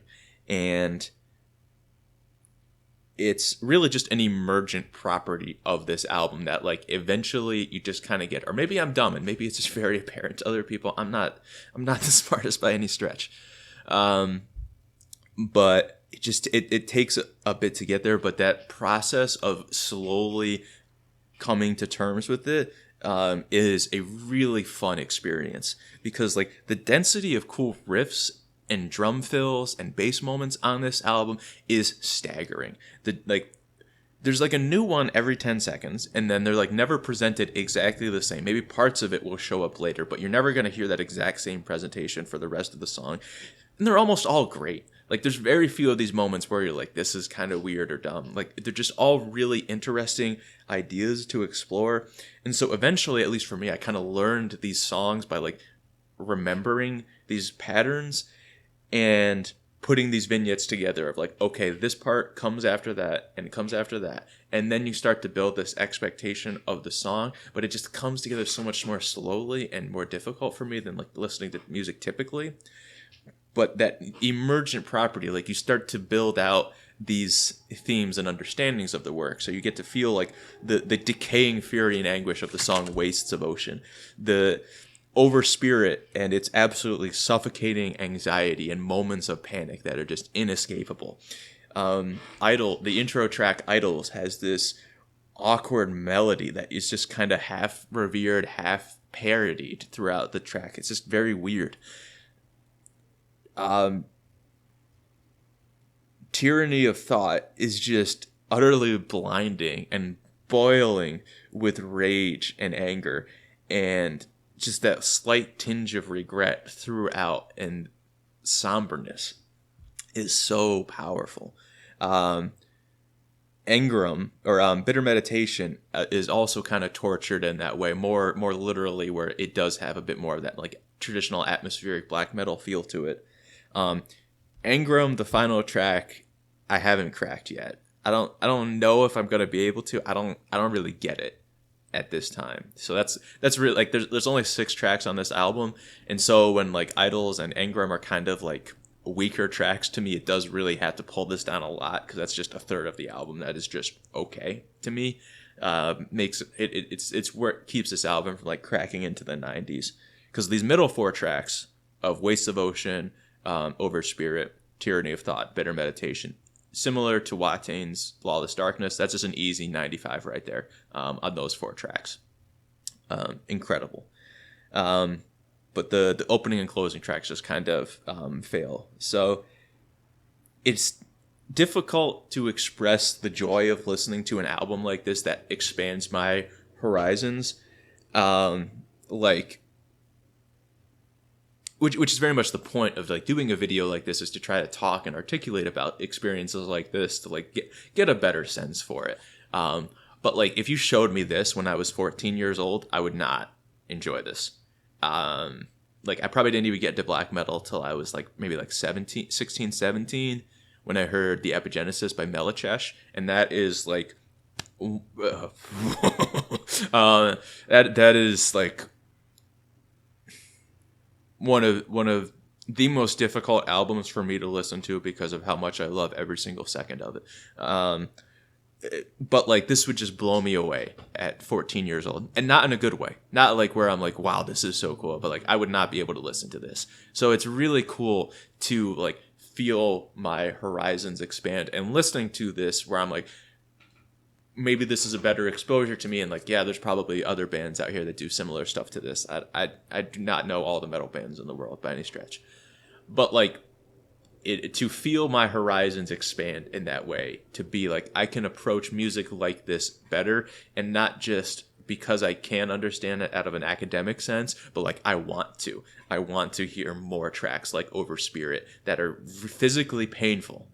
I am in pain when I listen to Over Spirit, because it is so anxiety inducing and so panicking that my blood pressure is up. I am struggling to breathe because I feel just like my neck get tight and around my throat listening to that song and appreciating what it's about. Like, it is just so difficult, but that experience, for whatever reason, is like really cool to me that it is just so dominating. of like my mental state at the time that I cannot ignore listening to this, and that it's just so well produced, so technically insane. Like, I have also just like never heard black metal played in this way, with just like the sheer density of riffs that are presented, the complexity of those riffs, while also not feeling like a progressive metal album. I do feel like the title of experimental is like actually somewhat appropriate. I dislike that moniker in general because I feel like it's rather meaningless, but I do feel it's appropriate here. Over time, you probably get a better genre definer than that, but for now, I could see like that's a fine way to talk about this band. This album demands a lot of time, but it is very much worth the investment. If I do ever crack the code on Engram and like that song just like blows up to me and has the kind of emotional impact that the rest of these do, then yeah, I will really be a fanatic for this album. But for right now, I'm just a giant fan. I really love it. Also my addendum here on my note sheet is the drumming on this album is just off the wall. It's just crazy. Like I cannot imagine actually drumming that for like 7 minutes that most of these songs clock in at. Like the guitar work is already crazy, but the drum work is just so frantic, so pulverizing, and so physically painful to actually play that it is just a marvel in and of itself, because so much of the energy through this album is maintained, and you're forced to like be in that state because the drums don't let you go somewhere else. You're not allowed. There's no slowing down. There are changes. There are time signature changes, like in Tyranny of Thought. There's a crazy time signature change, but like you're not allowed a reprieve on almost any of this. Like you know, the best you get is like at the beginning or like after the first 30 seconds of Bitter Meditation, where there's that longer, more introspective guitar part that comes in, and like there's just that's it. You're just nailed to the wall for the rest of this experience, just getting pulverized. It's so cool. I cannot really recommend this album enough. There are others that I might listen to or that I'll talk about here where there's like maybe more of an emotional connection that I like really starts to mean more to me. But like this album, like if there's one song or pair of songs that I can ask you, the listener, to go find at some point and spend time with, it's listen to Overspirit and Tyranny of Thought. It's blown my mind, expanded my brain, and like just really blown me away this year. So I love this album. Still just giving it an 84, but like it's hopefully that gives you some impression of like how much I love music, how much I love these things to listen to just to hear me gush about this. But I don't love how like unproductive some of this gushing feels. Like I feel like I just rambled for part of that. So we'll see how we do with this structure. Do I get better? Do I get worse? We're gonna figure it out. Okay, next up is Collection 1 by Celestial Conjuration. They're an Australian black metal band with some real kind of dungeon synthy ambient additions, but like it's super cheesy. Like if you've played like an RPG Maker game on Steam, that's like, you know, one of those like $2 or $3 ones, not necessarily bad, but you know the vibe that I'm talking about. It's like that kind of music. It's like not, you know, we're step above royalty free synths, but like not a whole lot above that. So the quality's weird, but like the lo-fi-ness of that leads to some interesting stuff here. So I'm gonna treat this kind of as an album with some, you know, caveats here and there. This is a compilation of their first 2 demos and a bonus track. I will say the bonus track definitely feels bonusy, not totally complete. So really I want to like focus on the bulk of like the 6 tracks, 3 from each demo. But to call them demos also, I think, denies them the quality that they're written in. Like I obviously at this point in the video, I think highly of this.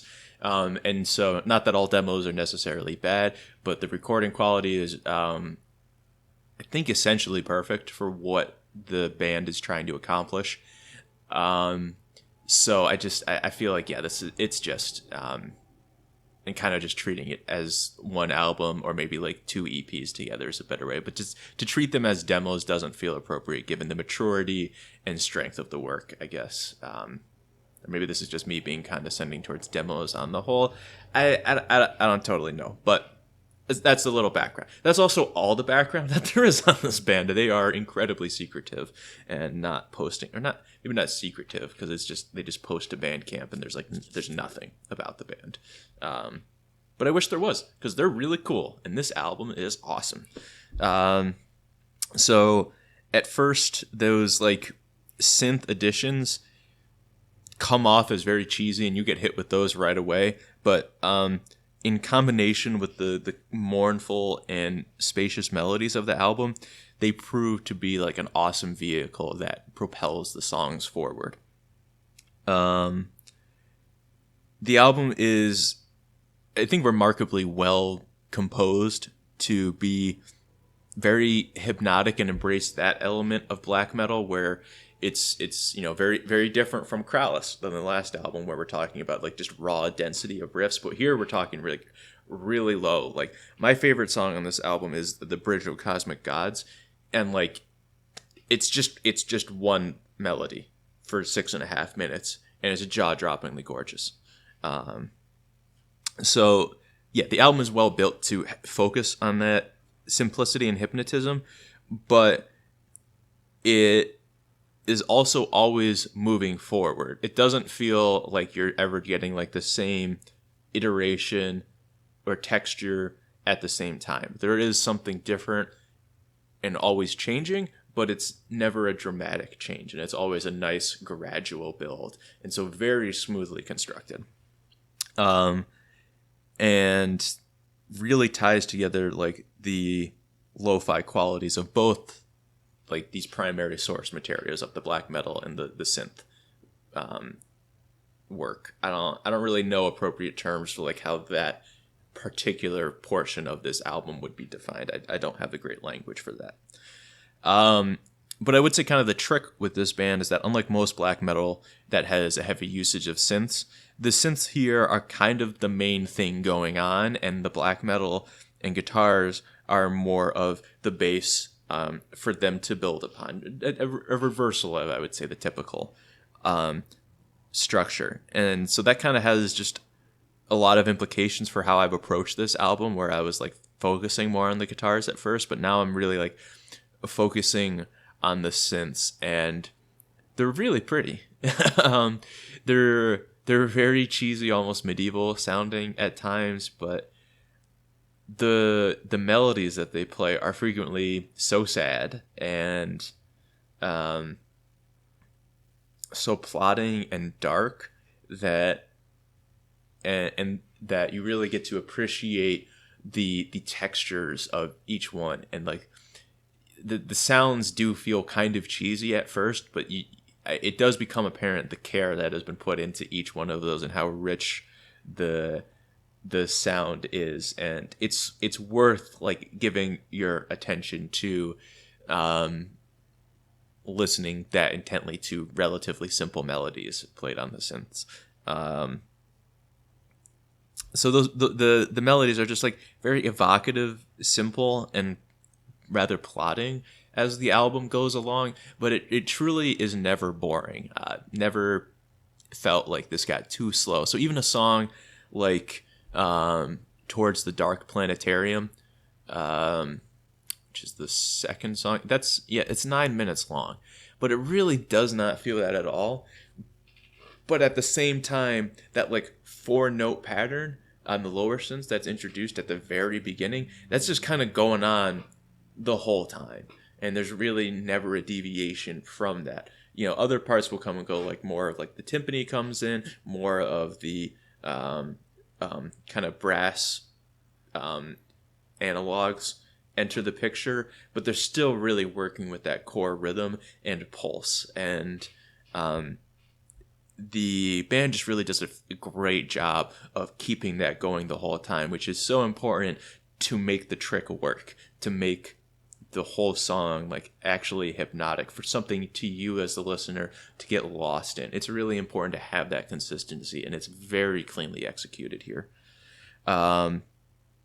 These slower builds also lead to like really sweet and beautiful triumphant moments, like when the brass hits on Towards the Dark Planetarium. Like it's a really nice moment. It's not like tremendously impactful, but when it comes in, it does just feel like the clouds have parted a little bit and the sun's coming down, and it's like, yeah, we're making it through this march, or whatever it is, because the story is like not abundantly clear to me. The vocals are very much just for texture here, and they're not distinct necessarily. I haven't really been able to piece out any of the lyrics, but they're really good at the same time, extremely well timed, very understanding of what the flow and building of tension is throughout the pieces, and so that they are just memorable. And there's so many where they have like these great moments of long screams, but they're just very memorable. They just land so well, and I really like it. The show stealer here though is that song, the Bridge of Cosmic Gods, which is the final song on the second demo, or like, you know, track 6 here. One of my favorites from this year, and just agonizingly beautiful. When there's the little break, and the guitar and synth slowly bring back that melody, and then they have like kind of a lead on top of it that's how to say this, harmonizing. There we go. It harmonizes with the guitar and synth parts. It just brings back that same melody, the melody that's been there the whole time. But that moment, I literally cry every time. It's beautiful. It's gorgeous. Another one, highly recommend you want to go check out. So I really love this album. Clicked on OBS. Hopefully they didn't muck anything up. I meant to click over here. One more. Okay, there we go. 85. It's really just a great album. I love it. Like the bonus track is kind of weak, but it has some fun ideas, so you can kind of see what they were going for. But yeah, this is just like the pure 85 right here. It's just really great to listen to. I want to hear more. It's a little bit outside of my comfort zone with all the synth stuff, so I don't have great tools for understanding all of that, but it's still like very pleasant on this record. Yeah, I want to hear some more, because this is really great stuff, and not having like the band being so secretive, I guess, also kind of leads to like I don't have a great sense from where to find more like this. And I'm not necessarily want to explore more of the genre, but I do want to hear more of what this band in particular is working on, because they're strike me as really talented. Up next, we're kind of gonna go back in the other direction. So if there's two major themes here of what I'm listening to, it's black metal and deathcore. And so here's Malevolent Thoughts of a Hastened Extinction by Cognitive. They're a New Jersey technical deathcore band, and this was released on Unique Leader Records. And I really love Unique Leader. I think they're an awesome label. And I have purchased from them and have listened to a lot of bands, not a lot, like probably like 5 or 6 bands over the years that are on there. Yeah, I'm looking at the collection here. I mean, Archaic is like the one that I love the most, but listen to a lot of bands on them and impress me every time. And they do have, I think, a great job of finding bands that are right for the label, but of good quality. And so I think this is no exception, because I really like this album.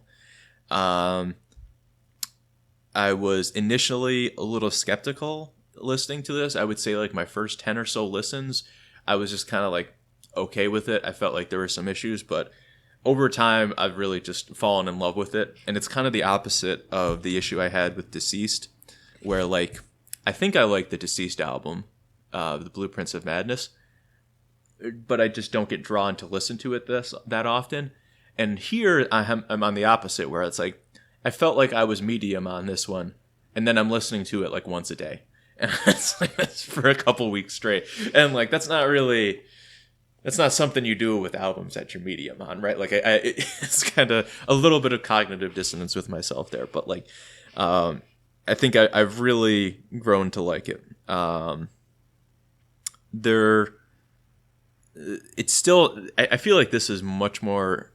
So I have written here early on in my notes that's like only lightly core. Like there's just a few breakdowns here and there, but as I went about writing this, I feel like this is deathcore. There are well structured breakdowns, but they're not. There is complexity going on with them that kind of belies that label of deathcore. So there is a very strong hardcore influence, and you're going to hear that on songs like Arterial Red and To Feed the Worms, which are two of my favorites. Because the way the rhythm is implemented there and the melody kind of shown up, particularly at the beginning of Arterial Red, it's just very hardcore, and punk influenced, but really effectively done. The vocals on this album are insane and kind of one of the high points. There's just a crazy amount of styles, and I think of Mitch Lucker from Suicide Silence, rest in peace, where just like the variety here of the highs, the lows, the occasional pig squeal inhales are like all really well implemented, and he's just got a great sense for the toolbox. Like you can kind of feel the vocalist where he's like approaching these songs and sees that he has different things to grab from and is just picking a little bit here, a little bit there, a little bit there. It's never forced, but he's got such great usage of his range that he really writes some great parts and has just some like crazy good vocal hooks that get sprinkled in. I think of like the ad lib, or not ad lib, but kind of like the breakdown call, when the vocalists do the little thing at the start of a breakdown or at the end, like those the Tom G Warrior Celtic Frost type beat.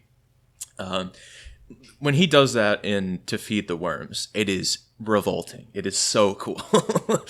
And there's like two individual moments in that track where he just gets to really lay one out there on top of like as transitioning into a new really sick breakdown that calls back to the intro.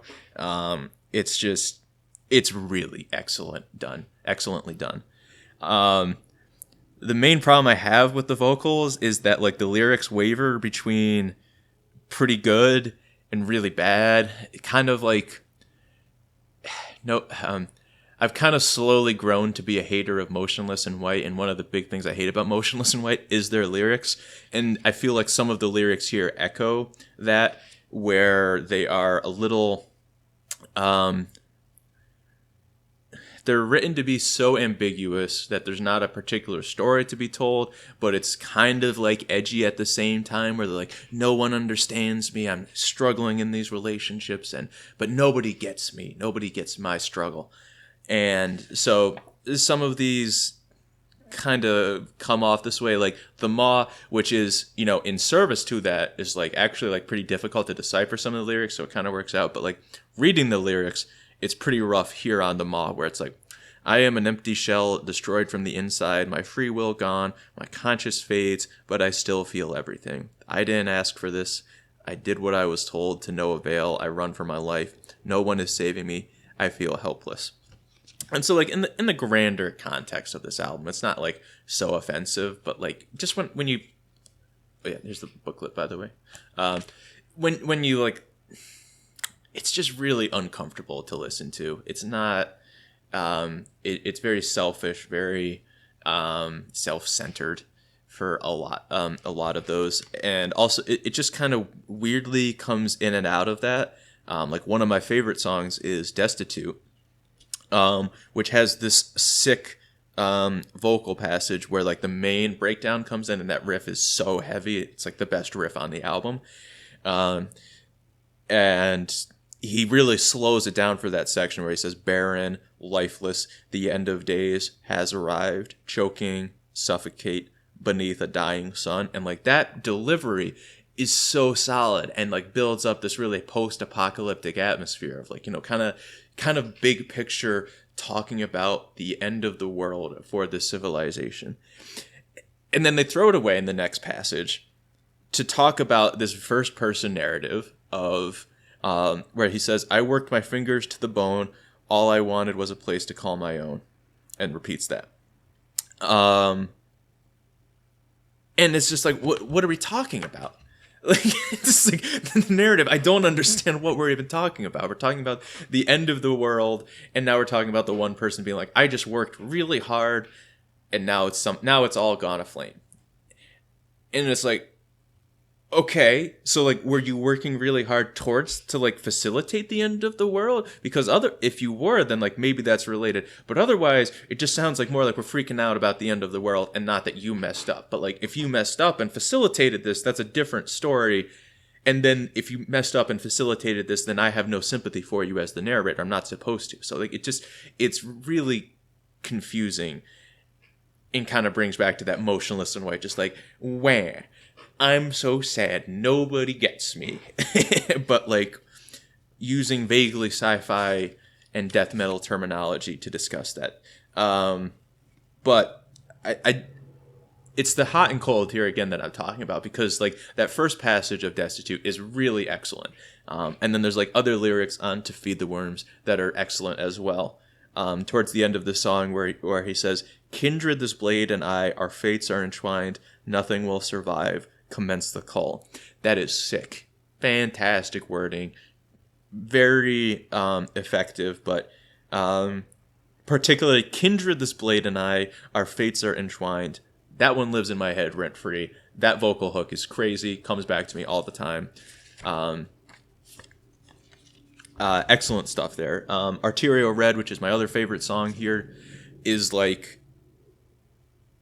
yeah, I go back and forth on this one as well, because this one is specifically talking about addiction, and some parts of it like just kind of it feels very motionless and white, where it's like, okay, yeah, we're talking about addiction, but have you been in active addiction? I have not, of like an actual dangerous substance, but like I've been around enough of that and like talked or heard people talk about that, been exposed to enough of that, that like that's not really how people it's not really how people would talk about addiction, right? So it's just a little weird, but then the vocal hooks on that song are again so good I can't ignore it. That they're really fun. Like where it starts off, Slipping, Arterial Red, really great intro on that. But then it says like, Heaven and hell course through my veins, whatever it takes to justify the means. Is this what I am? I want it, I need it, I must feed it. Bleed me dry, just take away the pain. Is this who I am? Like, this is just very middling, like, hard rock lyrics going on here. But the hooks in that section are one of my favorites in the album. So I love this part, but I just, like, I read it, and it reads so much worse. It does not read real to me. So yeah, is that going to be the last time I read lyrics out loud today? I don't know. But like, that's a polarizing part of this album for me, where some of that is like incredibly well executed and others of that is very amateurish to me, and very difficult to empathize with, and kind of ruins the vibe sometimes. However, like the guitar work on this album is just crazy. Arterial Red, filled with sick riffs. Feed the Worms has very sick breakdowns as well. Destitute, again, just an incredible build up. So yeah, let me talk about that part well. So Destitute is like a pretty cool anomaly that shows how good this band's writing is when they take things a little bit slow. So for that section that I talked about, those lyrics for where it's like Beneath the Dying Sun, that part has like the same riff repeated for maybe like 30 seconds. Pretty intricate, really cool, fantastic rhythm on that part. And it's probably like, yeah, my favorite section, moment of the album. And it's a little bit of a condemnation of the rest of what's going on here, where there are really cool riffs, but it gets changed up so quickly that you're not able to sink your teeth into it as much as you might like to for them to really succeed. So, I think that kind of echoes my experience of taking a little bit to get into this, where there's a lot of really cool stuff going on and a lot of cool riffs, but it's a little bit too much at times. Like Tearing Tendon from Bone has a pretty good almost chorus. It's only repeated once, so it's like kind of hard to call it that. But there are some sections that do get repeated in that song, and it's like, man, that was really cool. I feel like they could have built that out into more of a traditional verse chorus structure, and that song would have really excelled under that context. But as a result, it gets a little bit too dense. And so this album is really fun to listen to, but it's also a little over ambitious. And it doesn't succeed quite as much as I would hope it does. So I'm giving it an 85 as well. I know I'm sounding really negative on here, but like there's a lot of cool stuff, a lot of great riffs that happen, but I do just kind of also have the nagging suspicion that this album could have been better, and I would like to hear that album. The drums are kind of another awkward complaint that I have here, where there's very much never a dull moment with the drums. It's very dense, and sometimes that's not in service of the song. So there's a ton of drum fills, and very few of them really stick with me as things that I can remember. But when I talk about it being too dense, I think that's something that you can very easily say, like, the drums don't allow for enough familiarity, for enough rhythm to really come across, and let the audience get familiar. So a lot of things to improve on there, but and there's also just really cool stuff. From the Depths has it's a little bit weird to have that song as the music video. I haven't actually watched the music video yet. I should do that. But like From the Depths has some really cool kind of swingy breakdown parts that go with it that do facilitate that like dragging imagery that they're getting at through a lot of lyrics of physically being dragged down underneath the cobblestones.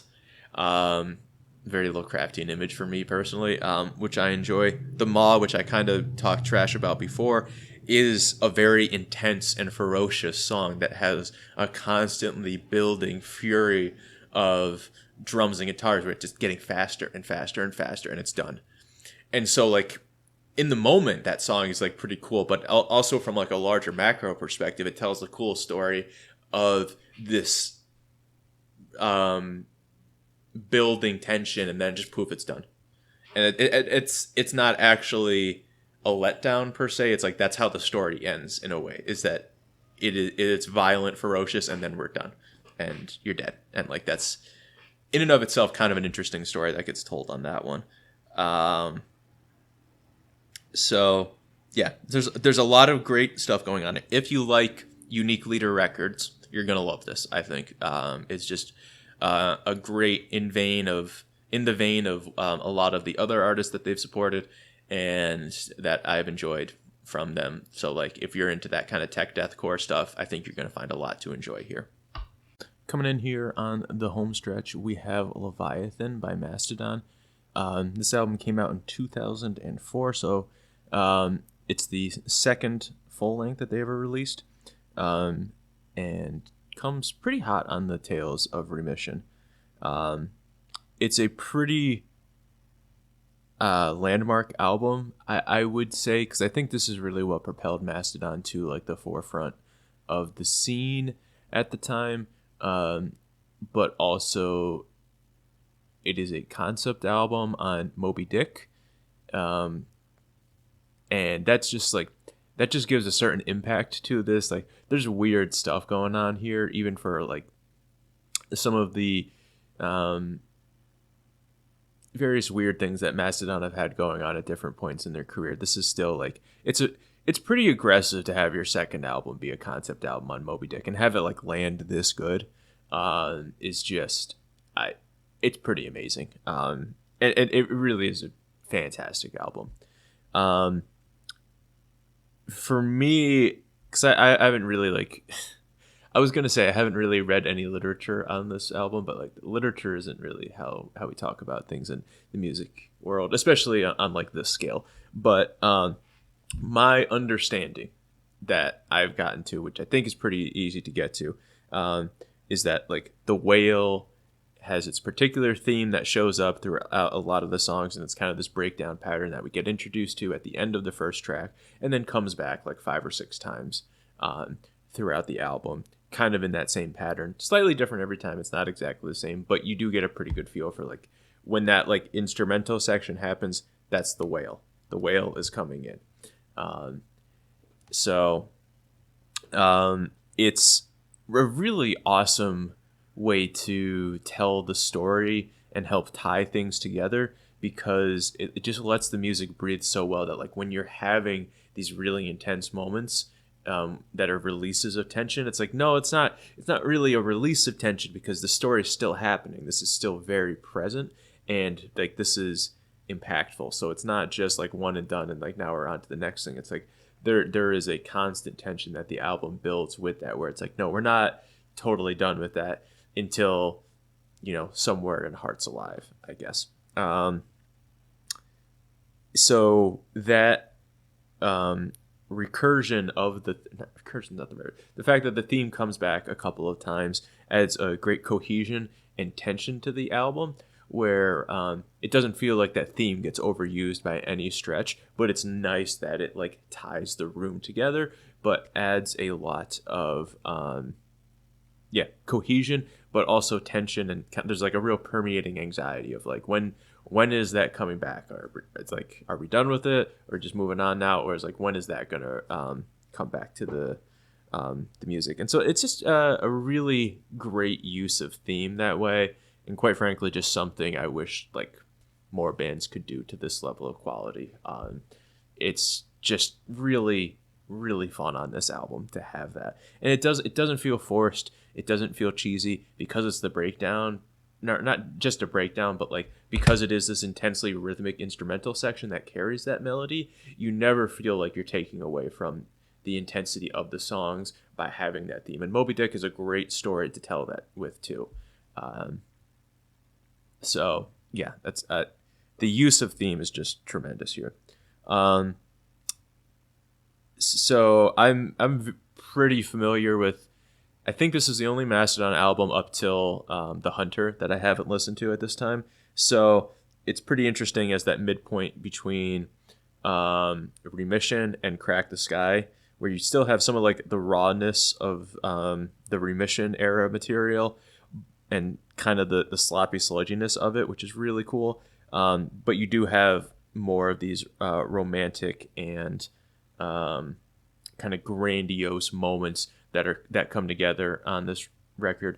Kind of more of what you would see on like Crack the Sky. And so specifically like Sea Beast, Megalodon, and Hearts Alive have those moments, like the really progressive solo that happens kind of like 9 minutes into Hearts Alive. Like that's really like Crack the Sky era, or ideas that we see like executed in greater detail in the future, but just show up kind of for the first time there. So like the tying it back to Remission, Remission is an album that is really, really important to me. One of the first CDs I ever got, and an album that's changed a lot to me and improved over time. Not like I liked it at first, but like the older I get, the more I like Remission. So I'm like, there's a lot of great intensity going on here, but there's always a little bit of me that's like, but we're not, we don't have, Crusher Destroyer. We don't have Burning Man. That quite that fire. They get close, but then they also kind of dial it back in. But there's still like the intense moments are just absolutely insane here. Like on Blood and Thunder, that the vocal hooks for the chorus are awesome, It's very catchy, and it's just a tremendous introduction of that theme to bring it in at the end of the song in such an intense moment. Sea Beast has a great use of I don't know if they're it's kind of the way that the guitars slide in some of those melodies where you've got these really dramatic points that they're going back and forth with. And to me, I kind of visualize that as you get this like lurching of the ship from side to sides where it's like boom, boom, boom, boom. That kind of sound gets that kind of seasickness and kind of cascading motion across. And then, so like you have that buildup and then the theme comes in. It's really just a great moment of impact where it's like, okay, you feel the ship is moving, and now the ship is under attack. It's just really great, like storytelling. Island is another track that just has incredible riffs up and down. Like there's not really a moment of climax in that necessarily, but it's just like all of those riffs are insane and kind of off the wall. Iron Tusk is a super sick song. It's compositionally kind of terrible to me, but like that intro riff and like the first 45 seconds of Iron Tusk is incredible, and I really love that. Just super catchy, super sludgy, where it's just really strong sense of rhythm. There's not these like extreme highs or lows, but we're not exactly chugging either. It's just and it's so metal in that, right? Like it's just so constant, and it's beat down, just obliterating that 4/4 tempo. It's just really fantastic. The problem I have with that song is that like, all right, after the first 45 seconds, it's like I'm done. Like that was the cool part. There's nothing to build towards. The rest of the song is very serviceable and fine to listen to, but like all the cool stuff happened. So the next 2.5 minutes, they're fine, but like they're not as cool as what came before. And now you're just waiting for like kind of the star song of this album to me, which is Megalodon.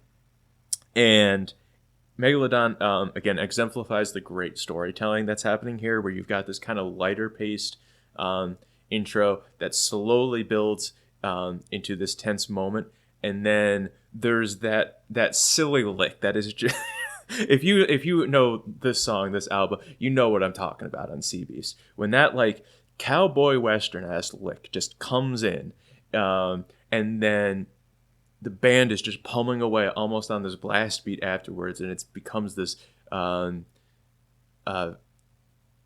vicarious like chase scene. It's just such a wonderful moment that they build for that, and few other bands could really accomplish that one. I think that's just to have those ideas, to have it be so cheesy, and to nail it, and evoke the chase scene and like that. Things are okay, things are uneasy, and then oh my god, somebody sees the whale, and now we're in fight or flight mode. It's just a really crazy moment. Aqua Dementia also has some really chaotic riffing that really starts to see where the band goes with their more progressive work later on, and just pretty frantic, where a lot of the rest of the album is pretty pummeling, but Aqua Dementia is like definitely almost psychedelic. I don't have great vocabulary for, I guess, that range of more progressive riffing, but it's a really cool, and it adds an important piece of variety to the album. Unfortunately, some of the tracks are not all bangers. I Am Ahab and Naked Burn are like fine songs, but they just don't feel like fully developed to me. To the other points, they don't have like these great moments that they build towards, or like kind of the shticks that they're going with. The core riffs are not as exciting or different as some of the other stuff going on here.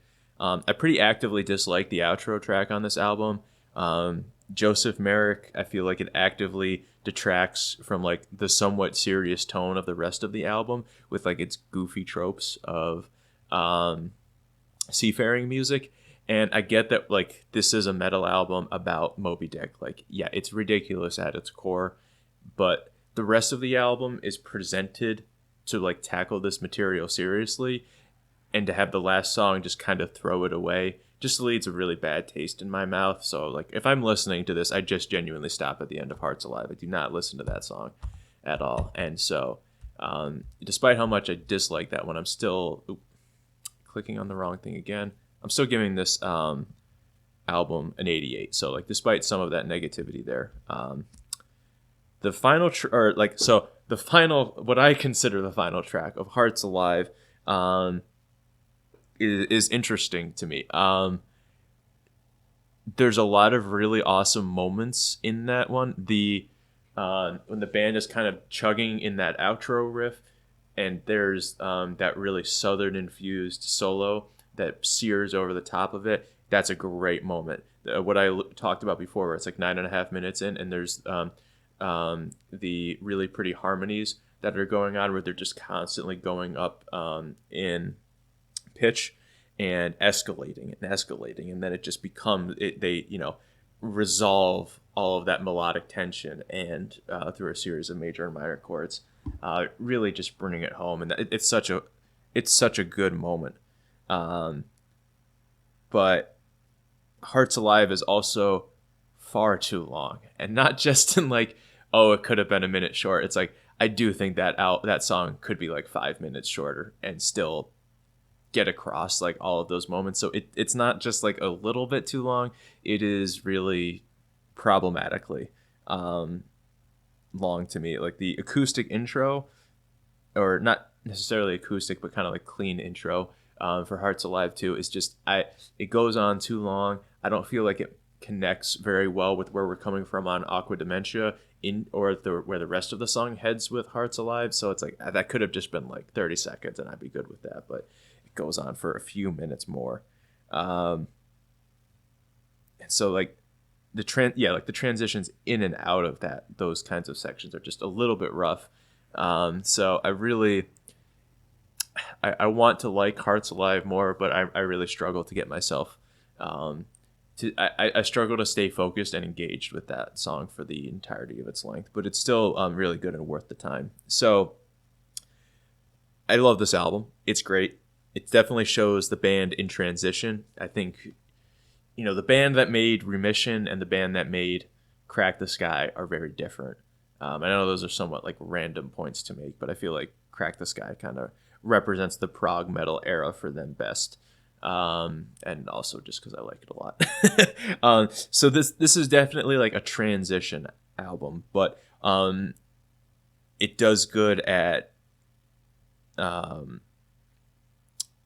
negotiating between both of those halves that start to become more progressive later. This is a really great negotiation between the two of those elements. So I do like to see that, especially because a lot of progressive metal does not get heavy enough for me, and this album is definitely heavy enough to warrant some of the more noodly parts. And it is just one of the better concept albums I've listened to. The way it delivers on the theme is just not something I've heard much of any at all in metal, really, and it's so much fun.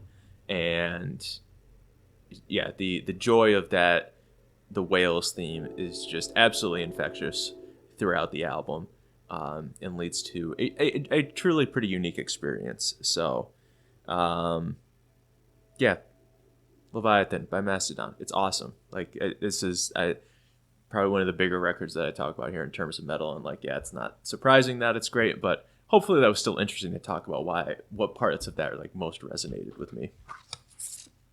Up next we have A Valediction by Obscura, which this was an album I really enjoyed this year as well. They're a German progressive technical death metal band, very well regarded, but this is my first experience with them. I thought this album was slightly newer than it was. I thought this was like a 23, but 2021 is the release date for this, which I guess, just a side note, kind of shocked at myself for this year. The number of releases that I've listened to that like actually came out in the last 5 years is like way above average for me. Usually I'm listening to like random bits and pieces from the last 40 years. And I like that experience, but just genuinely kind of surprised. I should do a count of that, maybe just for my own sanity. But like most of the stuff this year, like pretty recent. Couple oldies, but like pretty pretty new, which is good for me. To be doing something different. So, I have talked about some other kind of progressive or technical records that I've listened to this year, and mentioned how long it's kind of taken for me to appreciate a lot of those elements. That's not really the case here. This one came together pretty quick for me, despite being pretty progressive. I really liked it, and it is, I think, a pretty melodic record, despite being progressive and technical. So it's melodic, and it also touches on a lot of subgenres that I'm pretty familiar with. The intro track Forsaken and then When Stars Collide really touch on power metal for a lot. In Adversity, In Unity, and The Neuromancer are like very derived of melodic death metal, which I appreciate. And then Devoured Usurper is just a crushing tribute to like older death metal bands. No adjective death metal bands, just, the 80s. It's a different time. So it's Obscura has like a really strong sense of identity on this album, which makes it so effortless for them to grab from these other genres. And it really doesn't feel like a stretch at all in any of those instances. It's just like a pretty natural, like, yeah, of course that's what goes here. So I guess let's some just other random observations that gets, this is just a general weakness of my reviewing for this kind of video has been that like I've got like good bullet points here for me to talk about, but I haven't done a great job of building a narrative for like each album review, which is something that I like to do when I'm writing more, and this is a little bit more conversational. I'm not particularly pleased with how that's panning out so far, but it's also like not bad in the fact that I'm, literally reviewing everything I've done this year when I don't always have strong opinions.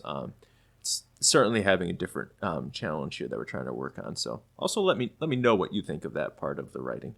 So back to this album by Obscura. I love the harsh vocals that are used in this album, where it's much more of the higher pitched screams. Typically, death metal gets you a lot more of the lower gutturals, and I do enjoy and appreciate that vocal styling, but I like this a lot more, as you may have noticed from my general appreciation of black metal, is that like I like these higher pitched vocals a lot, and they're really well done here. Great enunciation and clarity on them, and there's a couple songs with choruses.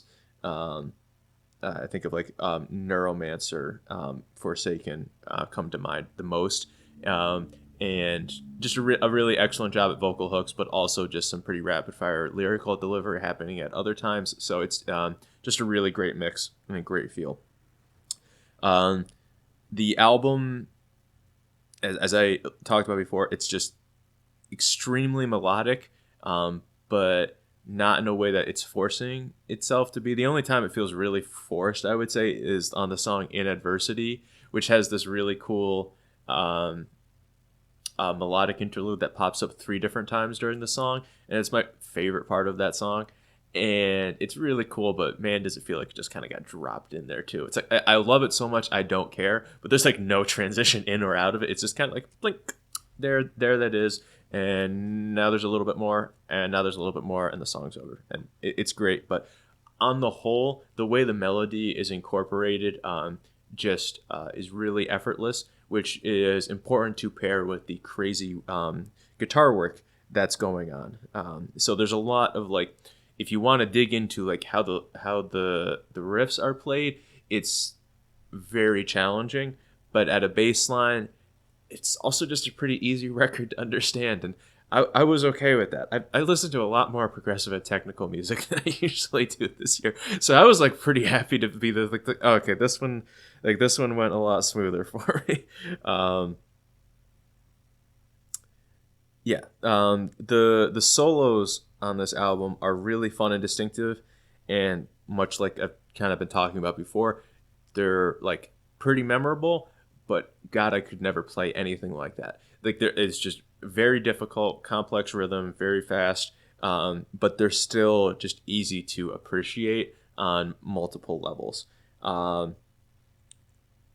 and tracks like Devoured Usurper show incredible restraint with that, where it's like, yeah, sometimes he's just going nuts and like as many notes as he can fit in there, but sometimes he'll just keep it to a couple high-pitched notes timed at the right areas because he understands the rhythm of the song, and it adds a lot of impact and great fun for those sections as well. There's just a ton of solos here, and frequently they're really good. Another one, I'll come back to that part later, I guess, because that note is later. I also feel like this album has a great sense of rhythm. The drums and bass are always really locked in, connected with each other. The bass has a great presence on this record. It's got a very spongy tone to it, and it feels a little bit goofy at first, but like it has such clear fidelity that I really appreciate that tone. I think it really works out for like the register that the guitars are operating in.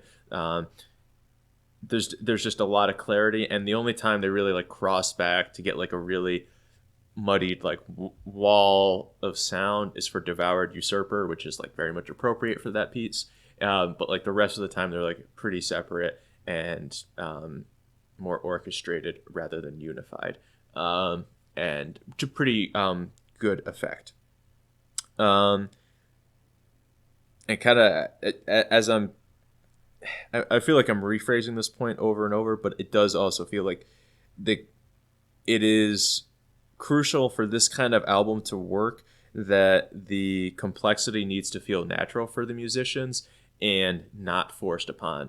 I think like that's a bit of my criticism of like the Cognitive record, which is really cool, but sometimes it feels like they're just trying a little too hard, and it's like you can simplify it a little bit. It doesn't have to be that much. And I think there's a different effect going on here where even when like some of the riffs are really crazy, I feel like he's dumbing it down for us. Like the guitarist, I don't know his name offhand, the one who does everything for this, Stefan Kummerer. Kummerer. I don't know the German pronunciation there. What's most appropriate? But it feels like he's dumbing it down for us some of the time, where it's like he wants to be going off and doing something crazy, but like he's got to play the rhythm section for a little bit. So he's just going to do this little thing, try to keep himself entertained while he has to do the rhythm, while we get, the rest of the band catches up and we can, catch our breath a little bit. And so it feels like he is restrained sometimes, but also has a pretty good feel for like doing so in service of the song to make it understandable, to allow for good transitions. Because if you're just going crazy all the time with like no transitions and no time for the audience to catch your breath, no time to establish rhythm, to establish a sense for the song, it can be really daunting. So he does have a great feel for holding back, but also you just get the sense that he is desperate just to play some of these really fun solos that he's worked on, and that sense of joy is palpable, I think, on this record. So they just have a great use of their toolbox of reaching for complicated things, like that melodic section in Adversity. Again, I come back to as like it's a lot simpler than most of the other things going on here, but it's a great moment, and I think they recognize that. That's why they bring it back a couple of times, and it does feel a little out of place, but like it's great that they have that within their range. Devoured Usurper, again, has some really simple rhythms at its core, and they just are very comfortable to reach for those when it's appropriate, and it's in great service of the song.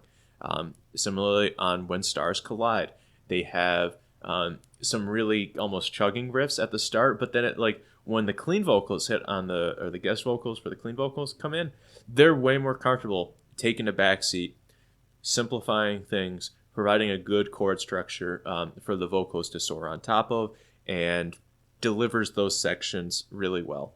The intro to the album and Forsaken, it has just it's really pretty. It's a very simple, not simple melody, but it's a great melody. They start to build up. The song swells around it. You come up to this moment, and they're like, "Yeah, that was just part of it. now we're doing some crazy stuff, and now we're going fast and technical and like almost blast beat right away, or not at almost. It is a blast beat that they kind of come into their own. You know, I think it's like 1.5, 2 minutes into that song, and it's really great because it doesn't feel like they're ignoring what was happening before. That they're like, that was cool. We're gonna work with that melody from now, but we're here to get to work, and now we're doing this. And so that is just another great moment. The solo on the second track, Solaris, I also really enjoy.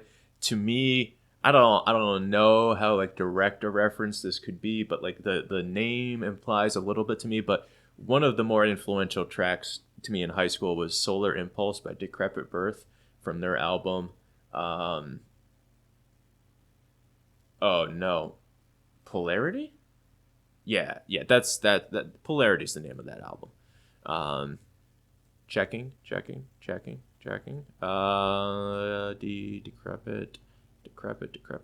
Birth. Yes, Polarity. And the song Solar Impulse blew my mind. Genuinely blew my mind when I heard that song in high school, and still love it. And I feel like Solaris has like that solo, the way that the guitars are going crazy, and then you've got like a pretty simple kick drum pattern underneath, not a breakdown, but just a very simple pattern underneath it that lets the chord of the rhythm guitar and then the solo tone build on top of that is just a really fantastic moment. It makes me smile every time I listen to it. Devoured Usurper is just, I can't really talk enough about that song. Yeah, I don't know. I don't have a ton great to say actually on that one right now. The Neuromancer has like kind of like the most catchy chorus of the album, and that does feel like they go into more like a traditional song structure for that, where at the start it's like, here's the introduction of the riff, verse, chorus, solo, chorus again. I think is like the rough template for that song, but feels very appropriate there. And then even with all of this, like Heritage, the final track, does a lot to unify some of these themes that are seen throughout. Like it definitely calls back to the intros track of Forsaken very well with some of its more acoustic melodies, but it does also just have a little bit of the kind of spaced out solos that come more from Solaris, The Beyond, and Orbital Elements 2. Orbital Elements 2 is the instrumental track on here. I do like it.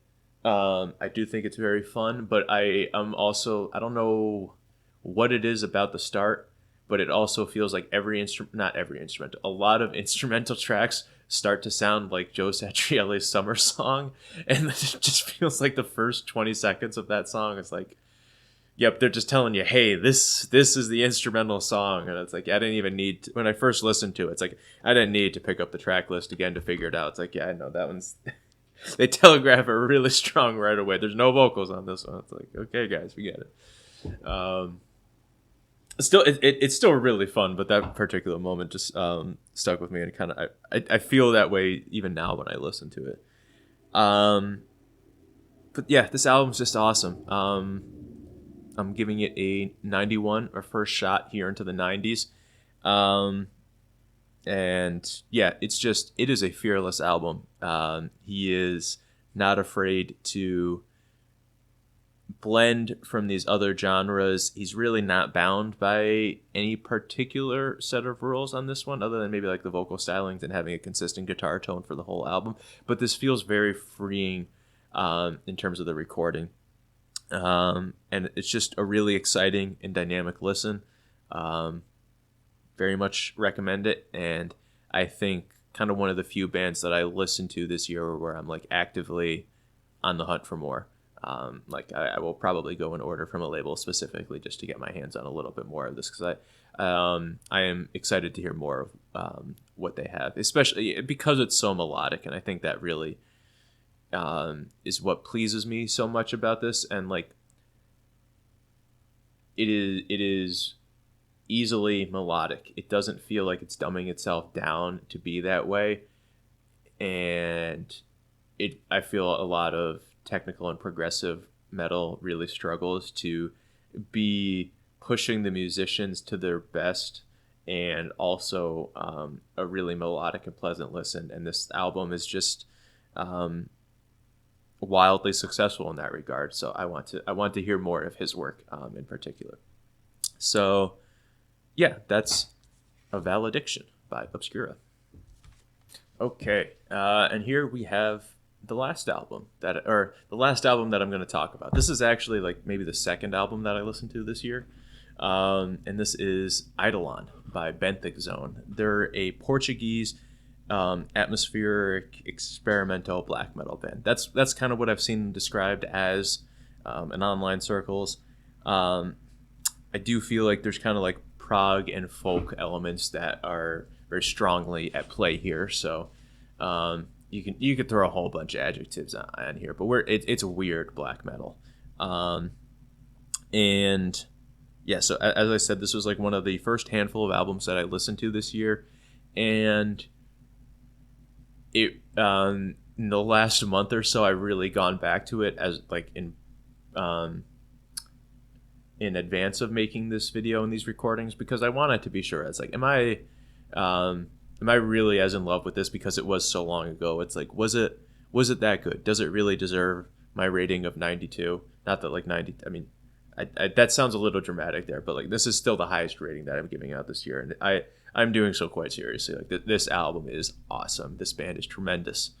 And I did want to go back and be really sure that like is it as good as I remember it was 10 months ago? And yeah, this album slaps. There's some incredible moments on here, and for me, this is really kind of what it's all about. Like digging into obscurity. I've never heard of this band. I've never listened to a band from Portugal before.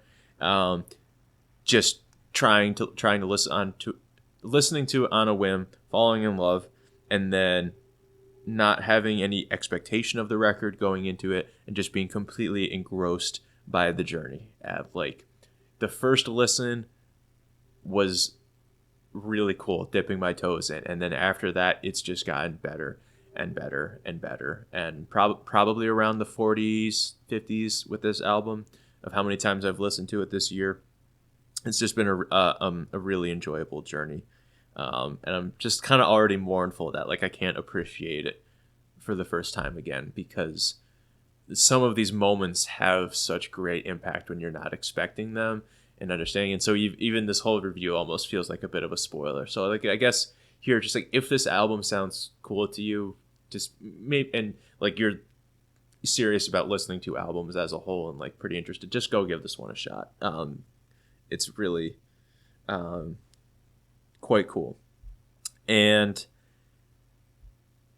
just the general atmosphere of this album, it is lush, it is vicious, it has some really insane rhythms going on all the time, and it can feel like almost inscrutably dense, where there is just too much going on that you feel like you can't get into it, but it still has such tender treatment of its melodies that are very pristine and very well documented.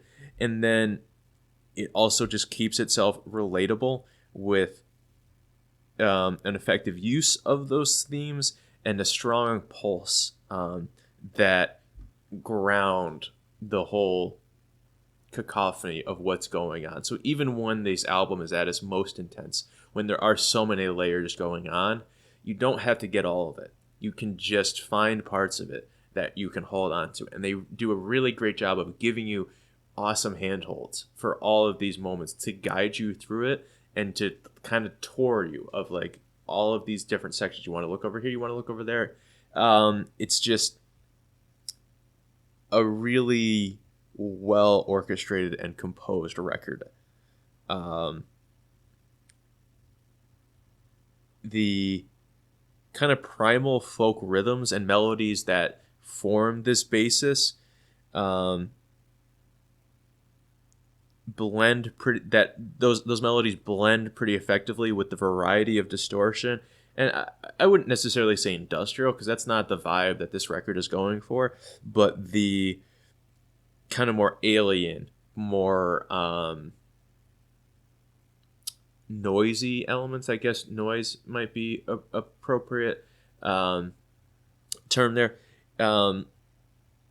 It kind of pours those on top of those the folk sections, and so they consider the band talked about their work as they consider themselves underwater black metal, and that's a really dumb moniker, but it also works, I think, pretty effectively here, where there is a line that is able to be followed all the way through, and it feels like you're descending into an abyss for a lot of that. But like the aquatic nature of that is also like kind of important to that feeling. It doesn't feel like vast, cavernous, and empty. It's rushing past you. It's it's dark, but it's swirling in blue in those moments. It does not feel like hopeless or endless, but it does feel just completely alien at times as you're traveling in this direction.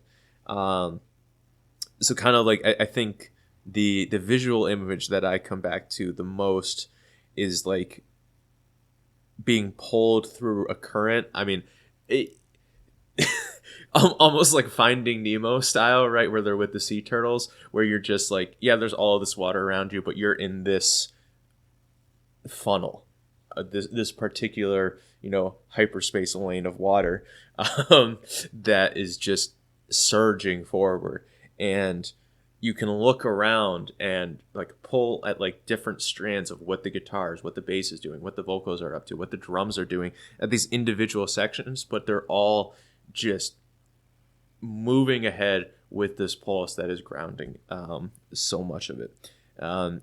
So there is just like an immensely dense atmosphere. There are so many layers, like even more so than like some of the other works that I've talked about. Like a lot of the density from Krallice's Ygg Huur album that I talked about comes from like the lack of repetition, and so you're just constantly trying to figure out what's going on, what are the notes that I'm expecting to be coming, and that's not quite the case here. It is that there's so many layers, like that I can think of parts where there's like maybe 5 different guitar parts going on, and they're not terribly complicated, but they're around for short enough that like you have to listen to that section dozens of times before you kind of understand what the arrangement is, what's going for, and here's what's happening here, there, and there, and there, and how it fits together in this greater sonority to create these moments. It's just really, really phenomenal, and it does not feel difficult either.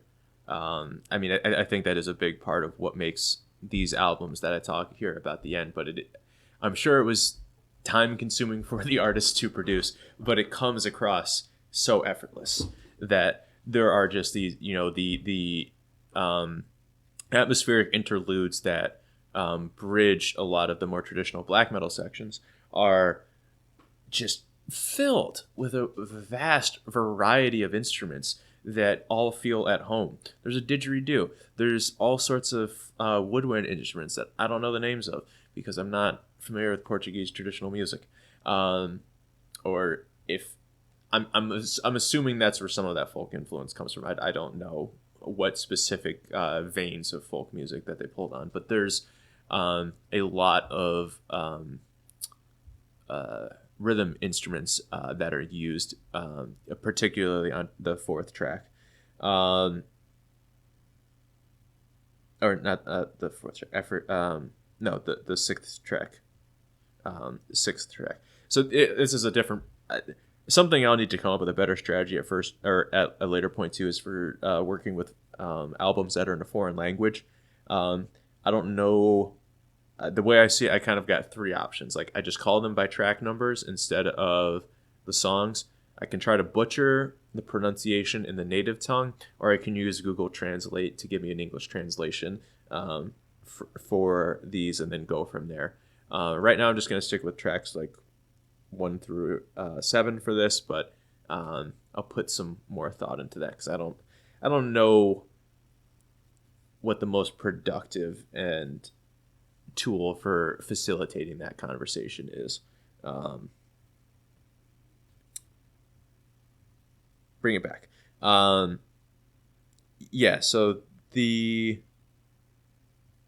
individual moments that get brought up vary quite a bit, because there are some more like introspective moments, but like the highlights are when everything is coming in crashing together. It's just not these quieter moments really help set things up and build tension, but it's when everything comes together and there's so much happening, but you also feel like the band has prepared you to sift through that, and that you have the tools to figure out what's going on and why it's happening. It just does feel very appropriate, and so it's really a triumph of black metal, where it's all of these simple parts coming together to build a very complex, layered, and rich cacophony, really, because it is chaotic. And so that's where I think a lot of the aquatic analogy is like actually appropriate and not entirely cheesy here, because of the rushing energy and the chaos of it. It doesn't feel like the cold, bleak winter like a lot of other black metal bands go for. It doesn't feel like a cold, empty abyss that, or like, the fiery, like anti-Christian work is going to be a little bit more based on, warfare and the chaos of that. It doesn't. We're not really going for any of that. Not really going for traditional atmospheric black metal goals of kind of sad and introspective moments. It's taking you on a mythical journey. Yeah, I think mythical is another good word to use here too, where it does feel grandiose for these moments, but also like focused on it, or focused on the nature of water in that. So it's a really cool record, and I'm really glad to have listened to it. And I feel like it's again, similar to the Krallice record. It's like, you show me this record to me when I'm 14 years old, I don't feel like I would get it enough. But here, at my ripe old age, closing in on 30, or basically 30 by the time this will go up, like, it's just been a tremendously positive experience to listen to, and really glad. So that's my album of the year, even though it's not 2024. But like, I'm never gonna commit to like listening to that many albums from one year. So this is my album of the year for all intents and purposes. And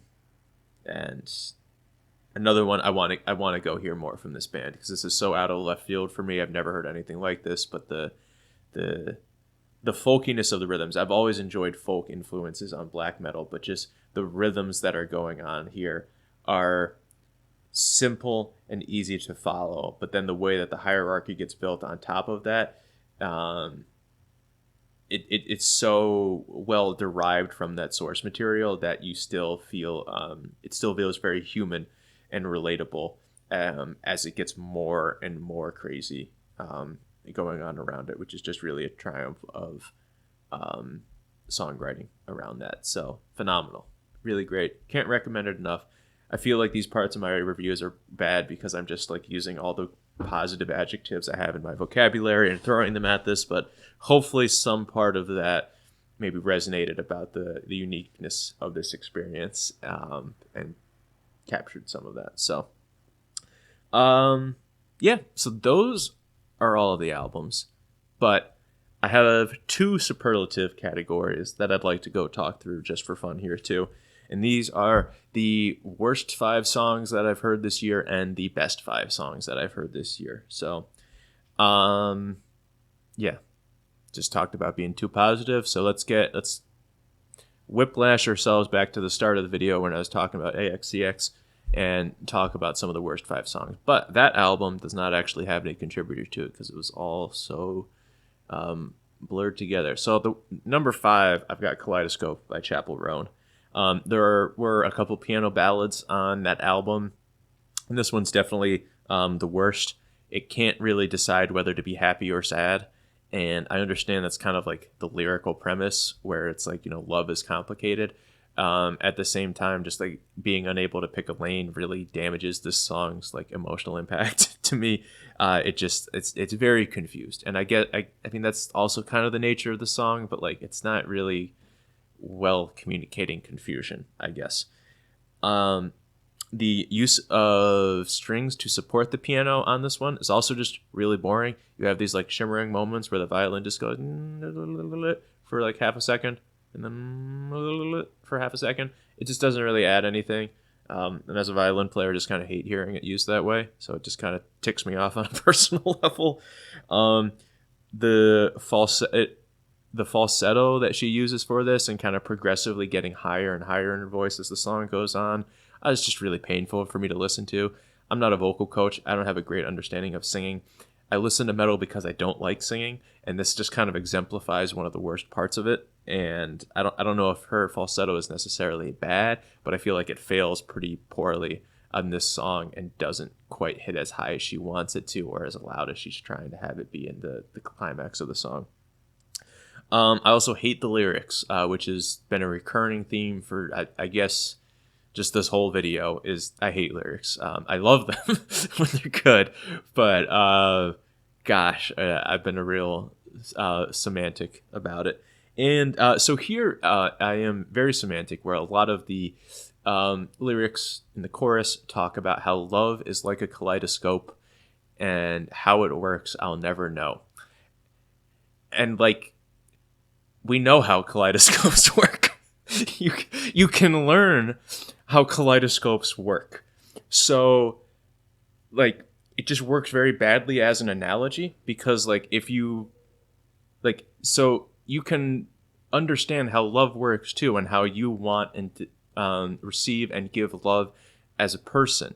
So if you want, you can learn how kaleidoscopes work, so you can learn how love works. But no, that's just, we're not going to be able to figure it out. We're never going to, there's no way to know. And so it just kind of becomes very dismissive of like actually trying to get into the details.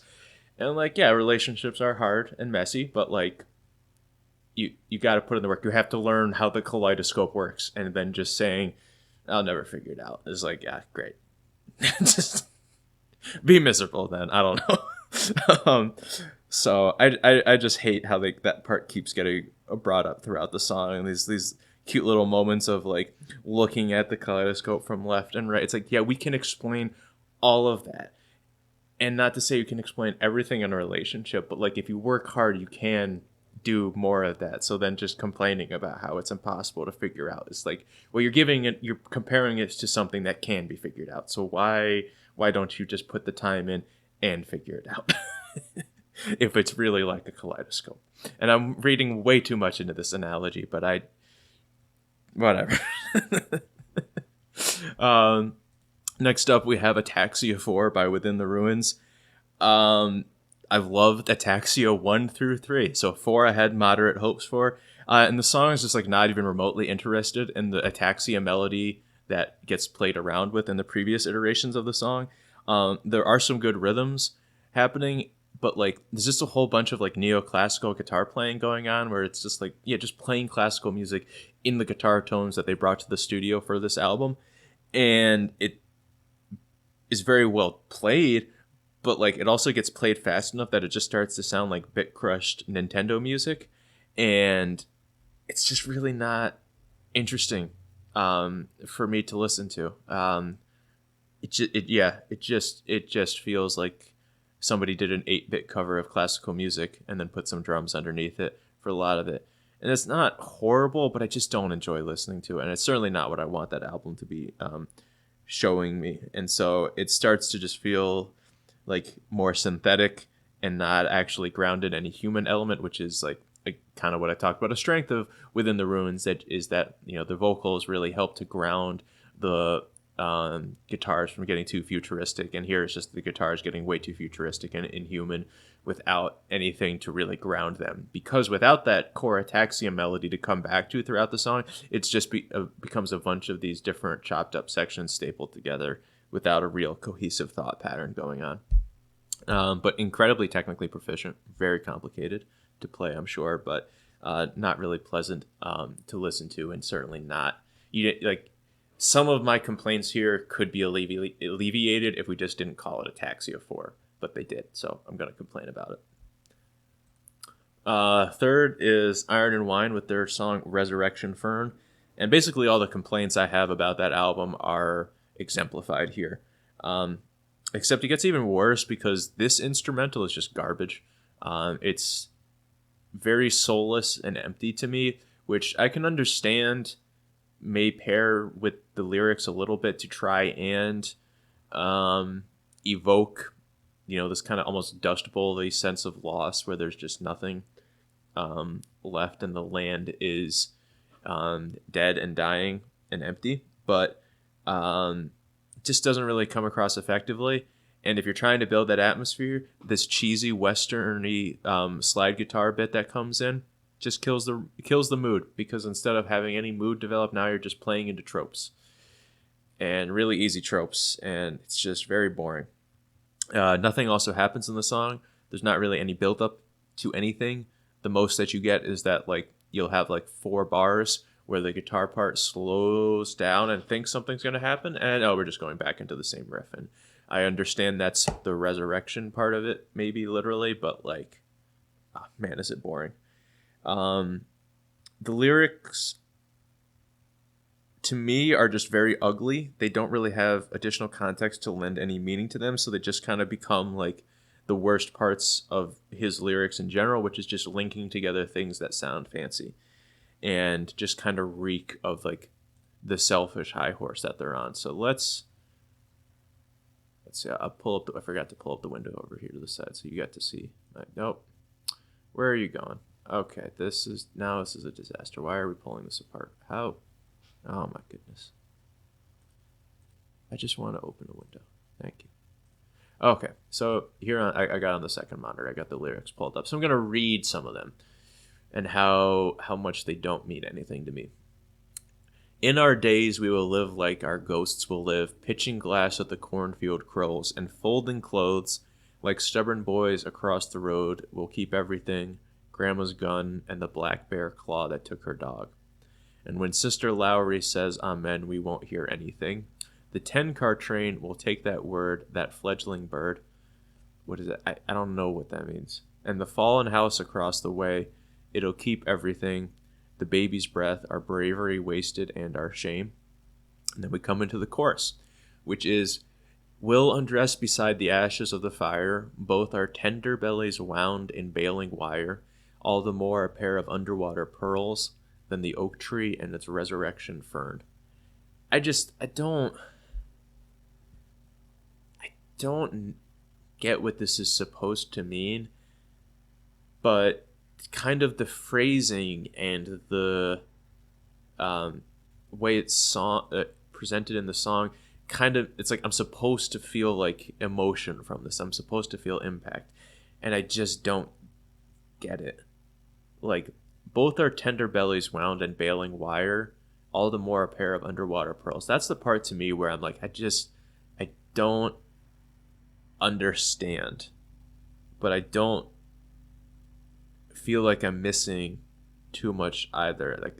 I guess there's symbolism here that doesn't resonate with me, but it just really comes off as unnecessary adjectives that are thrown onto these things that are just not clearly connected to me. And with an instrumental that's otherwise just so vapid and empty, I do not like this song. It just reeks of the kind of selfish lyrics and kind of condescension that plague that album.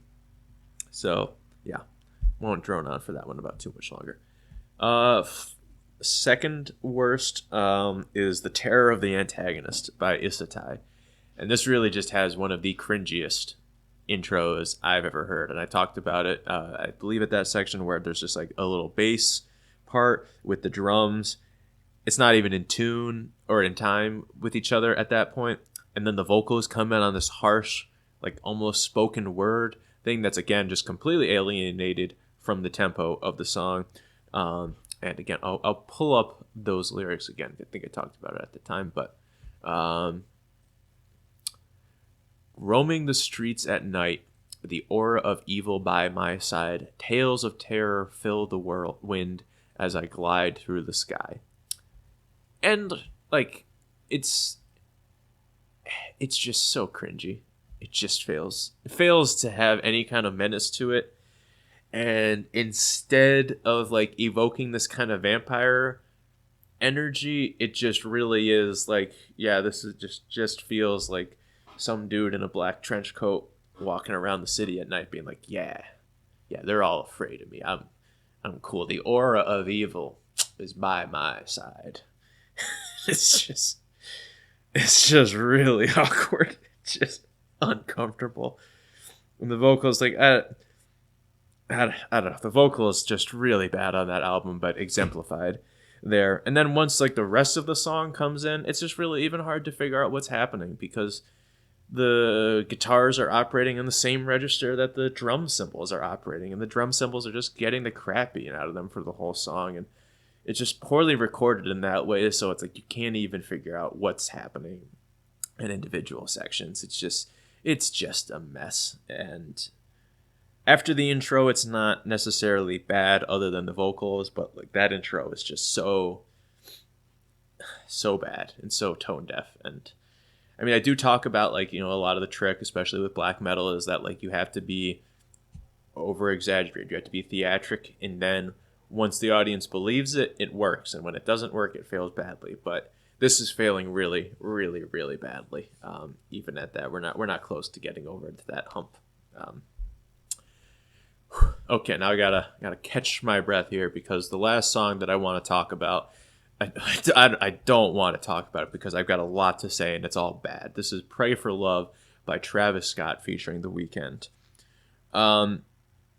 In general, I'll just say here, Travis Scott's part of this song, not horrible. I don't really vibe with it. It kind of feels weird of like talking about the party lifestyle really positively, but then also it's like people keeping me down. I got to get away from these people, and I'm like, it's kind of a weird message because like it's the drugs that are keeping you down actually, and that's why you're playing into white power structures that you're complaining about. Is because you focused on the money that gets you the drugs, and like you could just focus on other things that bring you joy. Yada yada yada. Don't need to get that deep into it, but so Travis is rapping on that section. His verses, not bad. The chorus and the melodic sections are really painful here. It's just trying to be an EDM pop anthem in the way that all Weeknd songs that I've heard tend to be. And I really do not like The Weeknd. I have to hear his songs on the radio at work, and I just really don't enjoy them. Very auto-tuned. Or his work in general I find to be very auto-tuned, carried by pretty adequate electronic production. So I think he works with good producers, but I find his actual vocal stylings to be really painful to listen to. It's either auto-tuned or falsetto, and neither of those are things that I'm really interested in here. But oh my goodness, his verse on this song is one of the worst things I've ever heard. It's bad. So in the interest of torturing myself, I'm going to read it aloud to you with, of course, some edits for language. So we start with: underrated is an understatement. They trying to test greatness. A dude's trying to get paid.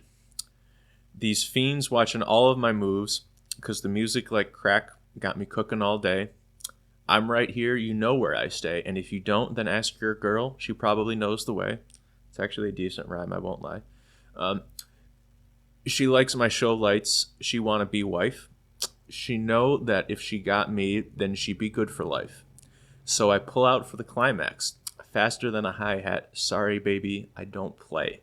And if I did, you know my kids would be ballin'. And my daughter never gonna meet a man like me.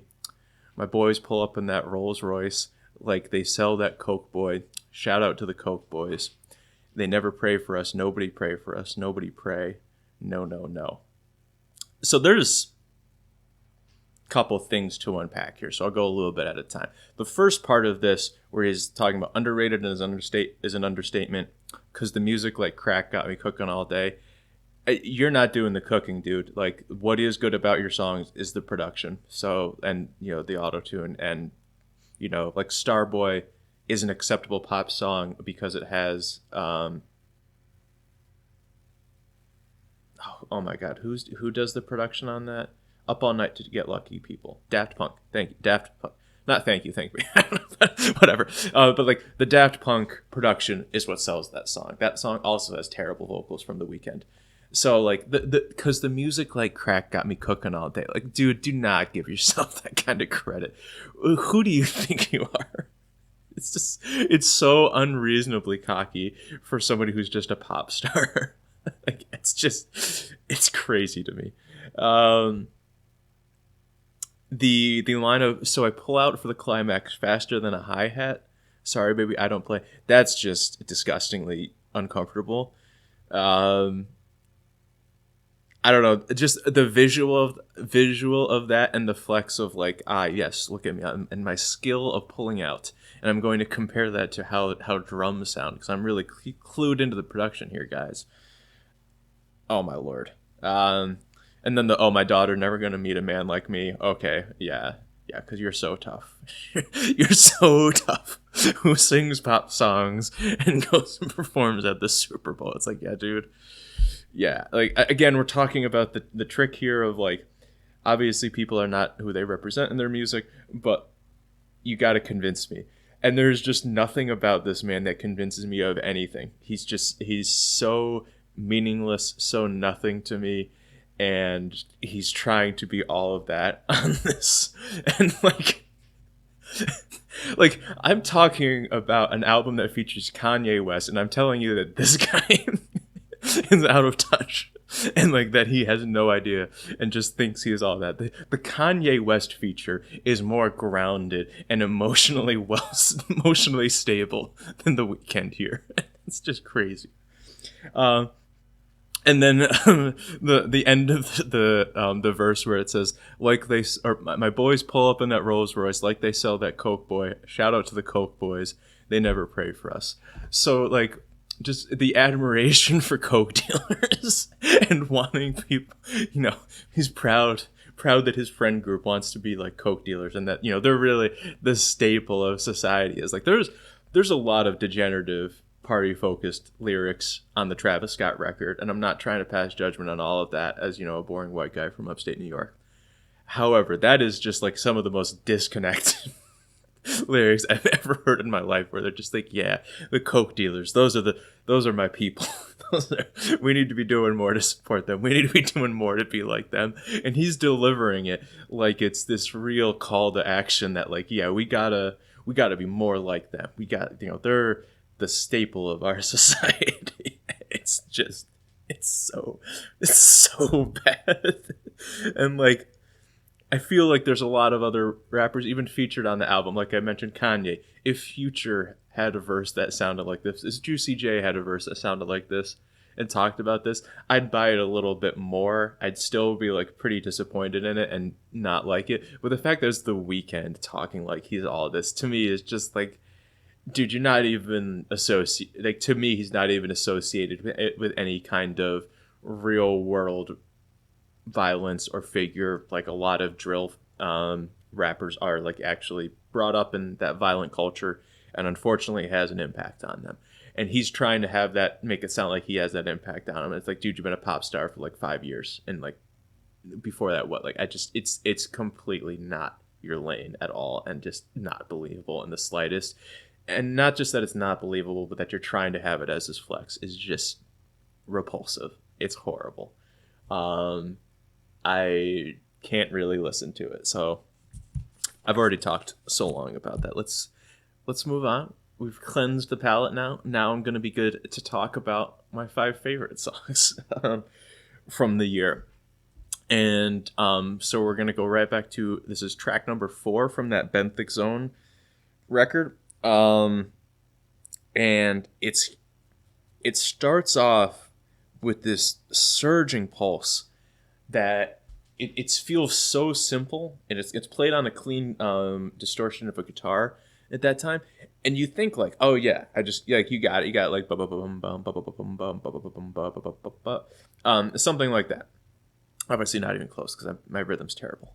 But it feels like you can get a handle on it, that you can do that. But and then you try to think about it, and it's like, no, actually I've got like such a poor handle on it. Like, I've got the beats of the bars, but like the notes that are happening, I was like, I'm kind of lost on that. It really reminds me of Holy Wars and the Punishment Due from Megadeth's landmark album, Rust in Peace.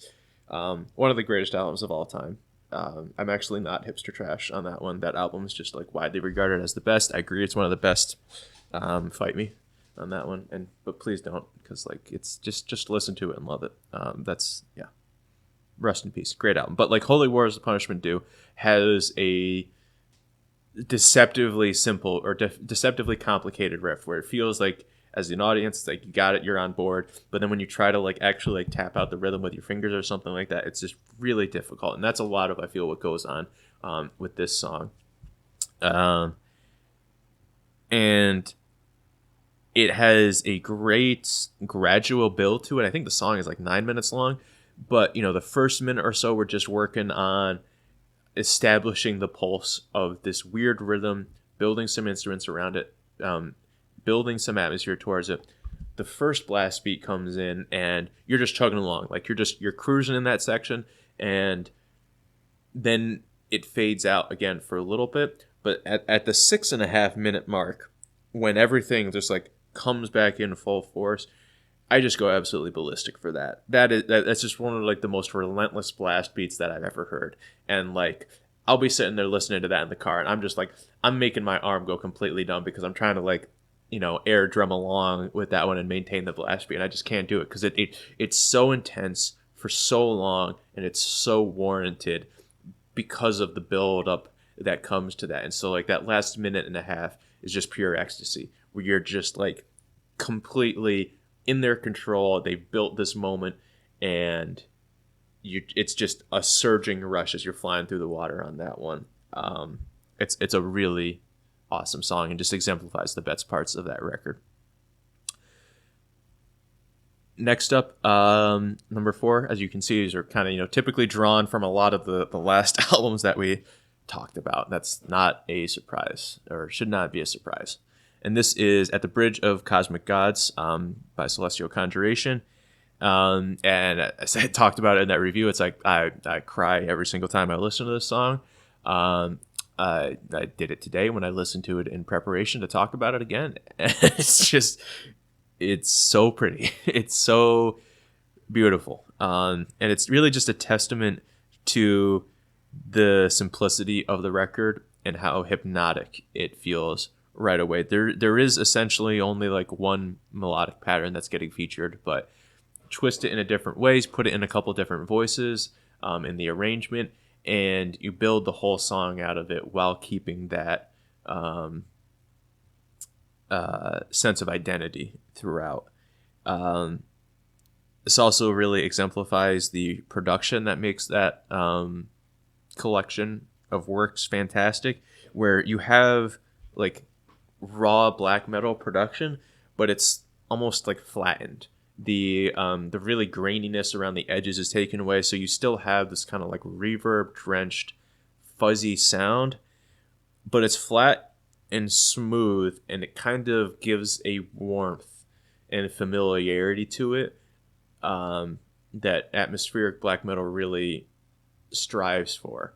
And so this song very easily gets this nostalgic and beautiful quality to it, and the vocals do a great job at emphasizing the key moments in the melody being passed over from instrument to instrument, the addition of things to keep things moving forward and really announcing that things are progressing.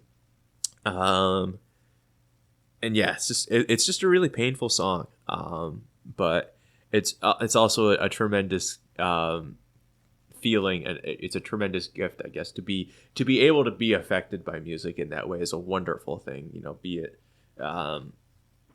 this weird stuff that I listen to, or whatever you listener at home find speaks to you in that way. It's just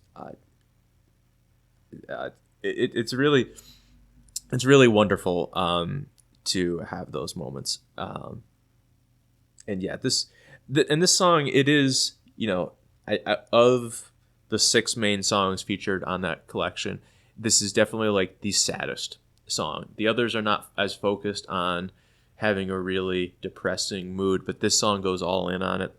And it also, contrary to kind of the rest of the work that is very synth forward, this track feels more guitar forward and does a really good job at it. And the synths and more of the supporting role here are still phenomenal. So, yeah, great song.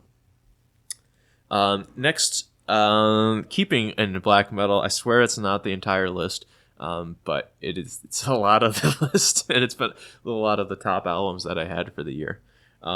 This is Overspirit and Tyranny of Thought by Krallice. These songs are separate, not even in a way where it's like, oh, one is the intro to the other. It's like they are kind of two distinct tracks. But for me, I have to listen to them back to back whenever I do that. To listen to them separately just feels wrong and unnecessary. So I don't do it. Because they lead into each other so well. And if you have a problem with me putting two songs here, then whatever, you listen to me talk about music for however many hours this is, and now we're just having semantic issues. Yeah. Sorry, I guess. So these songs just pair really well together. Overspirit has a stifling anxiety and just mood of panic that is elicited by this like constant upward motion of just it's really important that the album is so atonal at this point, because there's just all of these segments where the notes are running up and running up and running up, and when there's no melodic resolution to any of that, it just is like very difficult and painful to listen to, and really gets like best articulated. I think around, is that a 3 or a 2 that I wrote? I think that's a 3. So 340 into the song, where it's just kind of like it's so fast, the upward runs so fast and repeated that it just feels like warning bells, like just very literal, like panic signals going off in your head, and just you can't think about anything else when I listen to these songs. It's so dominating. And then Tyranny of Thought kind of carries through from more of the panicking and anxiety to more of a ferocity and like forward aggression. And it does so with some rather unique time signature changes, or maybe not even time signature changes. I haven't like counted it out to do that, but they feel like pretty significant changes in rhythm, like in the middle of the bar, so it comes across very weird if you're paying attention, but like when it's just washing over you, you kind of roll with it, but like when you try to get down to the nitty gritty, it's really weird. And there's such a gorgeous moment at 2 minutes, around 2 minutes and 30 seconds into that, where they're barreling ahead, and you just get this one just really pure moment of orgasm where they have these chords, these minor chords that are descending, and the drums just kind of let up for a little second, and you just got kind of the bass pedal and not much else going on for that like 5-second window, and you just take a deep breath and you just catch up with everything that's happened so far. And it's such an exhilarating moment where everything is just denied, like all of the melodic resolution is just denied, and denied. And then for that little 5-10 second window, you get it back. And the band lets you breathe for just a moment, and then continues to up the ante until you get to like the last minute of the song, where they're just raising that tempo a hair faster, a hair faster, a hair faster, a hair faster, and then we're done. And then the song ends. And it's just so exhilarating, so disruptive, I guess. Like it's a really engaging listen, and just the climax that you come through, and these swell, for how constant and how what a massive wall of noise that record is. You do have these lulls and these rise and falls in the chaos of those landscapes, and even though they only give it to you for like 5 seconds, they become these like moments that you treasure and hold on to, and are some of my favorite moments in those record but also like you have these really intense, like just violent moments that are paired with them in the same song, and it's just fantastic. Again, I'd be a split on like if you have like one song to listen to take away from this, it's either Overspirit, Tyranny of Thought, or track 4 here from Benthic Zone. They're just really challenged me and made me grow this year as a result of listening to them, and that's a really wonderful feeling to have from listening to music. Number 2, I have Total Funeral by Watain. I said I wasn't gonna. It's not all gonna be black metal. The last one is not technically, but yeah, these 4 of these 5 are for sure. And Total Funeral, like, these last 3 songs that I talked about are like emotionally challenging for me to listen to and very difficult in their own way. This song is just fun. It is just boatloads of fun. It starts off with this riff that's very plucky, rude, and crude. Just kind of got this punk rock energy to it, where it's bouncing around, and the drums are echoing that with some backbeat work underneath it, and then pairing that with more blast beat, faster double bass patterns. I've talked a lot about the trick of black metal, where you are not just black metal, but it comes up, I think, the most here, where you have extremely cheesy and over the top imagery, and they just sell it so well here, and it's so over the top, but it's fun, and it's so easy to buy into it, and when you buy into it, it just makes the song even more fun. I don't know why I'm screaming Total Funeral, Total Death, but like, you got to. The chorus is just so catchy. The energy is so anarchic, chaotic, and spiteful that you gotta have something that you can channel into that, and it's really great. It has the riff and the chorus in particular has a great bounciness to it while still being melodic. So there's like very much that punk influence on display here that comes through in some veins of black metal, and it's just it's something that I think is like it is built into the riff too, where it has some extremes that it's bouncing back and forth between. And so when the drums echo that and the guitars echo that, and the lyrics kind of echo that as well, you just have a great windmill headbanger of a song. The transitions are also just absolutely excellent for a song. I truly cannot believe that this song is 6 minutes. It feels like 3.5 to me, because it's gone in a flash, and just everything is going one right into the next so effortlessly. The solo is really fun, where it just also has that kind of whirling shape to it, and it's a really aggressive song, but it's not aggressive in that it's hammering down the 4/4 beat. It really is on the 1 and 3 beat. It's not the 1 2 3 4. It's offbeat. So it's almost like it's like black and roll in a real big way here for this. Like this could be a Satyricon track if that era of Satyricon was really, really, really good. Because this song is awesome. And it was for most of the year, this was my favorite song. And just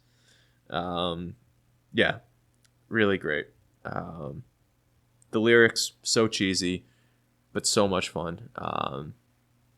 I am the son of darkness and death is that line that always stands out to me, where it's like, God, that is just so generic, but I'm so excited to say it every single time I listen to this song. So that's Total Funeral. And then my favorite song of the year is Devoured Usurper by Obscura. This thing is insane. This song is so good. It's so good, and it's such a love letter to metal by metal musicians, because much of that record by Obscura it is that progressive technical death metal. And then this song is just like, it's a completely different project. It truly does not belong on the album, but it needed to be there. It also like just, cleanses the palette so well. Because like the vocals, completely different on this from the rest of the album. The guitar tone, almost completely different from the rest of the album. It's way meatier, way slower, way lower in the register. And the production is just so filthy. And like I talked about that effort, or the album being so effortless for them to grab tools to work at different, work with slight different influences of other subgenres. They are just so graceful at working at the slower pace that the melody demands at the start and letting it breathe. And then slowly they work it up to where you have just like perhaps like all time, maybe like top 5 for me of like how do you write a breakdown? You need to build tension and you got to release it. And the riff that they have that builds the tension is phenomenal. And it's just the same thing that you've been listening to for the 2 minutes up to that. But they give you a little pause and then they're like, oh, we're going to play it faster. And you're like, oh, you're going to play it faster? Please play it faster. And then they do. And it's like, oh, it's so good. It's so good. As they're blasting away on that. And then they've got this little solo. Again, it's just so restrained. Just sits on the top after that riff kind of reaches its apex. And that solo just hangs out there for a little bit. And then the drums come in with this. This will be the second Megadeth Rest in Peace reference of the last 10 minutes. Kind of like that Nick Menza where it does like the hitting the crash cymbals and the X formation. There's just like one where he just hits it 3 in a row like that in that exact style. And to me, that's the visual that I always pair with it. But then those 3 hits of the drums are just like the most intense thing I've listened to this entire year. And it gets me so excited every time. And then the breakdown that comes after that is, again, so restrained. This band has so much going on and then every other song. And then for this time, they're like, no, we're just going to hit that open string, palm mute that, and we're just cruising. It's so brutal. And like the context of the album is important for that too, because it's like they can do more, but they're like, no, this sounds better this way. The music demands that it be written this way. And it's such a triumph of songwriting that they're able to just execute that perfectly, truly perfectly for that song. And it's just, the solos are just so insane, but just a masterful building and releasing of tension for just an absolutely beastly breakdown. But crucially, it's not just like, oh, this rhythmic pattern played it this way is like what makes it good. It's like, no, it's the minute and a half of slow burn at the start of the song. And then the minute of building that riff up even faster. And then that little solo that gets in there. And then it's the drum feeding directly into that. It's just, that's what all comes together to make that moment happen. It's so beautiful. It's great. I hope you love Something as much as I love that song. Like that is just, it's so cool. And just great. So that's my 5 favorite songs of the year. And that's Devoured Usurper is just it's awesome. I love it. I love it so much. And that's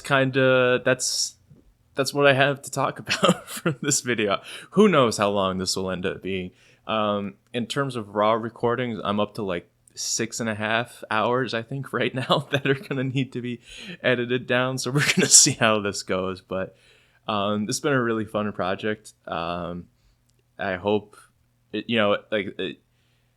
in terms of, so I this was all stuff that I do for fun. I did not do this to make this video, but it is also really cool to see the culmination of hundreds and hundreds of hours that I've spent listening to music this year, and to try to boil some of that down to, and then edit it and then chop it up. And we'll see how it turns out, but really cool to approach music differently in this way. I'm hopeful that I can do it again this coming year. That would be really cool, because it's been something to like look forward to and work on little bits and pieces here for writing these reviews. I just hope that it continues to come through and work out, and really proud of how this went. Doing something different, trying to talk about it in this way is very different. I'm also just proud of the music that I listened to.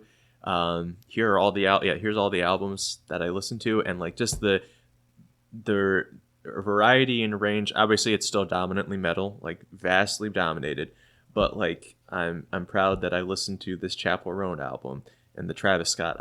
Those were two big pushes forward for me. I'm happy that I listened to the Iron and Wine album, but I hated it at the same time. The Glorb's YouTube channel is just endlessly funny. And even stuff like Biohazard, I was very pleased to explore something different over there. So it's been a great time. It's been a good year. Listen to a lot of good music. I know there was a fair amount there that I was negative about, but it's important to that like this journey of discovery is also what is like at a macro level fun for me. I enjoyed listening to some of these albums that I didn't like and then articulating what it is that I don't like about them, and the discovery of that is worth a lot. And you do also have to pay the price. If I am going to find albums like Eidolon by Benthic Zone, I need to find Man of Sin by Isataii, because the amount of effort that I put into finding both of those CDs and then purchasing them is the same. And the outcome was very different. But that journey is something that I really enjoy participating in, and hopefully something that came across. So even these albums that I didn't like, again, please don't take it personally. It's all just fun. Still, thank you for like sharing your art with the world. Like that's still awesome. And takes a lot of bravery to do. So like I'm not trying to hate on too much for any of that, except for The Weeknd in the Travis Scott album, Be Ashamed of Yourself. That's an embarrassment. And I guess AxCx also, Be Ashamed of Yourself. But they're dead anyway, so whatever. I guess that's kind of a really bad way to end this, but thank you so much for hanging out and listening to this very long video. I appreciate it if you're just listening to it in the background. I liked having the video component here because I also love the album art, so having that to talk about or to have it on screen is great. But I also hope that, I do talk with my hands, and I have some... occasionally I'm funny, and occasionally I think my facial expressions are pretty entertaining. So hopefully some of that was an improvement to this and made it a little bit more engaging to watch than just 4 hours or whatever it will be of me talking directly into the microphone. So any feedback that you may have, I am very open to it. Conflicting opinions about the music, very open to that. But hope that you had fun. I hope that you check maybe something out of this spoke to you. Maybe check one of these bands out, something that they listen to, and push yourself to try to listen to new music, expand your horizons, whatever that may be. Not necessarily in this range of anything that I've been talking about or listening to, but in some way for yourself as well, to enjoy your own musical adventure of trying to listen through, there's tens or hundreds and millions of albums out there, and there's only so much that you can choose to invest your time in. So whatever that exploration looks like for you, I hope that's going well and fun, and again, hopefully you can maybe expand your horizons just a little bit while keeping it true to the stuff that you enjoy. So I've been He Who Is in the Water. Thank you so much for listening, and I'll talk to you some other time. Bye.